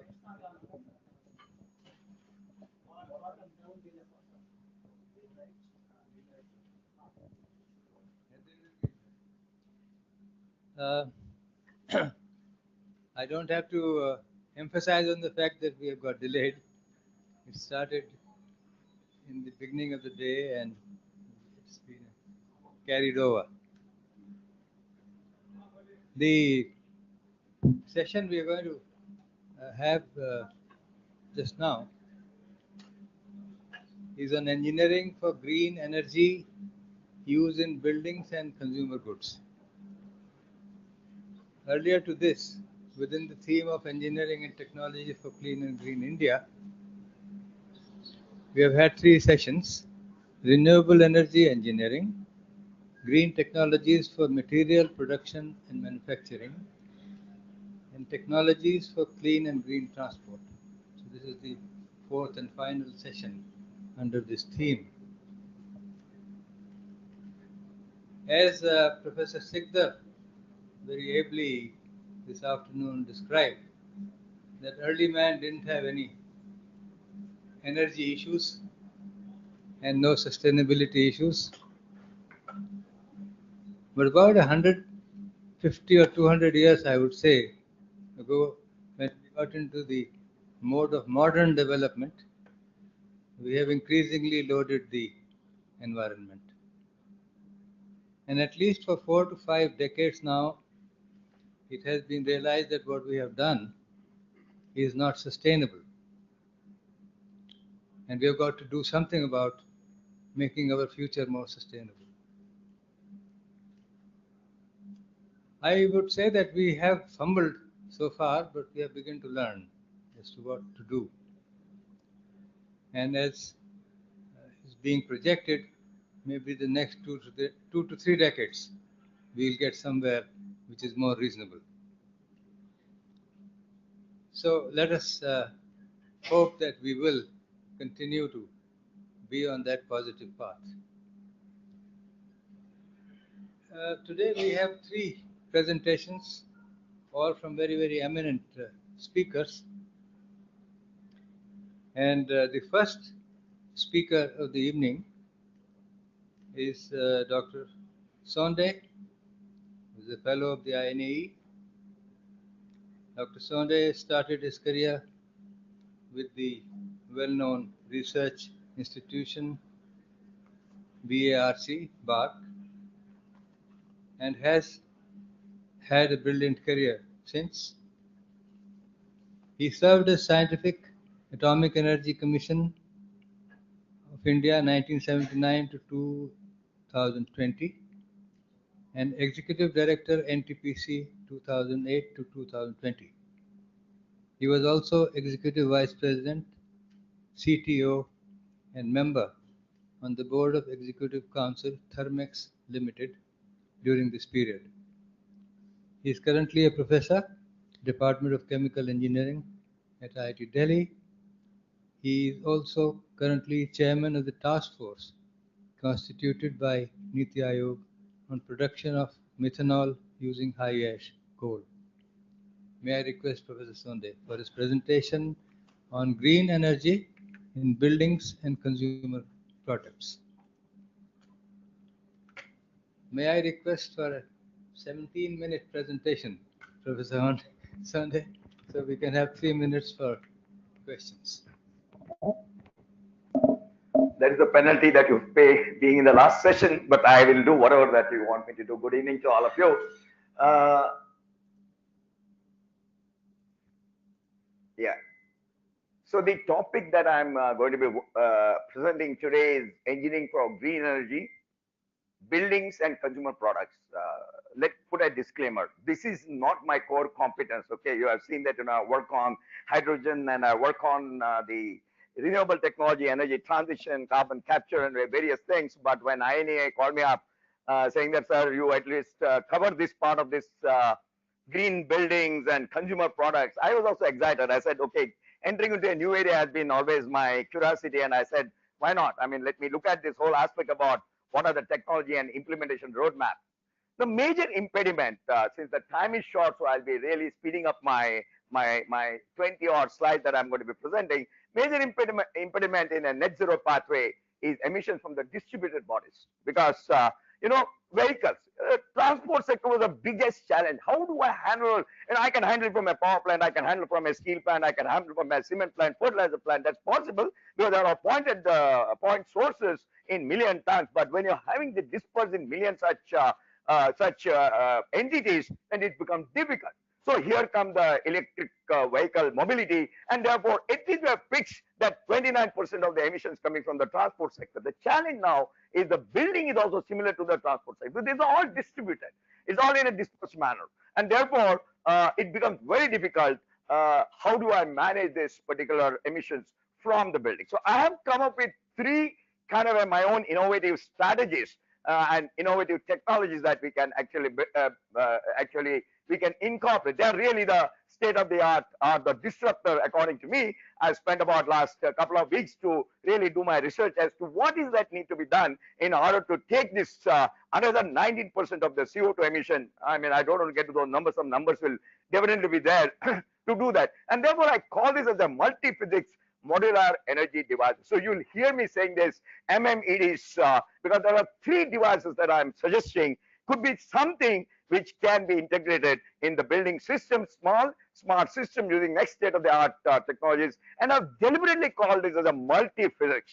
But it's very important, as you will see in my subsequent slides, what are these different physics which are integrated and made it into a product which can be proliferated in large numbers, in millions, and therefore, and then also integrate with the multiple renewable energies around the building space. So the talk shows some of these technologies in the following slides.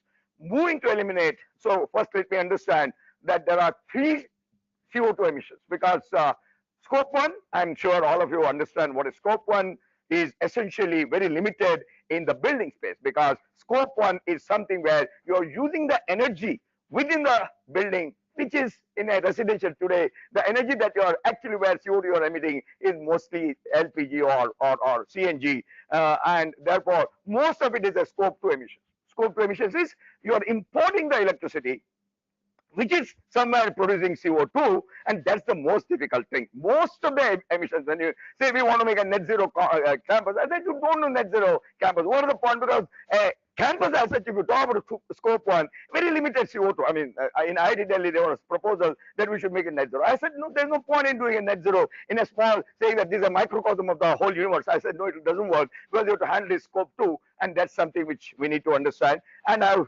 because buildings, scope 2 forms about 80% of the CO2 that is emissions that are coming. And then of course there's a scope 3 is very important. And therefore I'm happy that you not only added buildings, but you also added consumer product, because at the end of the day, every product and every CO2 is because you are going for a scope 3. So I just hope that all of us understand that when you want to take net zero in the emissions, then take it from a cradle to a grave analysis, then you need to have the scope 1, scope 2, scope 3. Now, some numbers, inevitable, sorry for doing this. Energy performance index varies for different types, okay? In India, enough amount of information is given in terms of what is the EPI. Now, the question is, when you want to take it to net zero, whether EPI should be low or the CO2 attached to EPI should be low, or both of them should be low, is a question that I'm going to be addressing in my next few things. So just take this number from a malls to a hospitals to a hospital. These are all latest one. I mean, like yesterday evening, if I had to ask me, these are all the numbers. So you'll get that around 120 kilowatt hours per meter squared per year is the energy that is consumed in India with different, I mean, it's a very difficult to take an average number, but I've done a weighted average, and this is the number. So if you ask me what is the number India can use, is about 120 kilowatt hours per meter squared per year. I know that some of you may have a different number, but the purpose is not to kind of haggle with the number, but just to get a kind of a sense of what is this means. Because when you see this, you will realize what exactly we are talking about. So if you look at the pie in the building, buildings consume about 29% of the CO2 of the energy, which means that if today India emits about 3.4 gigatons of or billion tons of carbon dioxide, you can approximately say that about 29% of the CO2, which is about 4.8 gigatons, I mean 12.8 gigatons, will come from the buildings, and in buildings 69% is residential, and commercial forms about 31%. And then there are various divisions, so just don't bother about it. I mean, this presentation is available. But what has happened is interesting for India. I keep saying that India is still work in progress. We are saying today we are $3.2 trillion economy. We are going to become $29 trillion. That means 60 to 70% of India is yet to be built.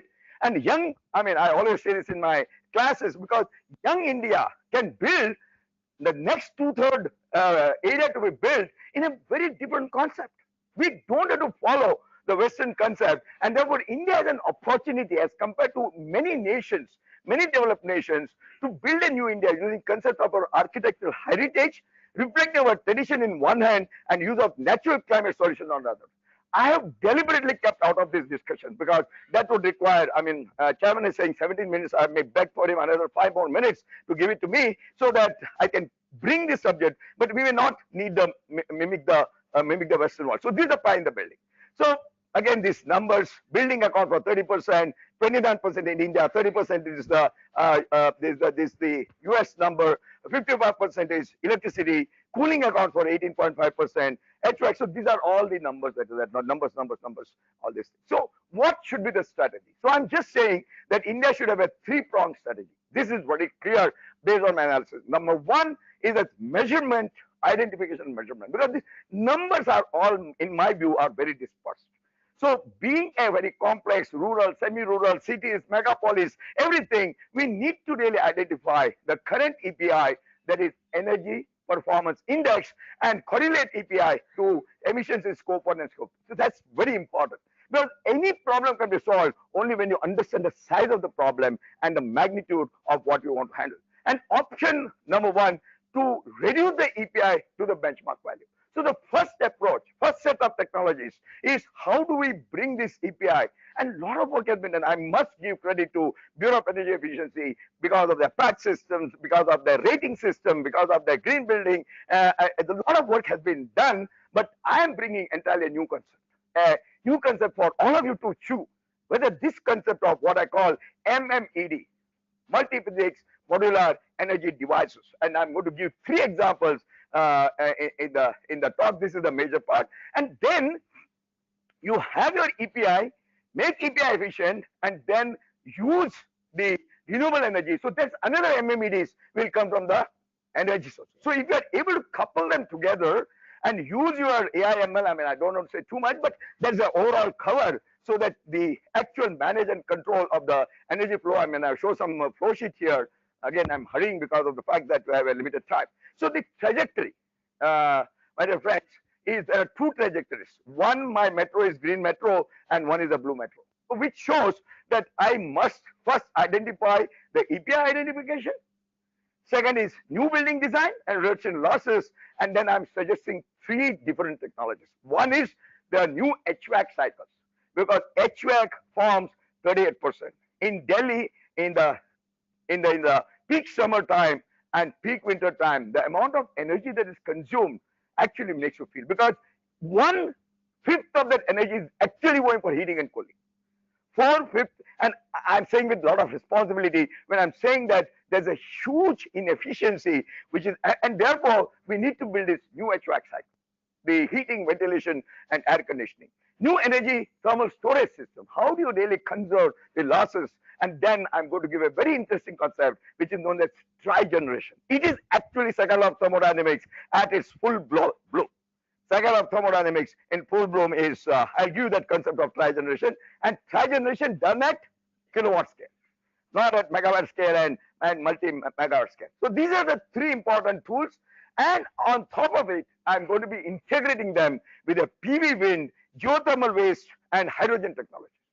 So if I'm able to do these 2 in this next maybe a decade or so, then probably what we are suggesting in e-mobility, we can bring this MMED concept in our system, and that is probably the panacea for our solution. Of course, the third trajectory, recalibrate human endurance on a comfort and hence lifestyle. Difficult subject. I will not go there. I mean, if you ask me a question, then I have to answer. I will not go. What is that we need to do to ensure that 32 degrees, we don't need this temperature. We don't have to invest so much of temperature and build it at 25 or 24 degrees centigrade. Can we stay and perform as efficiently? That's a very difficult subject. So let me not, don't drag me right now into that part of the subject. So let me talk, how do you bring MMED in a conventional HVAC system? So what I said, new HVAC cycles, you have to give me time. You have to understand what I'm saying here in terms of HVAC cycles. Tri-generation systems, storage devices, ORC systems, organic Rankine cycle systems, and electricity, hydrogen energy coupling. Because that's the way. Because clearly, electricity is one mode of energy carrier, hydrogen is going to be another, both carbon free. So that's the way net zero pathway will happen. I've written a lot of articles.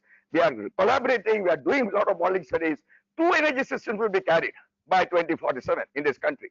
Very clearly, and I can debate on that. One will be, at that time our energy come to about 27,000 terawatt hours. My own estimate is about 16,000 terawatt hours will be electricity, and rest of it will be equivalent hydrogen, which comes to about 240 million tons. So cooling and energy emissions beyond scope 1, again, you have to read this, very important. So you can talk about, by getting cooling right, you could avoid 100 gigatons of carbon dioxide. Transition to best AC technologies. reducing the need for air conditioning, smart buildings that could be done. So there are many, many concepts that we are trying to talk about it. And therefore, the search for best solution for the major big elephant in the room is continuing. You must have read about this RMI, DST, Virginia, where they are looking at the best cooling technologies. Oh, sorry. In the best cooling technologies. And therefore, what are the summary of innovations? And they are very exciting innovations. This all cooling will go away, has to go away. This is not the way that we can increase the comfort level. And therefore, there are these technologies. And let me give you one blue sky technology in this. So, this concept. So, MMED number one is separate, sensible, and latent cooling. Not a, I mean, no, I'm not giving any out of the blue solution. This is a very well known. But today, the amount of cooling which goes for latent cooling is almost 40%. You'll see those numbers. So if you can ensure that when you are separating it, separate the cooling for lambda. I hope, I mean, I'm not doing a classroom lecture, but I'm sure that if you are able to segregate this sensible and latent cooling, we have realized that you can reduce 66 million tons, which means that you take your humid air and send it to a dehumidifier. Known concept. So, sir, what are you doing? What is that new that if the young students ask me, what is that we are doing is, we are doing this important circulation.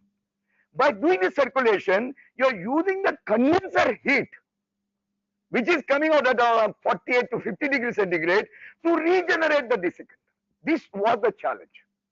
And today, because you have identified those salts, you are able to actually kick off the water without condensing using the lambda of water. So if you get this, I mean, again, you know, I'm unfortunately excellent. So this is the MMED concept one. So what we have done here is, and this is one that me and two of my faculty colleagues, we are developing it for Daimler. We are developing it to ITC India. So this is still a little confidential. We feel that this technology, sir, I mean, I'm not explaining this in complete details, but this is the important technology where you're using a membrane. So multiphysics, when I said why multiphysics, you're using a membrane. Why membrane? You figure it out. I mean, I'm not going to explain because, I mean, this slide itself may take me about 15 minutes. So I'm not explaining this. You need a desiccant, an important desiccant. In this case, it's a mixture of calcium chloride and lithium chloride. That's the desiccant. And then you have to have a huge amount of plenum heat exchangers. So it has to be additive manufacturing. You have to pump in hundreds of meters squared in a small area. So obviously you need these multiple things to come together, and you see that, or you can do interesting. I mean, this we are playing also with another kind of a desiccant, and you can see here energy saving your COP will improve by almost 50%. So we cannot looking at an incremental improvement for the buildings, or even this kind of a commercial complexes or institutional building. And you can see here, I've done this analysis, how much electricity we can save by integrating this MMED1. Well, again, I'm just throwing some concepts. I'm working behind that, but I'm not getting into the details. Pardon me, because 30 minutes are cut to a smaller time, and therefore I'm doing. Second is heating and cooling. Can I build a 100% efficient cycle? Because in this whole place, for kitchen we need hot water, for bathing we need hot water, we need cooling. So we are using both of them in an electric boiler or a electric based cooling system, whether I can develop a heating cooling in a near 100% efficient cycle. This is another very interesting concept where we put this heat and you put this heating at 60 degrees, cooling at 20 degrees, and this is the cycle that I'm running. Again, I'm not getting, but this is a classical, what I call 100% reversible thermodynamic cycle.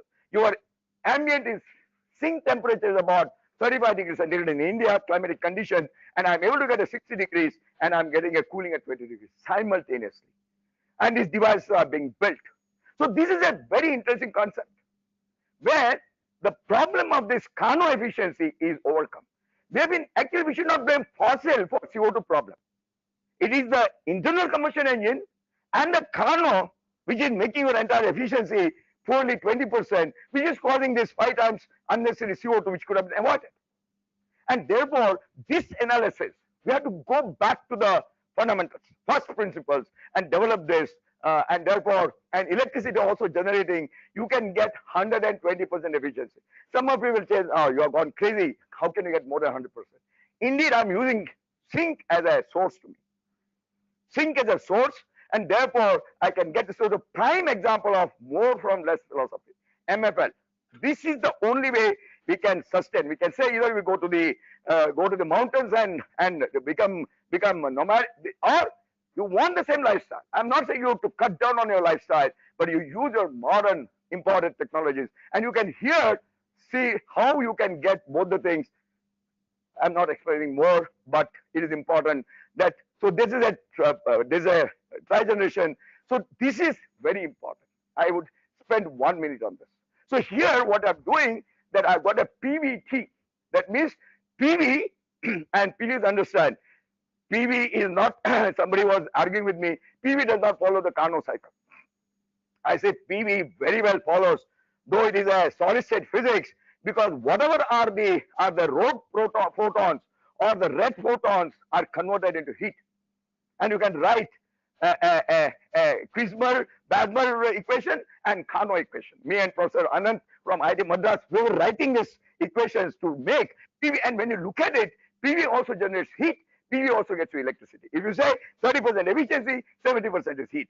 And I have integrated that in a complex cycle where I'm using even geothermal energy. Plenty. And geothermal is not for heating, but there is an adiabatic. I mean, I would have gone and showed you what is the way the profile that remains just below 10.5 feet in India. A lot of work has been done where you get a temperature, constant temperature of about 27.2 degrees centigrade. You don't need cooling water. So these concepts, again, I mean, for sheer want of time, I'm pushing this, that if you have a storage, you have got this, you can run your cycle. You want cooling, all cooling, all cooling. You want all electricity, all electricity. You want all heating, or you want copper. I mean, you can see in my next slide, you can get number of, so all geographies, all seasons. Because energy for a building, unlike in a transport, is not going to be constant 12 months. Same across the geography, like a complex topology like India, and therefore you can do many of these concepts. Coupling tri-generation with HVAC system. So I talked about MMED1, where I'm segregating the sensible and with a latent, and here I'm doing a heat pumping. So when you look at that, when I'm going to combine this concept, you can really go to the thermodynamic lowest value. So these are the, I mean, again, so therefore, buildings will become not consumer, but I use the word prosumer. That means they produce, they also consume, and tomorrow they will be only producers. So the pathway, you will see that pathway is not net zero, but is a net negative for the buildings. And I mean it in every which way. So there's a organic energy cycle. So this is as far as the efficiency, and then there's a PV hydrogen integration. So today hydrogen, and there's a, I mean, I spend now 60% of my time on green hydrogen. And you look at this, can you use hydrogen and PV in a green building? Again, there are a lot of concepts which can. So on one side, you bring down your EPI, and on other side, you replace your E by RE. So EPI and ERE is what is going to determine. So ultimate destination is not net zero. Net zero will automatically happen for buildings, which means that 30% pi can be made to zero, and maybe you can make it negative in terms of EPI, and the technology that I've indicated are going to make it. So, okay, all right, great thing. Now let me find out manufacturing prowess and enterprise model. So two things which I'm saying up to what I said. Great technology, science is great, everything is all right. It should be adopted. Will it happen? What are the challenges? The challenges are, we need to build devices. I'll just say 6 challenges. At kilowatt scale, like a white goods industry. White goods industry is consumer of is a washing machine or a dishwasher or a mic. Everything is a consumer. Can I have a generator as fine as white good industry? That level of expertise and design, because we lack that. I was talking to Dr. Goyal and Dr. Suresh. I said, where are we really lacking in this country? Is how do I convert that into what this can be individual or cluster? Has cost to be critical. So along with the technology development, manufacturing using advanced process prerequisite, these devices will need interfacing with homes. And the problem is, like, you bring a washing machine, plug it, plumb it, and you have got things started running. You bring a pipe, but these devices will require your geothermal borewell to be done, your roof to be done. So there are a lot of architectural integration you have to do with the devices. So there's one deviation that will happen to these technologies compared to the conventional white goods is that it requires a lot of integration. So in my view, TCO based, and I'm deep into this, total cost of ownership will work best in terms of quick deployment. Big industries need to spin enterprise models and encourage deep tech incubators. So what we need is that to dump this conventional multinationals or big companies putting their huge showrooms or Amazons to do this. We have to change these models from a leasing model, from a purchase model to a leasing model. And I teach this on a levelized cost ownership model, which is a model where huge number of such devices can be multiplied. But this is a service industry. This is not a capital goods, once sold and I do a AMC. This is not the analysis. These deep technologies require a different thing. So let me add something on the green technology. Now, this is one part I just want to complete because otherwise I'm not doing justice to the title of this particular session, which is okay. I've talked about green technologies, engineering green technology for buildings. Now, what do we do with consumers, which nearly consume the same energy? If EPI is 100, the same energy is what he buys the product, fast-moving goods, foods, lifestyle products, and durable. So what do we do that? Consumer manufacturing, the only solution, according to me, the full-bloom solution is circular economy. So circular economy, which can happen to these consumer industries, there are many technologies. Again, it's a galore of technologies in this consumer. Circular economy is much bigger. I think it needs a separate session, so I'm not really going ahead on this session. But just to tell you that this is one pictorial view of what is that consumer products are going, which you're consuming. Here, research is needed. Buyer, owner, by a fleet of managers who sell goods as services. So please understand this. So we have to dump a conventional model if you want to go for a net zero, and this is very well captured here. Then you read all the other things, so you will realize that this is the way which will happen. So last slide. Time now to push boundaries in green buildings using next generation technology. We have done a lot. I think we should pat on our back, whoever has done this, in terms of bringing our EPI, but we are still not there. We still consume about 800 terawatt hours of energy. There's a huge, and it's going to increase as we build from a current 1.9 billion meter square. We'll go to about 6 billion meter square by 2050. This is understood by Architectural Association. They have given me this number. So we need to take a second leap, a leap of faith, and we need multiple multi-physics modular built at kilowatt scale, which I indicated. I give three. One is tri-generation, one is bi-generation, and one is the device of a modern heating and ventilation system.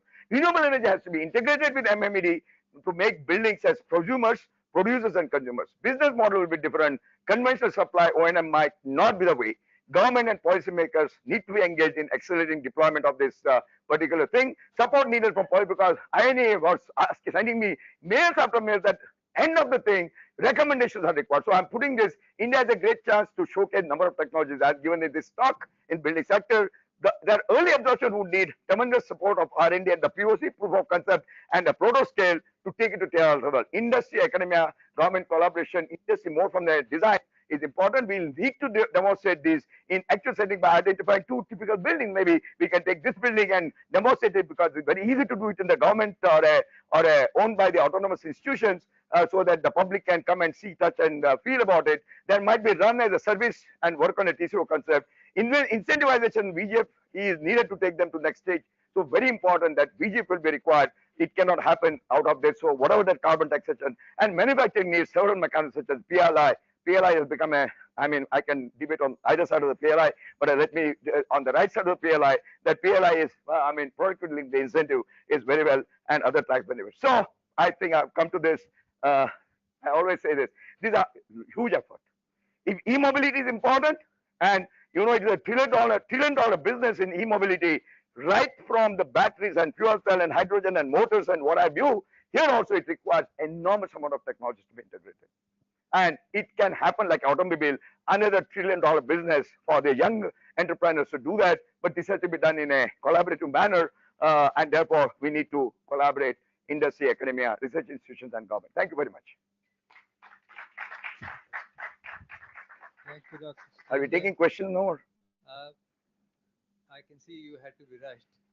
No, I'm sure there'll be questions. Dr. Goel. Yes, sir.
Thank you.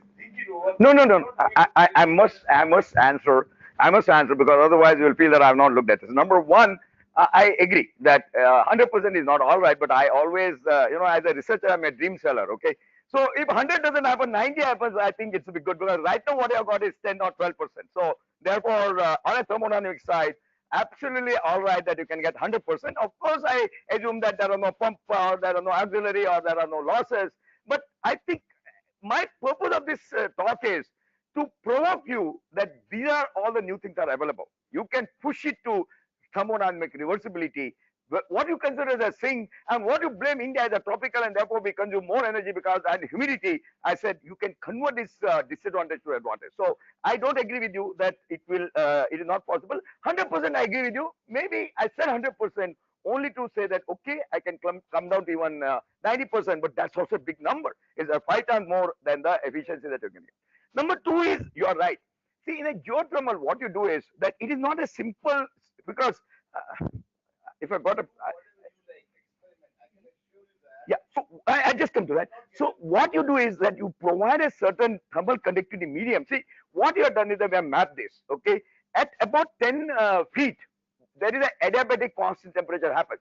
The temperature like this, and then it goes like this. Okay, just one second. So at this point where there's a slope, you provide a kind of a salt layer into the system so that it can kind of absorb this heat.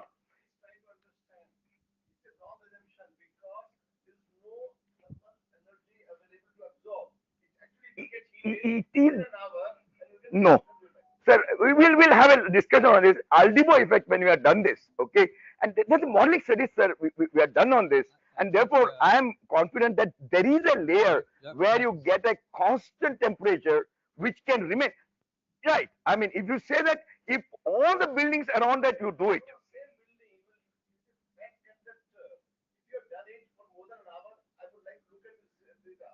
We have done it. We have done it. There is a startup which has one Gibbs Energy. I'll just give you these details. And this has been done by doing a borehole and dumping the energy at a particular level. And we have realized that no. It is done for a long. I mean, I'll give you all the details. I mean, there is one Dr. Shana, and I mean, they are running a industry in because see, I do not agree with you that why if Earth was having a total kind of a insulating properties, then there was no need of this kind of a temperature profile to take. Why it is taking place? Because there is a axial flux.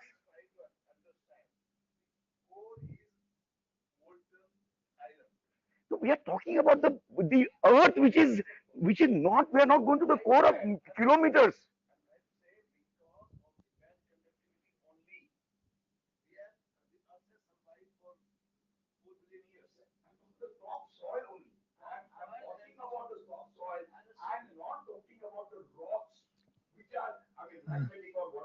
May I request, Dr.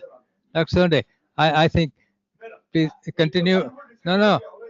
At the time of dinner, with dessert in your hand, please have another discussion. Okay. Any other quick question? Please.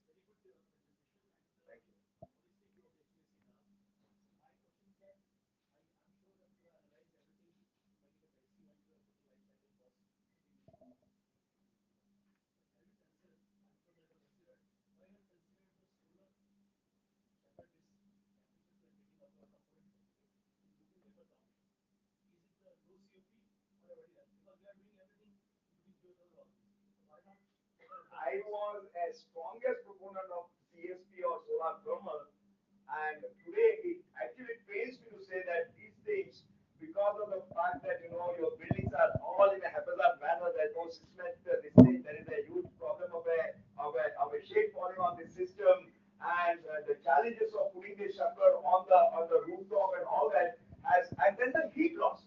With the amount of heat loss that can happen and the kind of a super insulation that you have to use, I mean, I feel that it was a great opportunity for us to have solar thermal where you can get 60% efficiency. But in the end, because I was working with Thermax, we are now feeling that it's better to convert electricity and then convert that into heat. It's a very bad statement that I'm making, but because of the fact that there are a lot of what I call balance of system which has to be integrated from that energy collector to the entire device, and there's an amount of losses for a 400 degree centigrade, or you have to put a thermal fluid and safety. This is, I would like to visit that. I would like to understand what we can do. Even if we did a kind of a vacuum tubes, but they have not been able to work on this. Therefore, there's a problem. Thank you, Dr. Sonde. There's one more boy I think he wants to ask a question. Quick one. Yes.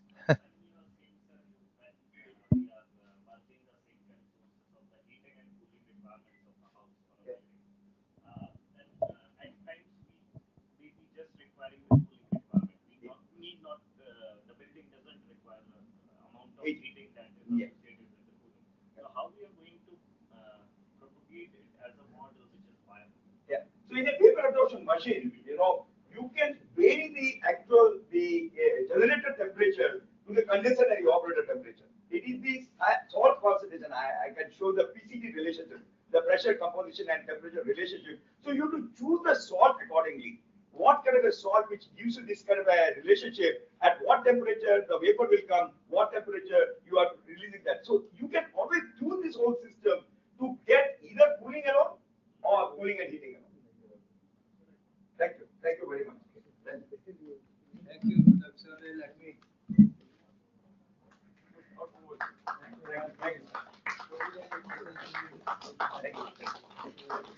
So please, longer time, sorry about that.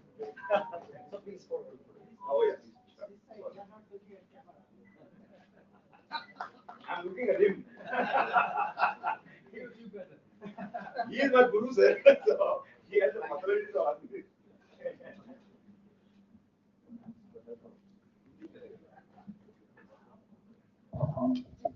Very exciting lecture. The next we have a talk by Professor Vivek Bandyopadhyay, who is also a fellow of the INAE. He is a distinguished professor, JIS Institute of Advanced Studies and Research at Kolkata, the senior advisor Ernst & Young, LLP, New Delhi. He has been formerly director, Solar Energy Center, where he did pioneering work. The center has since been converted as the National Institute of Solar Energy. He has been also an advisor to the Ministry of New and Renewable Energy, Government of India. We are very happy to have Professor Bandyopadhyay, a very, very experienced uh, person in the field of energy. And he's going to talk to us on decarbonization of cooling of buildings. Okay, thank you, Chairman. Good evening, everyone. So,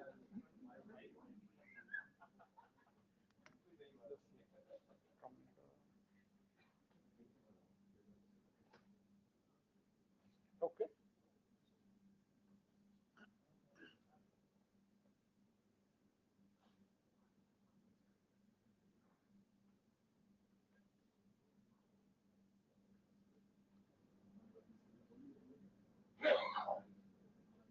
Hello, good evening. You can hear me? Yes, thank you. Dr. Sholay has already set the context. And I'm picking up the space cooling aspect because space cooling is one of the most energy intensive activities. If we see this, we can find out that there are two items. One is space cooling and one is lighting. For the building energy demand, these two are the fastest growing. Lighting is the most intense, energy intensive thing, and that is happening. One good thing in the lighting industry, a lot of innovations have come up. Very efficient lighting systems are now available. And so what we have seen, I will show it in the next slide, that our sustainable development goal that has taken electricity to everyone, and by 2030, we believe that everyone will get the basic minimum electricity. Now, because of this progress, the lighting has really come up. We have seen our villages also. It is now everyday Deepavali. There are lots of multicolor lights because the expenditure has come down. And as the expenditure has come down, then as it happens, the rebound effect is taking place, the Jevons paradox. And that's the inconvenient truth that we may try to increase the efficiency of any device, we may bring down the cost, but the ultimate thing that it will consume more and more of that particular item. Anyway, but what is happening for lighting is a very welcome thing for the human society, anywhere in the world. Now the next is coming, the space cooling. It is happening because there is more wealth now in everyone's hand. The population is growing, urbanization is growing, expanding middle income group, that's the development definition, and the rising aspirations of an improved lifestyle. And we must accept that cooling is a development requirement. It is necessary. We must give equity to all the people, and cooling is required for comfort living. Cooling is required for improving the productivity. Cooling is required for keeping the health good and for living a dignified life.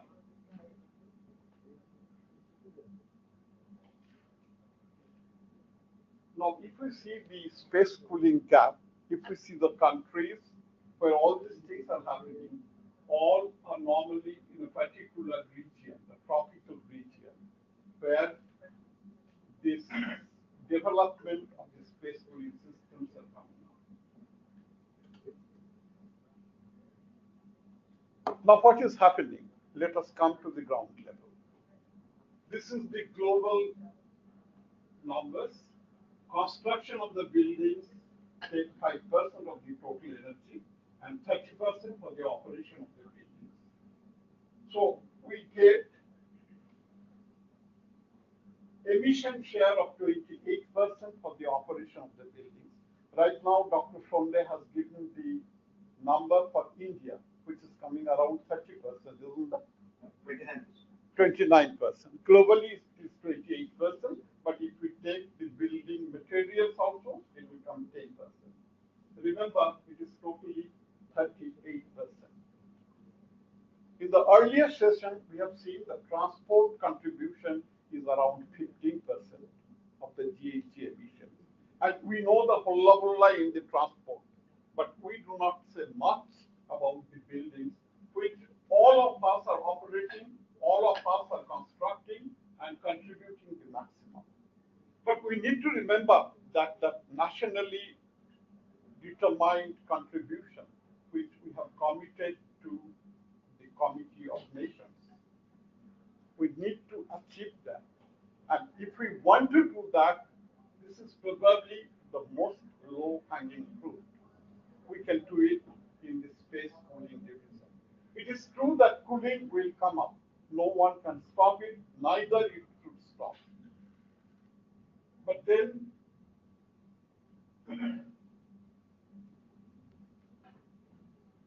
in 2020, space cooling is reported to account for nearly 16% of building sector final electricity consumption.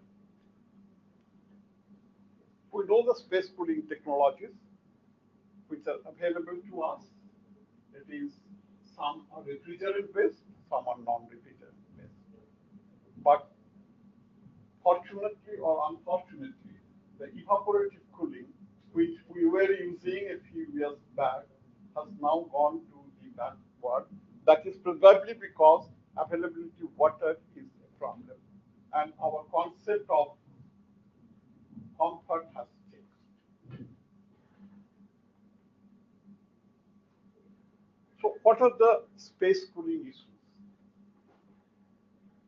One thing we need to find out that even if we have a very efficient air conditioning system, we have to remember that around 70% of the air conditioning systems today are used in the residential sector.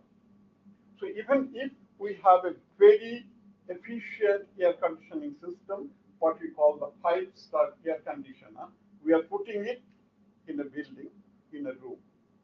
And we have to see the condition of that room or building. We have seen the windows are single glazed windows.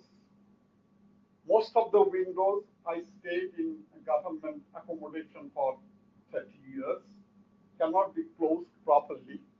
I'm extremely sorry. We are all talking about ourselves, what we are doing. And then we are running a 5-star air conditioning system. And all things are getting lost. We are pumping out the heat and throwing it out, but at the same time allowing most of the heat to come. 35 degrees outside, we want to maintain 25 degrees inside. It's common sense doesn't allow it, but as we know that common sense is not very common. When I tried to make my own house 10 years back, I couldn't find double glazed windows in the market. They were not available. We know that single glazed window, it is 6 watt per square meter per degree Celsius, the U value. Whereas if it is double glazed, it is 3 watt per square meter. It will tremendously save the electricity consumption for space cooling. The insulation is not proper. Though there are building codes, we have ECBC 2007, we have ECBC 2017, we have ECBC 2018. But when we talk about residential complexes, we are talking about complexes which are more than 500 square yards area. But that is not the actual reality. We know most of the people have smaller houses, and we want to use air conditioning system because we have little money nowadays. We want that comfort. Things are available in the market. And unfortunately, the companies are trying to push rather inefficient air conditioning systems at a cost which the market would absorb, and we are purchasing that. So if you see this total analysis, we find that there is a lot of scope of improving the total situation. And experts say, reports have found out that with half the energy, we can get the same space cooling today if we take the proper measure of making a building properly adaptable home for the air conditioner.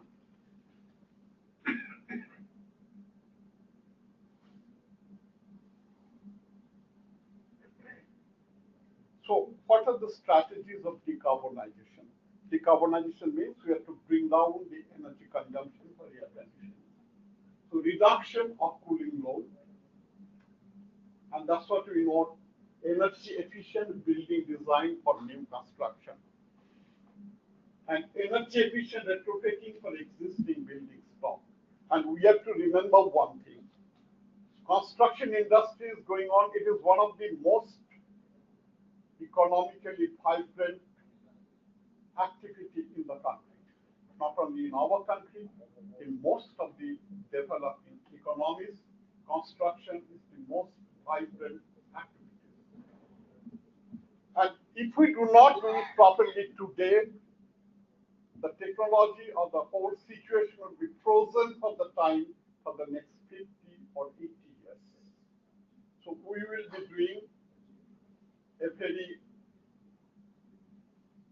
great mistake that if we do not take a proper measure today of building the houses in the most efficient manner, and it is possible to do. We know that 40% of the heat comes from the rooftop, and whoever stays on the upper floor, we can understand it. But we do not still use the proper insulation. There are now the white paints to be given on the roof which can cut the heat input. But these basic things are not being followed. That means there is a need of a public policy, and not only public policy that is already there in our country. We have seen there is no adherence to that. No one is there to tell that yes, this building is a properly energy efficient building where you can put your air conditioner. And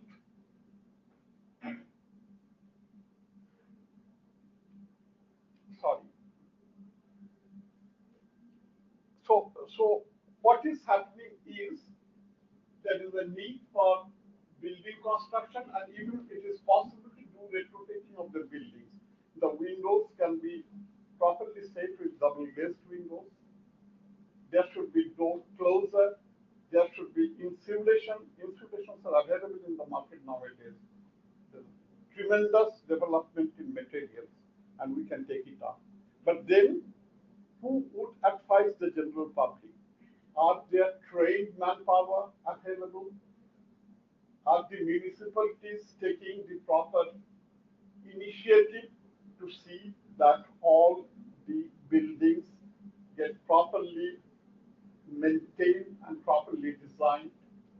You need proper manpower. So capacity development in this practical aspect is required. We do not know that what kind of air conditioning load we put. It is simply ad hoc manner. Normally we put 1.5 ton AC. Whether is it necessary for that, that is also to be seen. Now, energy efficient air conditioner, what Dr. Sonde told, efficiency would increase. There are many new technologies. Certainly, those are very, very good aspects. But I believe that it will take time for those technologies to come. Today, we have to identify the best of the efficient air conditioning system, and we have to see that these are only being sold in the market with proper rating system. And we are benefited now with smart controls, with Internet of Things, so that things can be properly controlled with the monitoring system. So the decarbonization options in buildings include building construction, energy efficient building design for the new buildings, retrofitting of the old buildings, and enhanced energy efficiency for the appliances, including the space cooling systems. There are a number of such examples. People know about it on energy efficient building design, on the solar efficient windows, or what we call the advanced windows. Now various coatings are available. But then we have to remember that these coatings should be a proper coating for that particular climate. I had visited a big building. They have put these low E glazings, and ultimately when we analyzed it on their request, we found that those are the low E glazings which are suitable for Germany, not for Delhi. But those have been put up here because we wanted to put up the low E glazings to make the building energy efficient. The problem is that we do not have proper trained manpower to find out what should be the K value, what should be the E value of these windows to be put up for a particular climatic region. I found Dr. Shonde has already put up that map that the whole country has been divided into 6 climatic zones, and for particular climatic zones, the guidelines should be very clearly spelled out. These are all available things, but then the awareness to be made, the adherence to be seen that it is to be done, roof cooling, insulation materials, and also vegetation. The green urban infrastructure which are talking about, the green walls, the green facades, we can see somewhere in the airport and some places that they have started using it. But there is no concrete evidence that we are trying to propagate them in a proper way. This is an experiment which people have done in Bangalore, that tree-laden roads have temperature lower than the roads where there are no trees. We have already the wind and solar. There is the supply side, management side. The progress in our country and many places good, because whatever electricity you are using, if that is green electricity, ultimately your emission would be lower emission. Already worldwide 906 gigawatt has been installed wind. In our country it is around 50 gigawatt. In solar it is around 1180 gigawatt globally. We have also done well, more than 63 gigawatt. The prices have come down. Most of the countries, if you see other regions, every year the green electricity contribution in the grid is increasing. That's a positive aspect. And there are now specific renewable energy based air conditioning system on a rooftop in a school, college, university, offices, which work during the daytime, and you need cooling. You can put up the rooftop system, can run the air conditioning system when the sun is at its peak. Dr. Shonde, we have worked this, and someone has asked you. I do not know why, at least I was quite comfortable with the system. I do not know why we are not propagating it, why it is not being taken up. In the Solar Energy Center, Harmax and us put up this system. And if you see logically, it's perfectly okay. Solar thermal heat is being collected. The office works during daytime. It is possible to store hot water at how much? 170, 140, 150 degrees, which is not very problematic. Production of that heat is not very problematic. It is a triple effect lithium bromide system. It works very nicely. I do not know also whether it is still working or not. So, building energy codes are to be specified. We have to take ECDC to smaller houses so that they can really give the guidelines for the people, and we have to make aware the people that if they make the building energy efficient, they will save money. Not only they will save the planet. So the integrated approach, what I believe, because I was in the government, that it should be the technology. We have to make available a range of sustainable space cooling technologies, thanks to the research institutes and other places where such technologies are being developed. But today, I believe, first we have to identify the most efficient systems, and we have to ensure that only those systems are available in the market at a cost which is affordable to the people. And for that, if necessary, we have to do the demand aggregation. We have to talk to the companies to find out that more and more such systems are available. Financing instruments are to be provided, capacity building to be made, and as we pour more and more green electricity grid, we will be achieving towards our objective. So these are the conclusions. I believe that air conditioning will come faster rate, because it is a necessity of life nowadays. It is not an stopping it is a retrogressive thing. But we have to see that it can be applied in a proper way, in a more efficient way. So climatic zones are to be seen again, guidelines to be provided, and public policy should be there to implement these aspects. Thank you. Thank you, Professor Bandyopadhyay. Very, very clear presentation and very nice presentation. Various things that have been recommended. Some may come more quickly than the others, as you've said yourself.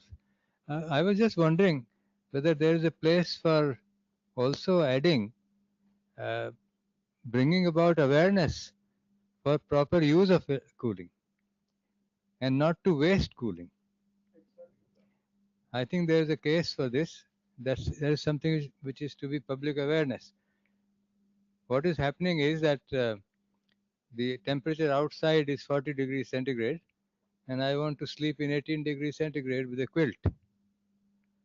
So I think there is a case for making it 24 or 25 at least. You don't need a quilt. Likewise, if I have 5 air conditioners in my apartment and I can afford to pay for the electricity, I run them all the time. So I think there is a need for bringing about some awareness, some education, so that we can use cooling not wastefully, only use it as required. In Japan, they have specified that the office building temperatures would be at 27 degrees Celsius. So they have been allowed to come to the office and open the and keep the trousers outside. So those countries which can afford and which have the technologies are taking these basic strategies to do it. But in our country, we want to put up as low as possible and then take a quill to have the best of the comfort. I have one small question. Yeah, please. No, I mean, I just want to add, when we developed, I mean, under his leadership, we developed this triple effect, and what we did was that the efficiency of the solar collector was about 62% in that particular collector. And then the COP was, because the triple effect, the COP was about 1.7, which means that for every kilowatt of solar energy, 1 kilowatt of cooling was produced. It is a 100% conversion. And I was really very high that this should be the solution for the nation. Because heating is required because of the solar, an entire 1 kilowatt, I mean 1 kilowatt per meter squared is the solar. I'm just taking average, is about 700 to 800 watts per meter squared. And therefore, when you was there as a head of the solar energy center, there was but why it did not work has a very different story that it has to be abandoned. I have a question, come comment. I live in Mumbai, and as I move about, I see that Mumbai is area which is full of shanties and villages around, and several slums also. And in those shanties which are not designed after any code, I see window air conditioners there, or split air conditioners, because those fellows have only one room tenement in which they have to live comfortably. They cannot buy a big house. They put a air conditioner, and it is quite commonly seen. I do not know what kind of guidance can be given to those people. It is their compulsion that they cannot afford anything bigger than 10 by 10 house, and the family is staying there. To have some comfort, they have put air conditioner on. It must be running huge loss, everything getting lost there. What kind of guidance can be given to such people? Is there any guideline with the government for such? And they are in majority. And we are thinking only of big things and neglecting this. We have to accept the reality. The residential area is simply not 500 square here. It is 10 into 10 feet room. So we have to accept this reality. We will have to bring out guidelines, and we have sufficient people. In this country, manpower is not a problem. They have to be properly told, they have to be properly guided that what to do, and awareness to be created. And very clearly, these people can be told that if you follow it, you will save this much per month. Then only they will understand it. Dr. Goyal has a question. Long back, we did a lot of work in this area, and what is revealing is that because we are using AC for all equipment, efficiency of the general equipment, whether it's AC or whether it's a fridge or whether it's a mixing, is hardly 30-40%. Whereas, if you use DC, yes, the efficiency can go up to 70-75%. Now, there was a suggestion at that time that whether we can have a local supply, still DC, and convert all the, but there's a big transition around that, and no government can afford to really say that tomorrow will give. The question is, today, because of the development of brushless DC motor, this is new addition, and because of the BLDC now, see what they call it refrigerator inverter. It is not inverter. It's basically use of motors for using BLDC motors, whether it's a washing machine or whether it is a refrigerator. I think what we have to see in terms of recommendation is that whether as a country we can really give a guideline to industry that move very fast. See, BLDC equipment cost little higher, maybe 20% higher, but the overall energy saving is large. And that requires a, like Modi ji did when he started in 2014, that you 10 rupees and give you LED lamp. That time it was needed. Now today no one goes to connect that 10 rupee lamp. Similarly, I think we need to bring a transition to at least, if not DC grid, but at least BLDC use of motor for all types of motors in consumer market. That will bring a big transition in terms of efficiency. Your power will come half, 30% will become 60-70% efficiency. So this is something which we can look at it, and that we can make a recommendation to the government so that they drive the industry towards that.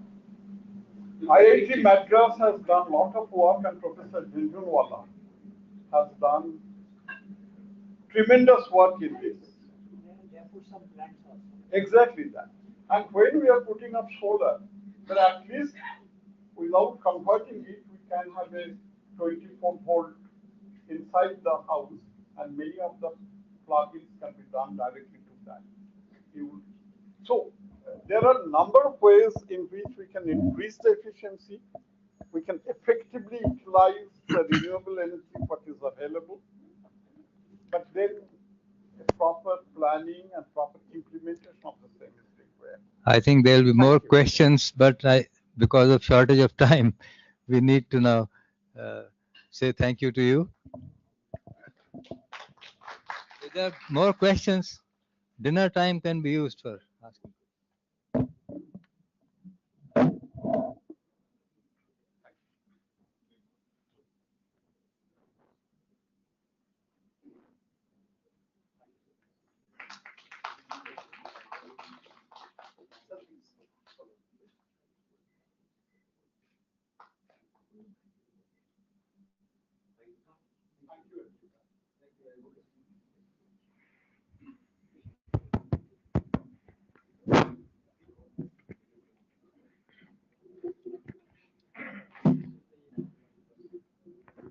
We have another very experienced and eminent speaker who is going to present the last paper of the session, Mr. A.K. Jain, who worked as Commissioner Planning, Delhi Development Authority. He was member of the Committee of the Ministry of Housing and Urban Affairs on the DDA and UN Habitat from 2007 to 12. He was awarded second Urban Professional Award 2014 at the World Urban Forum in Medellin, Colombia, IBC Lifetime Achievement Award 2023, Living Legend 2022 by the Indian Institute of Architects, and the Lifetime Achievement Award by the Smart Habitat Foundation 2022. I'm very happy to invite you, Thank you, Mr. sir. Jain, It's a to present your talk. privilege to give presentation under your chairmanship, and I'm also thankful to my predecessor speakers, Dr. Bandyopadhyay and Dr. Shonde, because the advantage of speaking last is that many of the things which you wanted to say have already been said. Okay.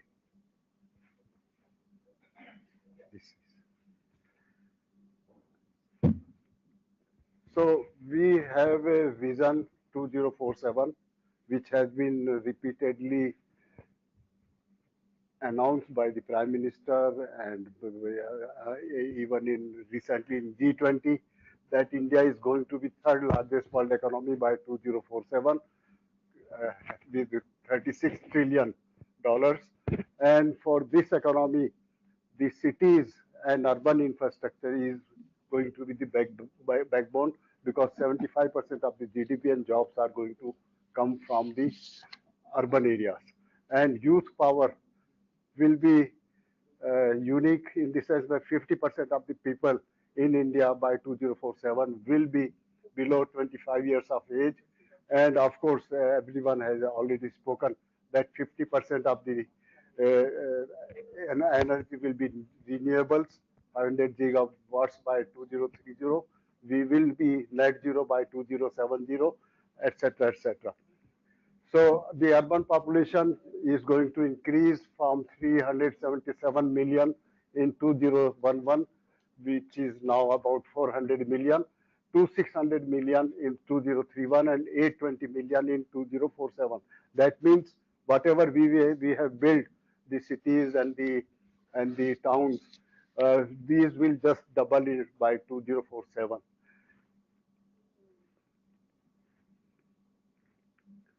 And this means that there will be a lot of urban challenges.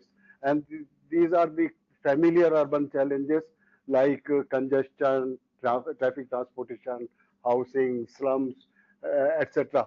But some new challenges are coming up with which we have to grapple with. One is the cycle of climate change, as we are going for more urbanization, more air conditioning, more private cars and transport, and urban expansion. This is leading to climate change. It was decided that the limit of 1.5 degrees Celsius should be observed for climate change, but it is we are slipping, as recently warned by United Nations. And the carbon emissions, everyone has seen, with 70% of the carbon emissions are coming from the urban areas. The transport is 21%. This may vary from place to place. These are basically for the whole of the country. Buildings, 58%, which includes energy, etc., etc.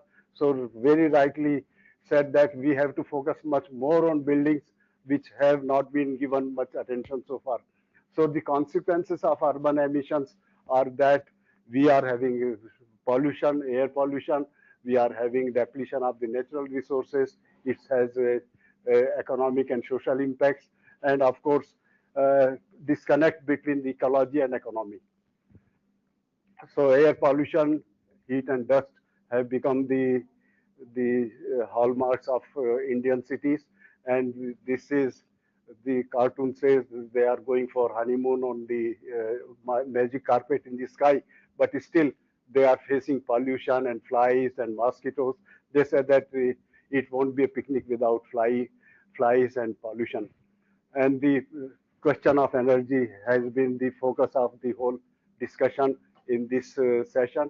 And we have been using polluting fuels, unsustainable energy, high carbon emissions, and of course, much more need for artificial heating, cooling, and climatic controls. And we have been experimenting with various fuels, diesel, CNG, biofuel, petrol, etc. But whether we are now electric vehicles, whether we are on the right track, then we always, everyone feels the cities are heating up and the temperatures are rising, which means more of air conditioning, more of cooling requirement, and there are incessant rains, cyclones, and floods, as has happened just 2 months back in Delhi, Bangalore, Chennai, and many other cities. Then we have this indiscriminate building of everywhere, and especially on the hills. This is a picture of Shimla, and this causing landslides, causing disasters, and this is basically disturbing the whole ecology. And with this development, the need for energy, we are building hydel power projects in these eco-sensitive regions. Mining is happening, highways are being built, which are disturbing the whole ecology. Water pollution and shortage has become very common, and on one side we have the incessant rains and floods. On the other side, in the summers, we don't have even the water in the rivers. Then this is the noise pollution, which is a big issue. And this was a cartoon done by my friend, architect Patrick Crew, when he visited India. And after 1 week, when he was leaving, I asked what is your impression about Delhi? He gave me this cartoon that everyone is riding on the horns, not on the vehicles. So much of horns, loss of greenery. And this is a tree made of recycled paper or plastic. And this is a reality. This is not just a joke. If you go on GT Canal Road, there are a lot of marriage venues, and they have imported Chinese trees, which are made of plastic, and installed there to show that we are having greenery. Then we have lack of solid waste disposal or treatment, stagnant water, pollution are common urban problems in spite of SBM and SBM2. Then infrastructure services are always struggling. Engineers and architects are struggling to keep pace with the urban growth, with the population growth, with the immigration, infrastructure challenge. And this is the picture of Mother India. In spite of that, she does not have a home. She is sending her daughter to the school. Then 40% of the population in slums don't have tap water and toilets. Then we have the whole system is so designed that there is a gender gap, there are inequities, there are poverty, and many people are not able to access to the benefits of development. Then there is popular saying that there is always gap between planning and implementation. Our plans are very good, but implementation was not proper. This is something disconnect which is happening. So what are the missing connections? We have very elaborate policies and plans. Implementation is missing. Climate change, it's not integrated with urban development. We are talking about development, but not of sustainability. We are talking about disasters, but not taking into cognizance the new technology, artificial intelligence, or the fourth industrial revolution. So the problem cannot be solved by the same mind which created it. This is what Einstein said. So we have to have a new mindset. And we have also to consider what is happening in the world. India is signatory to the Sustainable Development Goals, which concern everything, poverty, etc., etc. But out of these 5 goals are directly concerned engineers, planners, and architects. Clean water and sanitation, number 7 energy, number 9 infrastructure, 11 sustainable cities, and 13 climate action. So we have to come to the grips with the sustainable development goals so that there is a better interface between the natural environment, infrastructure, and the social well-being. SDG 11 is specifically focused on the making cities inclusive, resilient, safe, and sustainable, and it has an agenda which has been accepted by the government, and the professionals are working on the details how this can be put in practice. Smart cities mission, we are almost at the end of developing 100 smart cities. Smart cities means intelligent, interconnected, and instrumented in terms of governance, in terms of transport, communication, water, energy, etc. Apart from this, PM Gati Shakti Master Plan has been taken up by the government for better infrastructure and better connectivity and coordination between various departments. Then National Infrastructure Pipeline, another flagship program of the Government of India, which is rupees 111 trillion, and it basically tries to capture most of the investments from asset monetization apart from public-private partnership and other things. Then we have been facing the heat, and climate has become a big issue, and Climate Center for Cities and Heat Mitigation Plan have become very important, and some cities like Mumbai has created heat mitigation plan, Ahmedabad has also done, and they focus on greenery, fountains, shaded space, cross ventilation, white surface materials, paving, heat reflecting roofs, etc., etc. Many things are happening, and this is a climate center for cities which has been planned for Delhi. And we have talked about various technologies for climatic comfort, but the basic thing is passive design is very important. Besides net zero energy, photovoltaics, and thermal storage or air tunnels, etc. This can also reduce the need for energy to a great extent, maybe about 50% of the energy. District cooling system has been talked right now, and some district cooling system also talks about a combined and a little comprehensive view of many buildings, many rooms, many apartments, for which a kind of cooling can be promoted, and new technologies of cooling, which Mr. Sonde has talked about, can be experimented, like the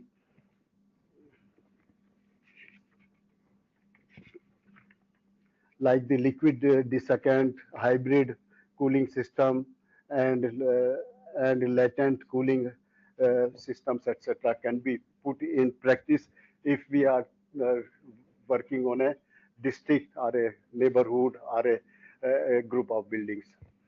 Circular economy, so that whatever is consumption, whatever is manufactured, we have a built-in recycling system so that the resources, the use of the natural resources is minimized and the waste is also minimized and becomes raw material for manufacturing. City has to shift from mega city, the growth of the city, unlimited growth of the city, to eco city, where the input and output work in a circular system, and this is sustainable and circular system. The whole thing has to change. Circular construction life cycle, where we can consider what is happening to the construction demolition waste, what is happening to the services, what is happening to the building materials, how all these things is a life cycle approach. So we consider from the cradle to the last rights of the building. Strategic sustainability roadmap, we have to change our method of planning and development, and it has to be sustainability roadmap rather than master plan and zonal plans and conventional colonial plans for 20 years, and no one is responsible. So sustainability roadmap is a short term, maybe 5 years map, which can be prepared. And we have already developed, the Ministry of Urban Affairs has already developed what are the parameters for livable city, and these parameters can be put into a sustainable project compass at the policy level or the city level, at the strategic level or sector level, for example, transportation, and at the operational level, that means the specific project level. And this is kind of thing where we can identify where the things are going wrong, what are the things which need to be strengthened, etc. And this makes a more sensible and people-centric plan. Climate resilient and green planning parameters, whatever we have seen, the parameters have already been developed by the Ministry of Housing and Urban Affairs. Again, these can be plotted and these can be used in our planning system. 15-minute city, this is a concept which has recently been experimented in Paris and Barcelona, but this was the original concept which was adopted in Indian cities like Shahjahanabad, Jaipur, etc. The farthest point of a city should be 15 minutes by walking, by cycling, or even by tonga or rickshaw. So 15 minutes distance means you cut on everything in terms of fuel, in terms of emissions, in terms of time and cost. So this is important. That means our roads have to be redesigned with much more priority to the cycles, buses, and footpaths. And curbing carbon emissions.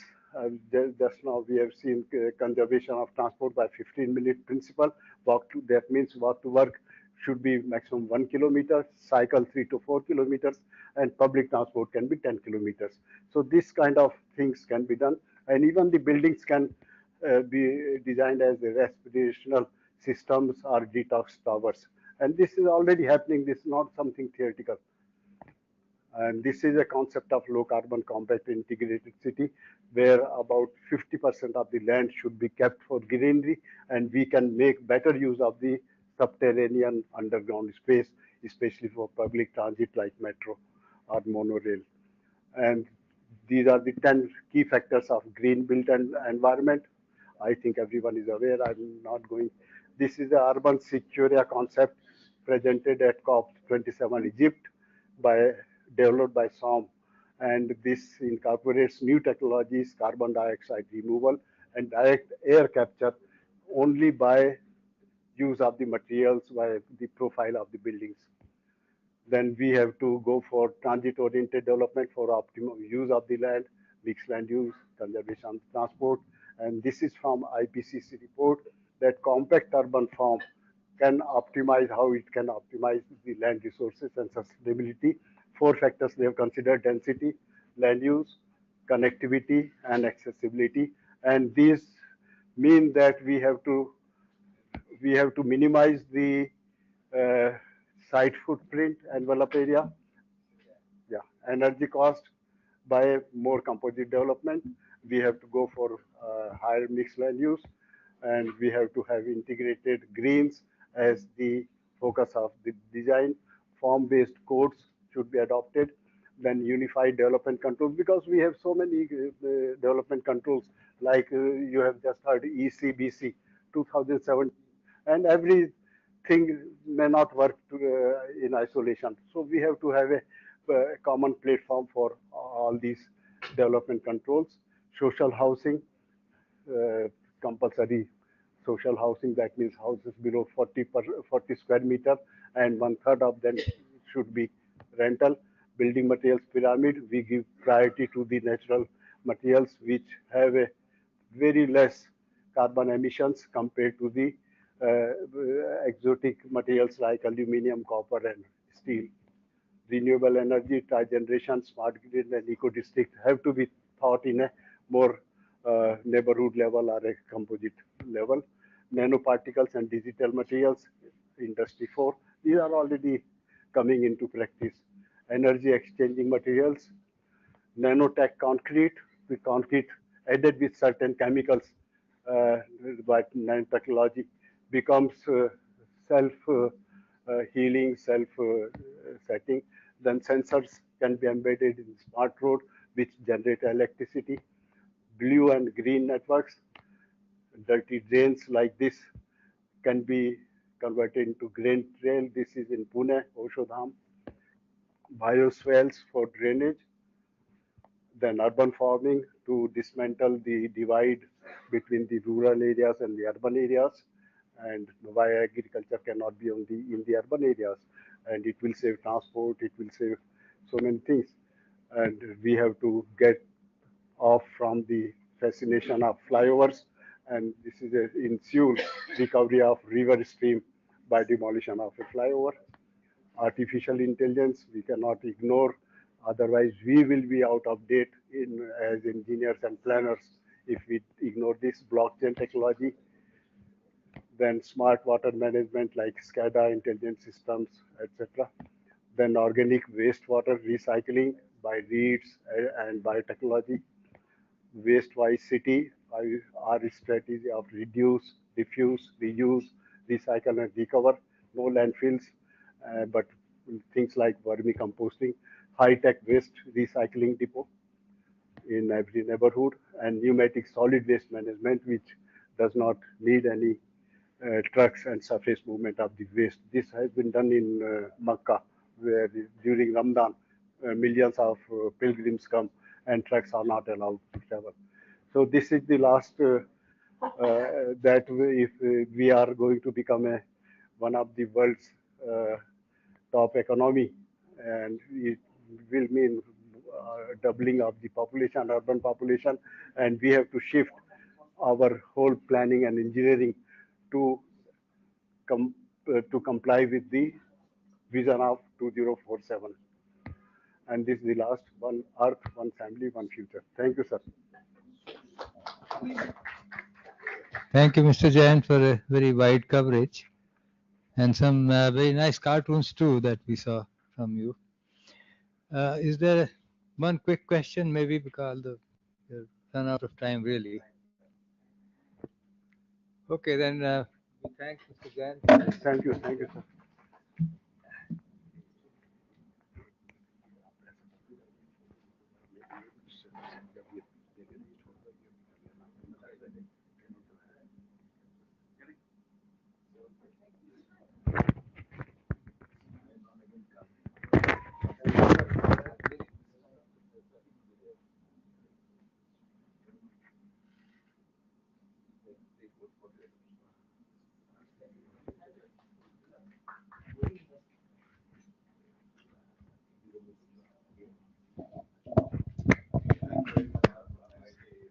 Well, thank you very much for sitting through these interesting presentations. It's late in the day. I would like you to still join me in thanking all the three speakers for the very nice presentation. Thank you. I would ask sir to give a memento to our session chair.